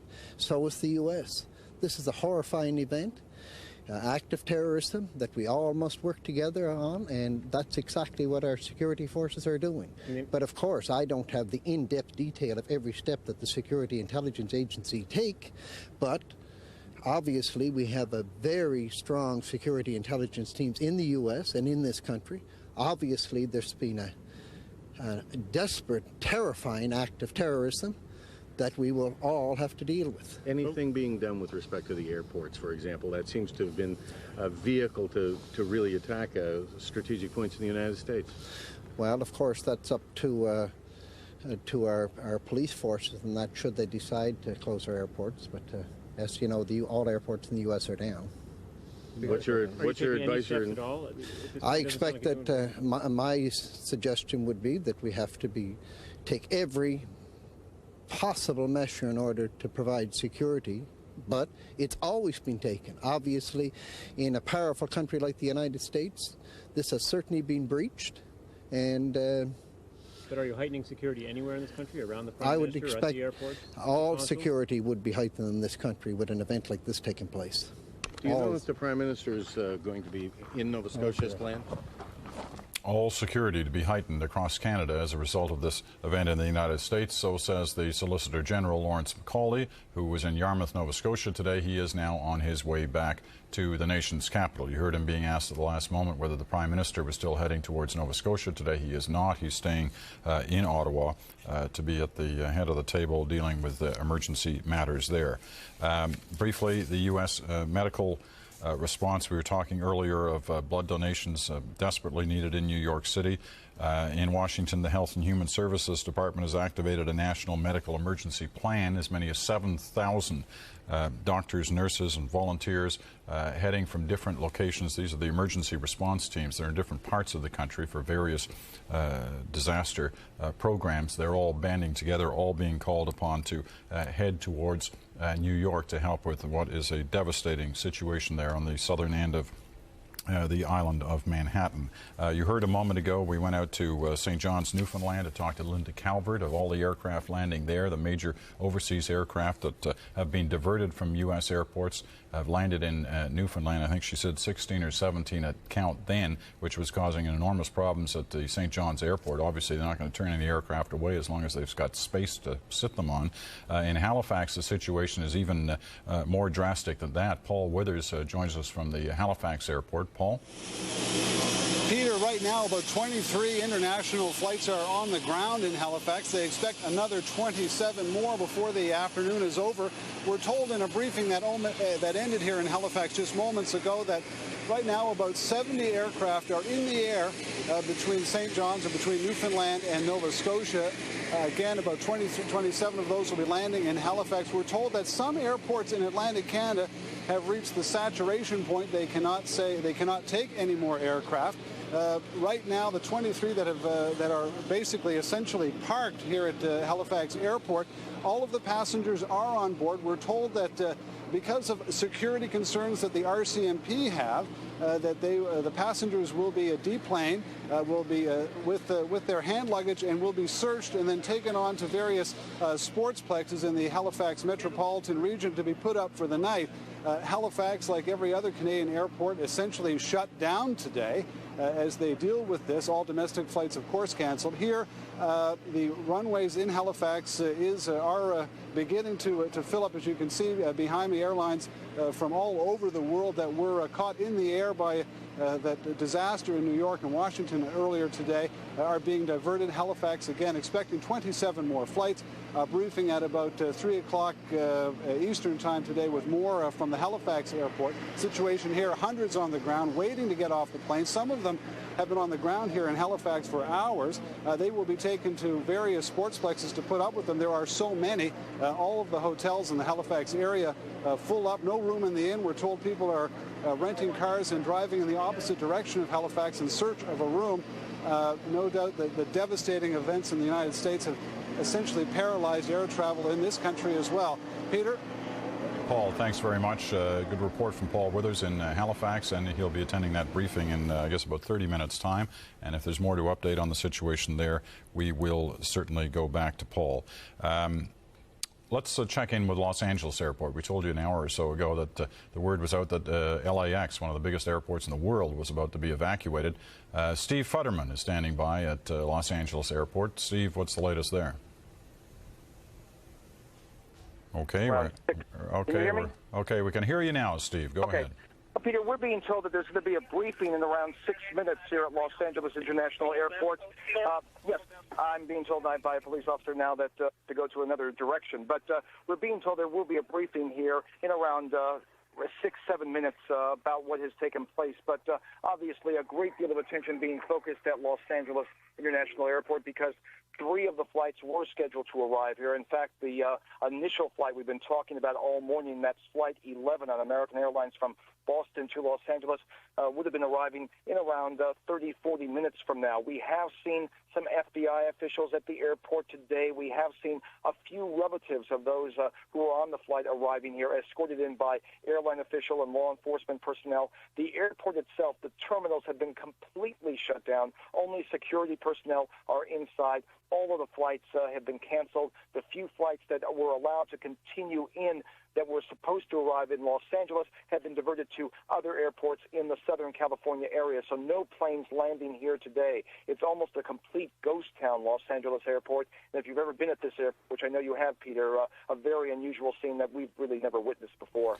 You know, Steve, the city of Los Angeles and the whole west coast of the U.S., waking up to this story when it was fully in play already and many of the details known. Any sense of gauging the reaction on the west coast of the U.S. to this? Yeah, well, I woke up to the news as well. I happened to be up when just a few moments after the first plane hit the World Trade Center. But as you mentioned, most people were not up that early, and when they awoke, they turned on the radio.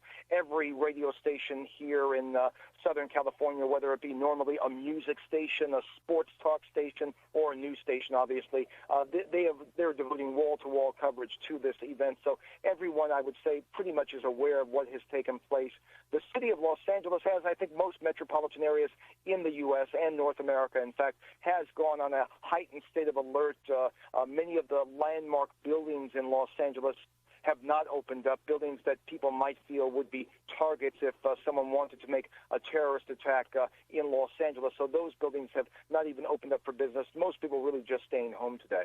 All right, Steve, thanks very much. Steve Futterman reporting to us from Los Angeles, and the situation at LAX, the Los Angeles airport, which, as Steve says, looks like a ghost town right now. No one around, with the exception of FBI officials monitoring the arrival area of what would have been a couple of flights that were hijacked and crashed in the eastern United States this morning.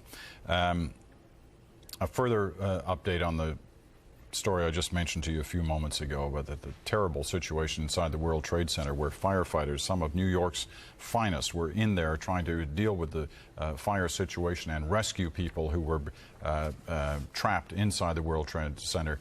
They themselves then became victims when the Twin Towers fell down. One estimate now is that 200 firefighters are missing in the collapse of the World Trade Center. That just gives you an indication. 200, an incredible figure, a massive figure for a number of firefighters. But we're dealing with the collapse of these buildings here, where there is the potential for thousands, perhaps tens of thousands of people who were inside the moment this building collapsed. Further reaction from different parts of the world. The Pope has now issued a statement condemning the attacks as an unspeakable horror, John Paul called it, which thrust the United States into, in his words, a dark and tragic moment. Let's go back to Washington, where the CBC's David Holton has been trying to determine just how the U.S. government is responding to all this. David, we heard the president's remarks on tape just a short time ago, and his comments about freedom itself being under attack here. When you hear his words and deconstruct what he had to say, what's your sense?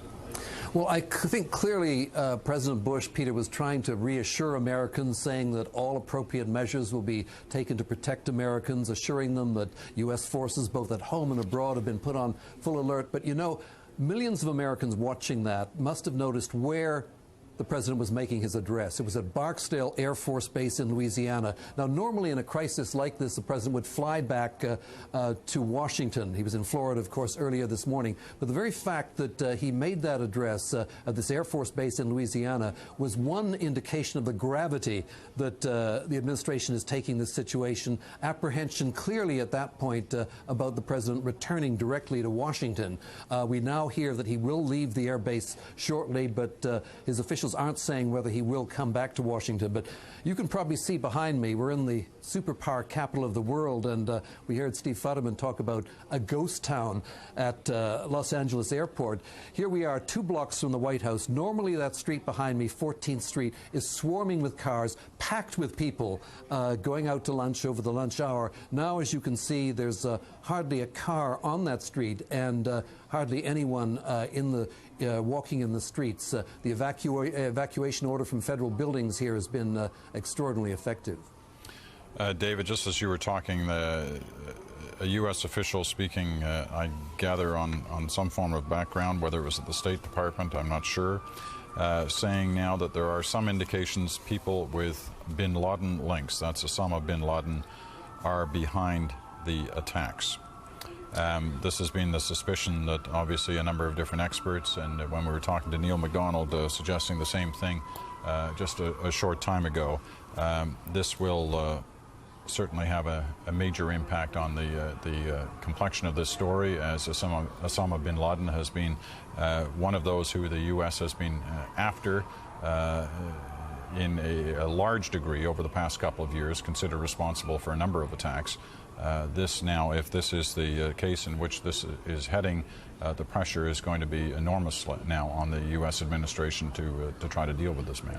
It will indeed, but I think we should be very careful about that first report coming out of an unidentified official in Washington saying, quote, that there are some indications that these bombing attacks may be linked to Osama bin Laden. I think at this stage it's a little premature. Clearly the administration's under huge pressure to give a sense that they know what is happening, that they might have some idea who is responsible for this, but as you'll recall, in the African embassy bombings, there were a lot of false leads that were explored before the culprits in that case were caught. So I think we should be a little careful at this point of unidentified statements coming out of the U.S. administration pointing to Osama bin Laden. Okay, good point, and point taken and accepted. John McCain, the senator, the Republican senator from Arizona, he making comments today about the overall security capabilities of the United States after a day like this, questioning just whether or not a full evaluation of the U.S. security arrangements are needed, one, and two, that because of what happened today, the American public is going to have to get used to a very different kind of America in terms of the security requirements that are going to be needed. Well, the authorities always say after terrorist incidents like this that they're not going to succumb to a state of siege, but gosh, after these attacks, I think there'll be tremendous pressure to tighten security at airports, at ports, at borders along the, both in Canada and Mexico. The amazing thing is, for anyone who travels regularly, as I do in the U.S., is that the security, by and large, is pretty good. At most airports here, you are searched carefully. How those hijackers got aboard the aircraft with explosives will remain a huge mystery, and something that will be very difficult to identify, although there is hope, we're told, that the black boxes will be recovered from those aircraft that might at least give some sense of how this tragedy happened. Yeah, we are being, one network is reporting now that there was a form of communication from one of the aircraft that hit the World Trade Center that it had been hijacked. It appears that it was, we were talking to a former American Airlines pilot just a little while ago, David. I don't know whether you actually had a chance to hear him, but he was saying there is a way on board the aircraft that without having to give voice communication, there is a button that can be pushed that will give instant communication to ground authorities that the plane has been hijacked, and it appears that, in fact, is what happened in the case of at least one of the aircraft, which would suggest that the pilots were certainly in control for some time. Just for how long or not, we don't know. As that pilot in Calgary had mentioned to us, inconceivable for him to imagine a commercial airline pilot directing his aircraft into a building, even with a gun at his head, and suggesting that the pilots may have been eliminated before anything like that happened.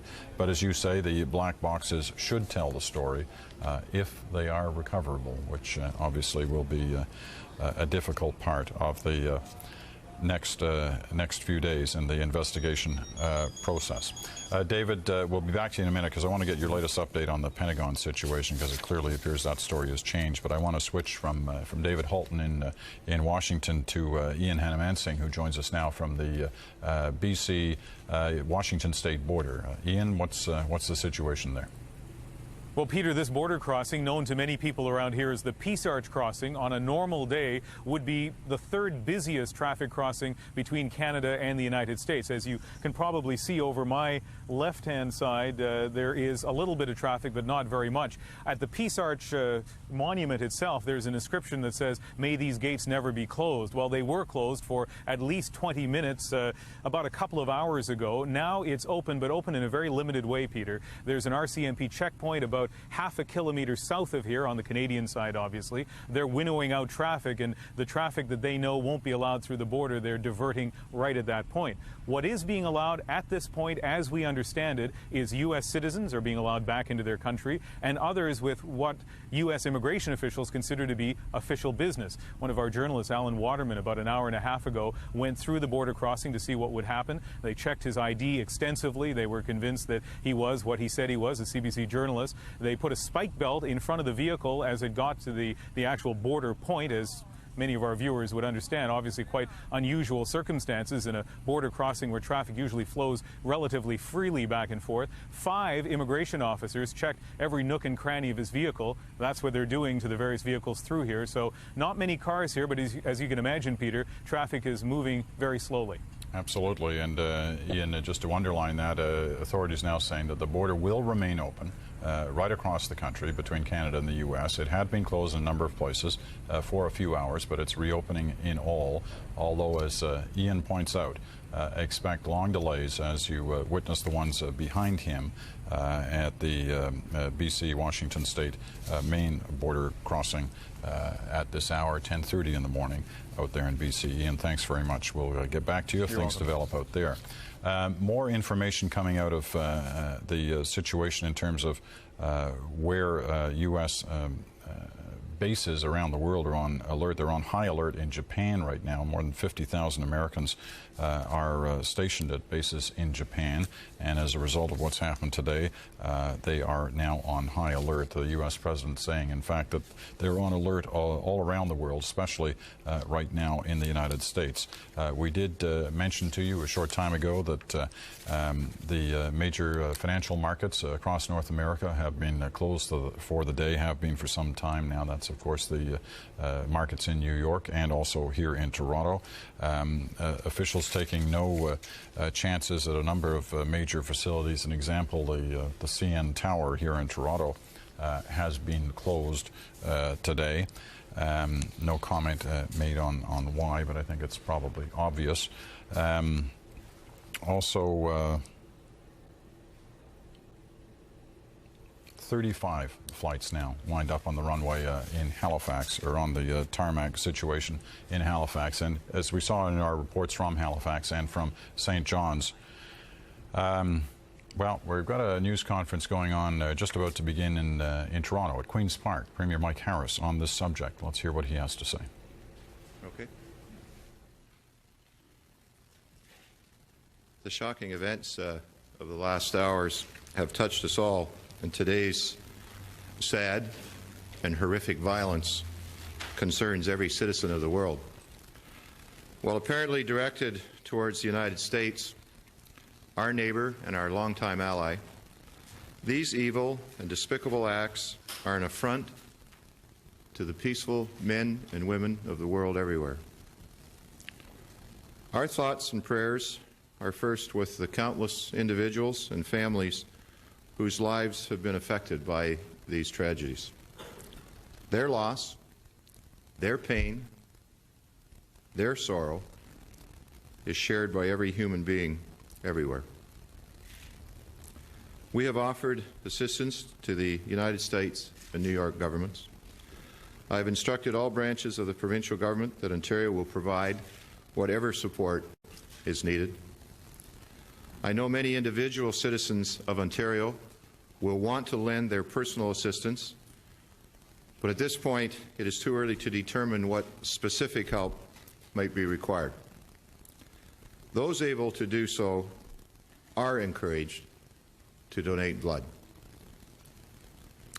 Those with medical or other special expertise may subsequently be called upon, and announcements about where and how individuals can help will be made as that information becomes available. I want to say to all of the people of Ontario and indeed Canada that there is no report of any known threat to Canada. However, I have directed provincial officials to work with the federal and municipal governments to take every precaution and to coordinate our responses. Emergency measures officials continue to meet. Finally, if Ontario can do anything to help U.S. authorities track down those responsible for this cowardly violence, rest assured we will leave no stone unturned. And I am personally committed to doing everything in my power to assist. Again, I offer on behalf of all Ontarians our sympathies and our prayers to all of the families who are being affected by today's events. Before I leave to go back to assist with coordinating our response, I want to introduce Dr. James Young, who is responsible for public safety. He heads up Emergency Measures Ontario, and he will answer any specific questions that you may have now, and he will lead Ontario's response. James. Thank you. Thank you, Premier. Okay. Are there any questions that ladies and gentlemen have? Dr. Young, what specific things is provincial officials looking at to help New York State? Well, there are a number of potential areas, and with any disaster such as this, it will take really some time for New York to determine exactly what they need and the scope and nature of their disaster. But immediately it comes to mind that the first and foremost thing that we'll look at is whether we can offer any assistance in the healthcare field, because the priority becomes on the living as a #1 priority. The second potential measure would be with search and rescue and offering assistance in regards to search and rescue, and disaster management comes to mind as a third area. And in the long term, obviously there may be tremendous forensic problems and investigative problems, and the province is willing to offer any assistance in regards to those matters as well. Do you think that any of the victims in New York City could be brought up here to treatment? It certainly, if that was asked and the province could provide that assistance, the province would do so. And plans are being made now that if that is an issue that we can assist, we'll do so. Doctor, how many beds do you have at your disposal in the area that you could help on New York? We don't know specifically a number of beds right now, but the hospital certainly immediately sprang into action with the disaster this morning, and are looking very carefully at what they do and what they don't do in the way of elective surgery right now, in order to, until the scope of the disaster is understood, ensure that in fact that we can be of any assistance that we can be. Dr. Young, the Premier refers to the fact while there's no report of any known threat to Canada, he's instructed provincial officials to take every precaution and to coordinate our responses. What precautions is the Ontario government contemplating at this point? Well, the #1 thing that we did at 11:08 this morning was to fully mobilize the Provincial Operations Centre. This brings into force all of the ministries of government. There are also meetings and discussions taking place at all levels with the federal government and municipal officials.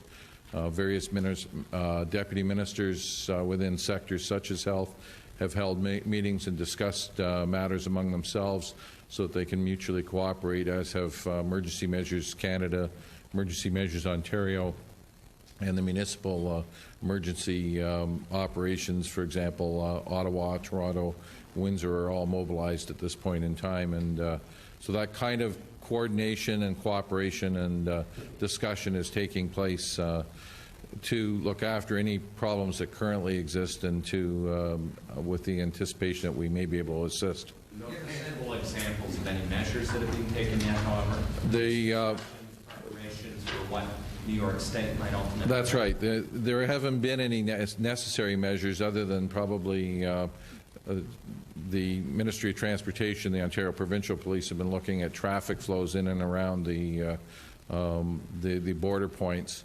The airport is obviously on heightened security, and the necessary measures have been taken relative to that. But nothing concrete has been necessary at this point in time because there has not been any perceived threat to Canadians. Have you sent provincial employees home, or are they still all at work as far as your... No, the provincial employees in most centres are still at work. There are a few buildings that provincial employees have left. Most commonly for one of two reasons: either the sensitivity of the area that they work near, or if they're in a building owned by a landlord who decided they wanted to close the building, then those are the provincial employees that have been sent home at this point in time. I believe 2 or 3 I was the last number I had. 400 University Avenue was one, and I think there may be a smaller building nearby the U.S. consulate that has Ministry of Tourism in it, and then I believe one of the Cadillac Fairview buildings, and it may, I'm not sure exactly which one. Do we have a plan in place should in any event that something like that should happen in Toronto? Yes, there is a counterterrorism plan in place in Toronto, and this is worked on by all levels of government that include the federal government, the provincial government, and the municipality in concert with the municipal police.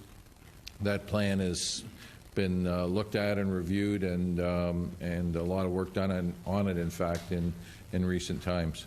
What did it tell on a situation like this, though? Any plan? All right, James Young, the Chief Coroner of Ontario, and Premier Mike Harris from a few moments ago, and his reaction to the devastating news out of the United States today of the terrorist attacks there, which have claimed an enormous toll. We do not have a figure, and we're not looking forward to hearing what it is. If you've seen the devastation, and I'm sure you have, you know that that number is going to be very high. It's a live shot from New York City, where still the skyline is covered in the smoke and debris that more than 3 hours after the collapse of the Twin Towers of the World Trade Center occurred at about 10:30 local time this morning. The last tower dropped after being hit by aircraft about 90 minutes before then.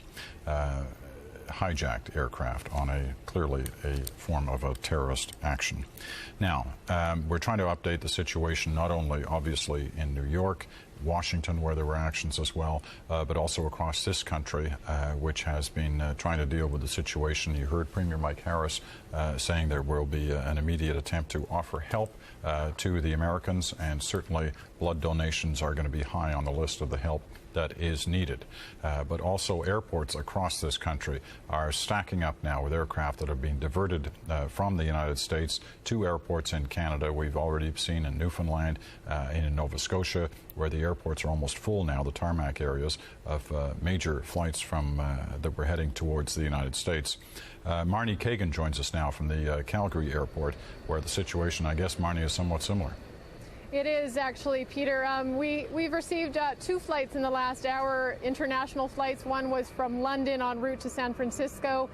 Spoke to some people coming off that flight. They were told, well, actually, before they were even told they were being diverted to Calgary, they sort of saw it on the little flight screens where you can see where the flight is. They saw it change from San Francisco to Calgary. The pilot came on, told them they were being diverted, and then flight attendants came around and told people individually why they were being diverted to Calgary.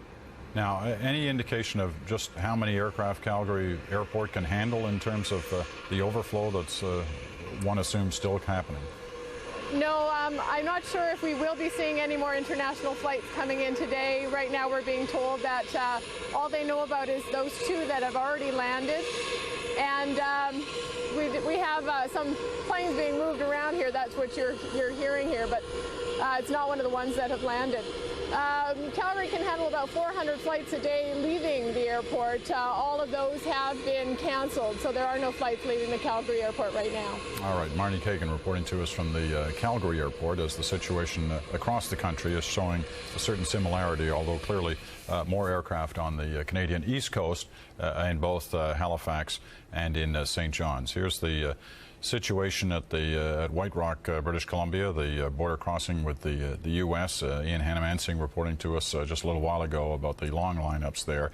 Traffic is getting through, but if you're heading in that direction or you know somebody is, expect long delays and an intense look at your vehicle and your documents when you cross into the United States. There had been reports earlier that the U.S.-Canadian border was closed. It was in a couple of places for a short period of time, but it is open now, although long delays are expected. Okay, a number of things to bring you up to date. First of all, the Prime Minister is expected to speak here in the lobby outside the House of Commons in about 25 minutes' time, I believe 2:15 Ottawa time. The Prime Minister will have a statement. He'd already issued one earlier talking about the cowardly act that had taken place in the United States. We'll, of course, be covering Prime Minister Chrétien's comments live. Now, Let me go through some of the more details that we're picking up in these past few minutes as we've been bouncing around this country and the United States on various briefings. There are reports now that the U.S. Navy has dispatched 5 battleships, have left Norfolk, Virginia, to be deployed along the east coast of the United States, plus aircraft carriers off New York. We'd heard one of them being the John F. Kennedy was to be deployed into the New York harbor area. Clearly, American officials now taking no chances about any repeats. We haven't heard of any events in the last couple of hours. There certainly were enough already earlier in the day, at least 4 hijackings, perhaps 5, unclear at this hour on that. New York City, the worst hit. Washington has been hit. An aircraft down in Pennsylvania.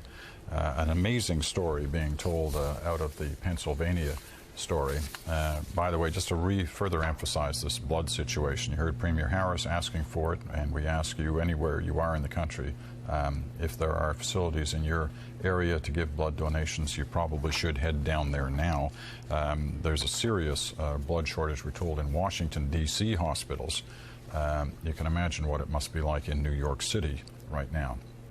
I want to tell you this story coming out of the Pennsylvania crash. One of the aircraft that crashed in Pennsylvania, apparently one of the passengers who was on board the aircraft that had been hijacked managed to lock himself in the washroom on board the aircraft and used his cell phone to call and was able to reach somebody on the ground. An emergency dispatcher in a neighboring county received a cell phone call from a man who said he was a passenger locked in the bathroom on that flight. Repeatedly told officials the call was not a hoax. We are being hijacked. We're being hijacked. The man is quoted as saying, he has a transcript of that call. This is the Pennsylvania area where that plane eventually crashed. No survivors. It's still not determined exactly what happened on that flight, but it was hijacked, and it did crash. One of 4 known and confirmed crashes. There is still some speculation of a 5th, but it's unclear. There's also, let me see, it's also being reported that U.S. Senate leaders and House of Representative leaders have been taken away by the U.S. Secret Service to an undisclosed location. We already know that's certainly the case for both the Vice President, Dick Cheney, and the First Lady, Laura Bush, who was still in Washington. Her husband, of course, the President, was in Florida this morning and is now in Louisiana. And as David Holton quite rightly pointed out, quite a scene for the American public, with Washington under attack, New York under attack. It was certainly obvious to all watching that the President of the United States, the security officials had chosen that he not go back to Washington, that instead he is in a U.S. Air Force base in Louisiana. When he's leaving and where he may be going from that, we do not know. All right. Back to the situation in New York. This is a live shot. Still smoke, debris pouring out of the area where the World Trade Center used to stand. The stories that you will hear over the next days of heroism on the part of those desperately trying to save the people who were in that building, trapped in it, people leaping out of windows, or reports of people jumping from as high as 30 stories, obviously without success in their leap, trying to avert the devastation that was around them and was about to engulf them. Many of those who were on the scene first were New York City firefighters. I want to show you some tape of some of them who have been working desperately in these last few hours. The men and women of the New York City Fire Department who've been inside the buildings and the areas immediately surrounding the World Trade Center, trying to help those, and obviously having devastating effects on their own situation. This is just an indication of what it looks like there in the streets immediately surrounding that area. And this was just shortly after the buildings collapsed. And you've seen the pictures with the smoke and the debris still coming out of the sky hours later. So we have A country under siege, a city in devastation, just south of us in the United States. These are not pictures from some far off and distant land. This is our neighbor, and this is New York City. Today, September 11th, 2001.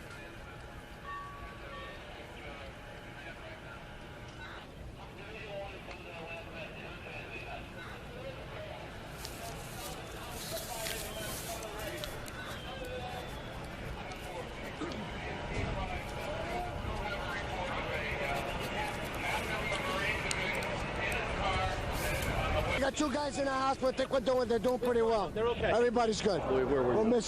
I was on the 24th floor, went up in the elevator. As soon as we got up in the elevator, we lost power in the elevator. And then we just worked our way down the stairs. But there was tons of company giving maydays. We lost tons of guys. Terrible. Terrible. What were you able to do once you were up there? The sights and sounds of those who were trying desperately to deal with the situation in that last story. That firefighter who had got up to the 24th floor of the World Trade Center, one of the towers, lost power in the elevator, had to come back down. Shortly after that, the whole building collapsed. And as he said, he lost many of his fellow firefighters in that.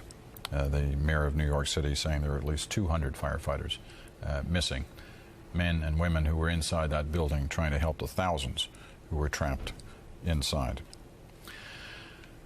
All right, from New York, let's go back to Washington. We're joined by phone by freelance journalist Peter Bergen, who's an expert on terrorism matters, who has worked extensively on covering stories like this and the aftermath of stories like this, although there has never been a story like this, but I think you know what I mean. Peter, your thoughts on what we've seen and obviously what is on the minds of so many people. Actually, we're going to quick go to Ottawa. Jean Chrétien.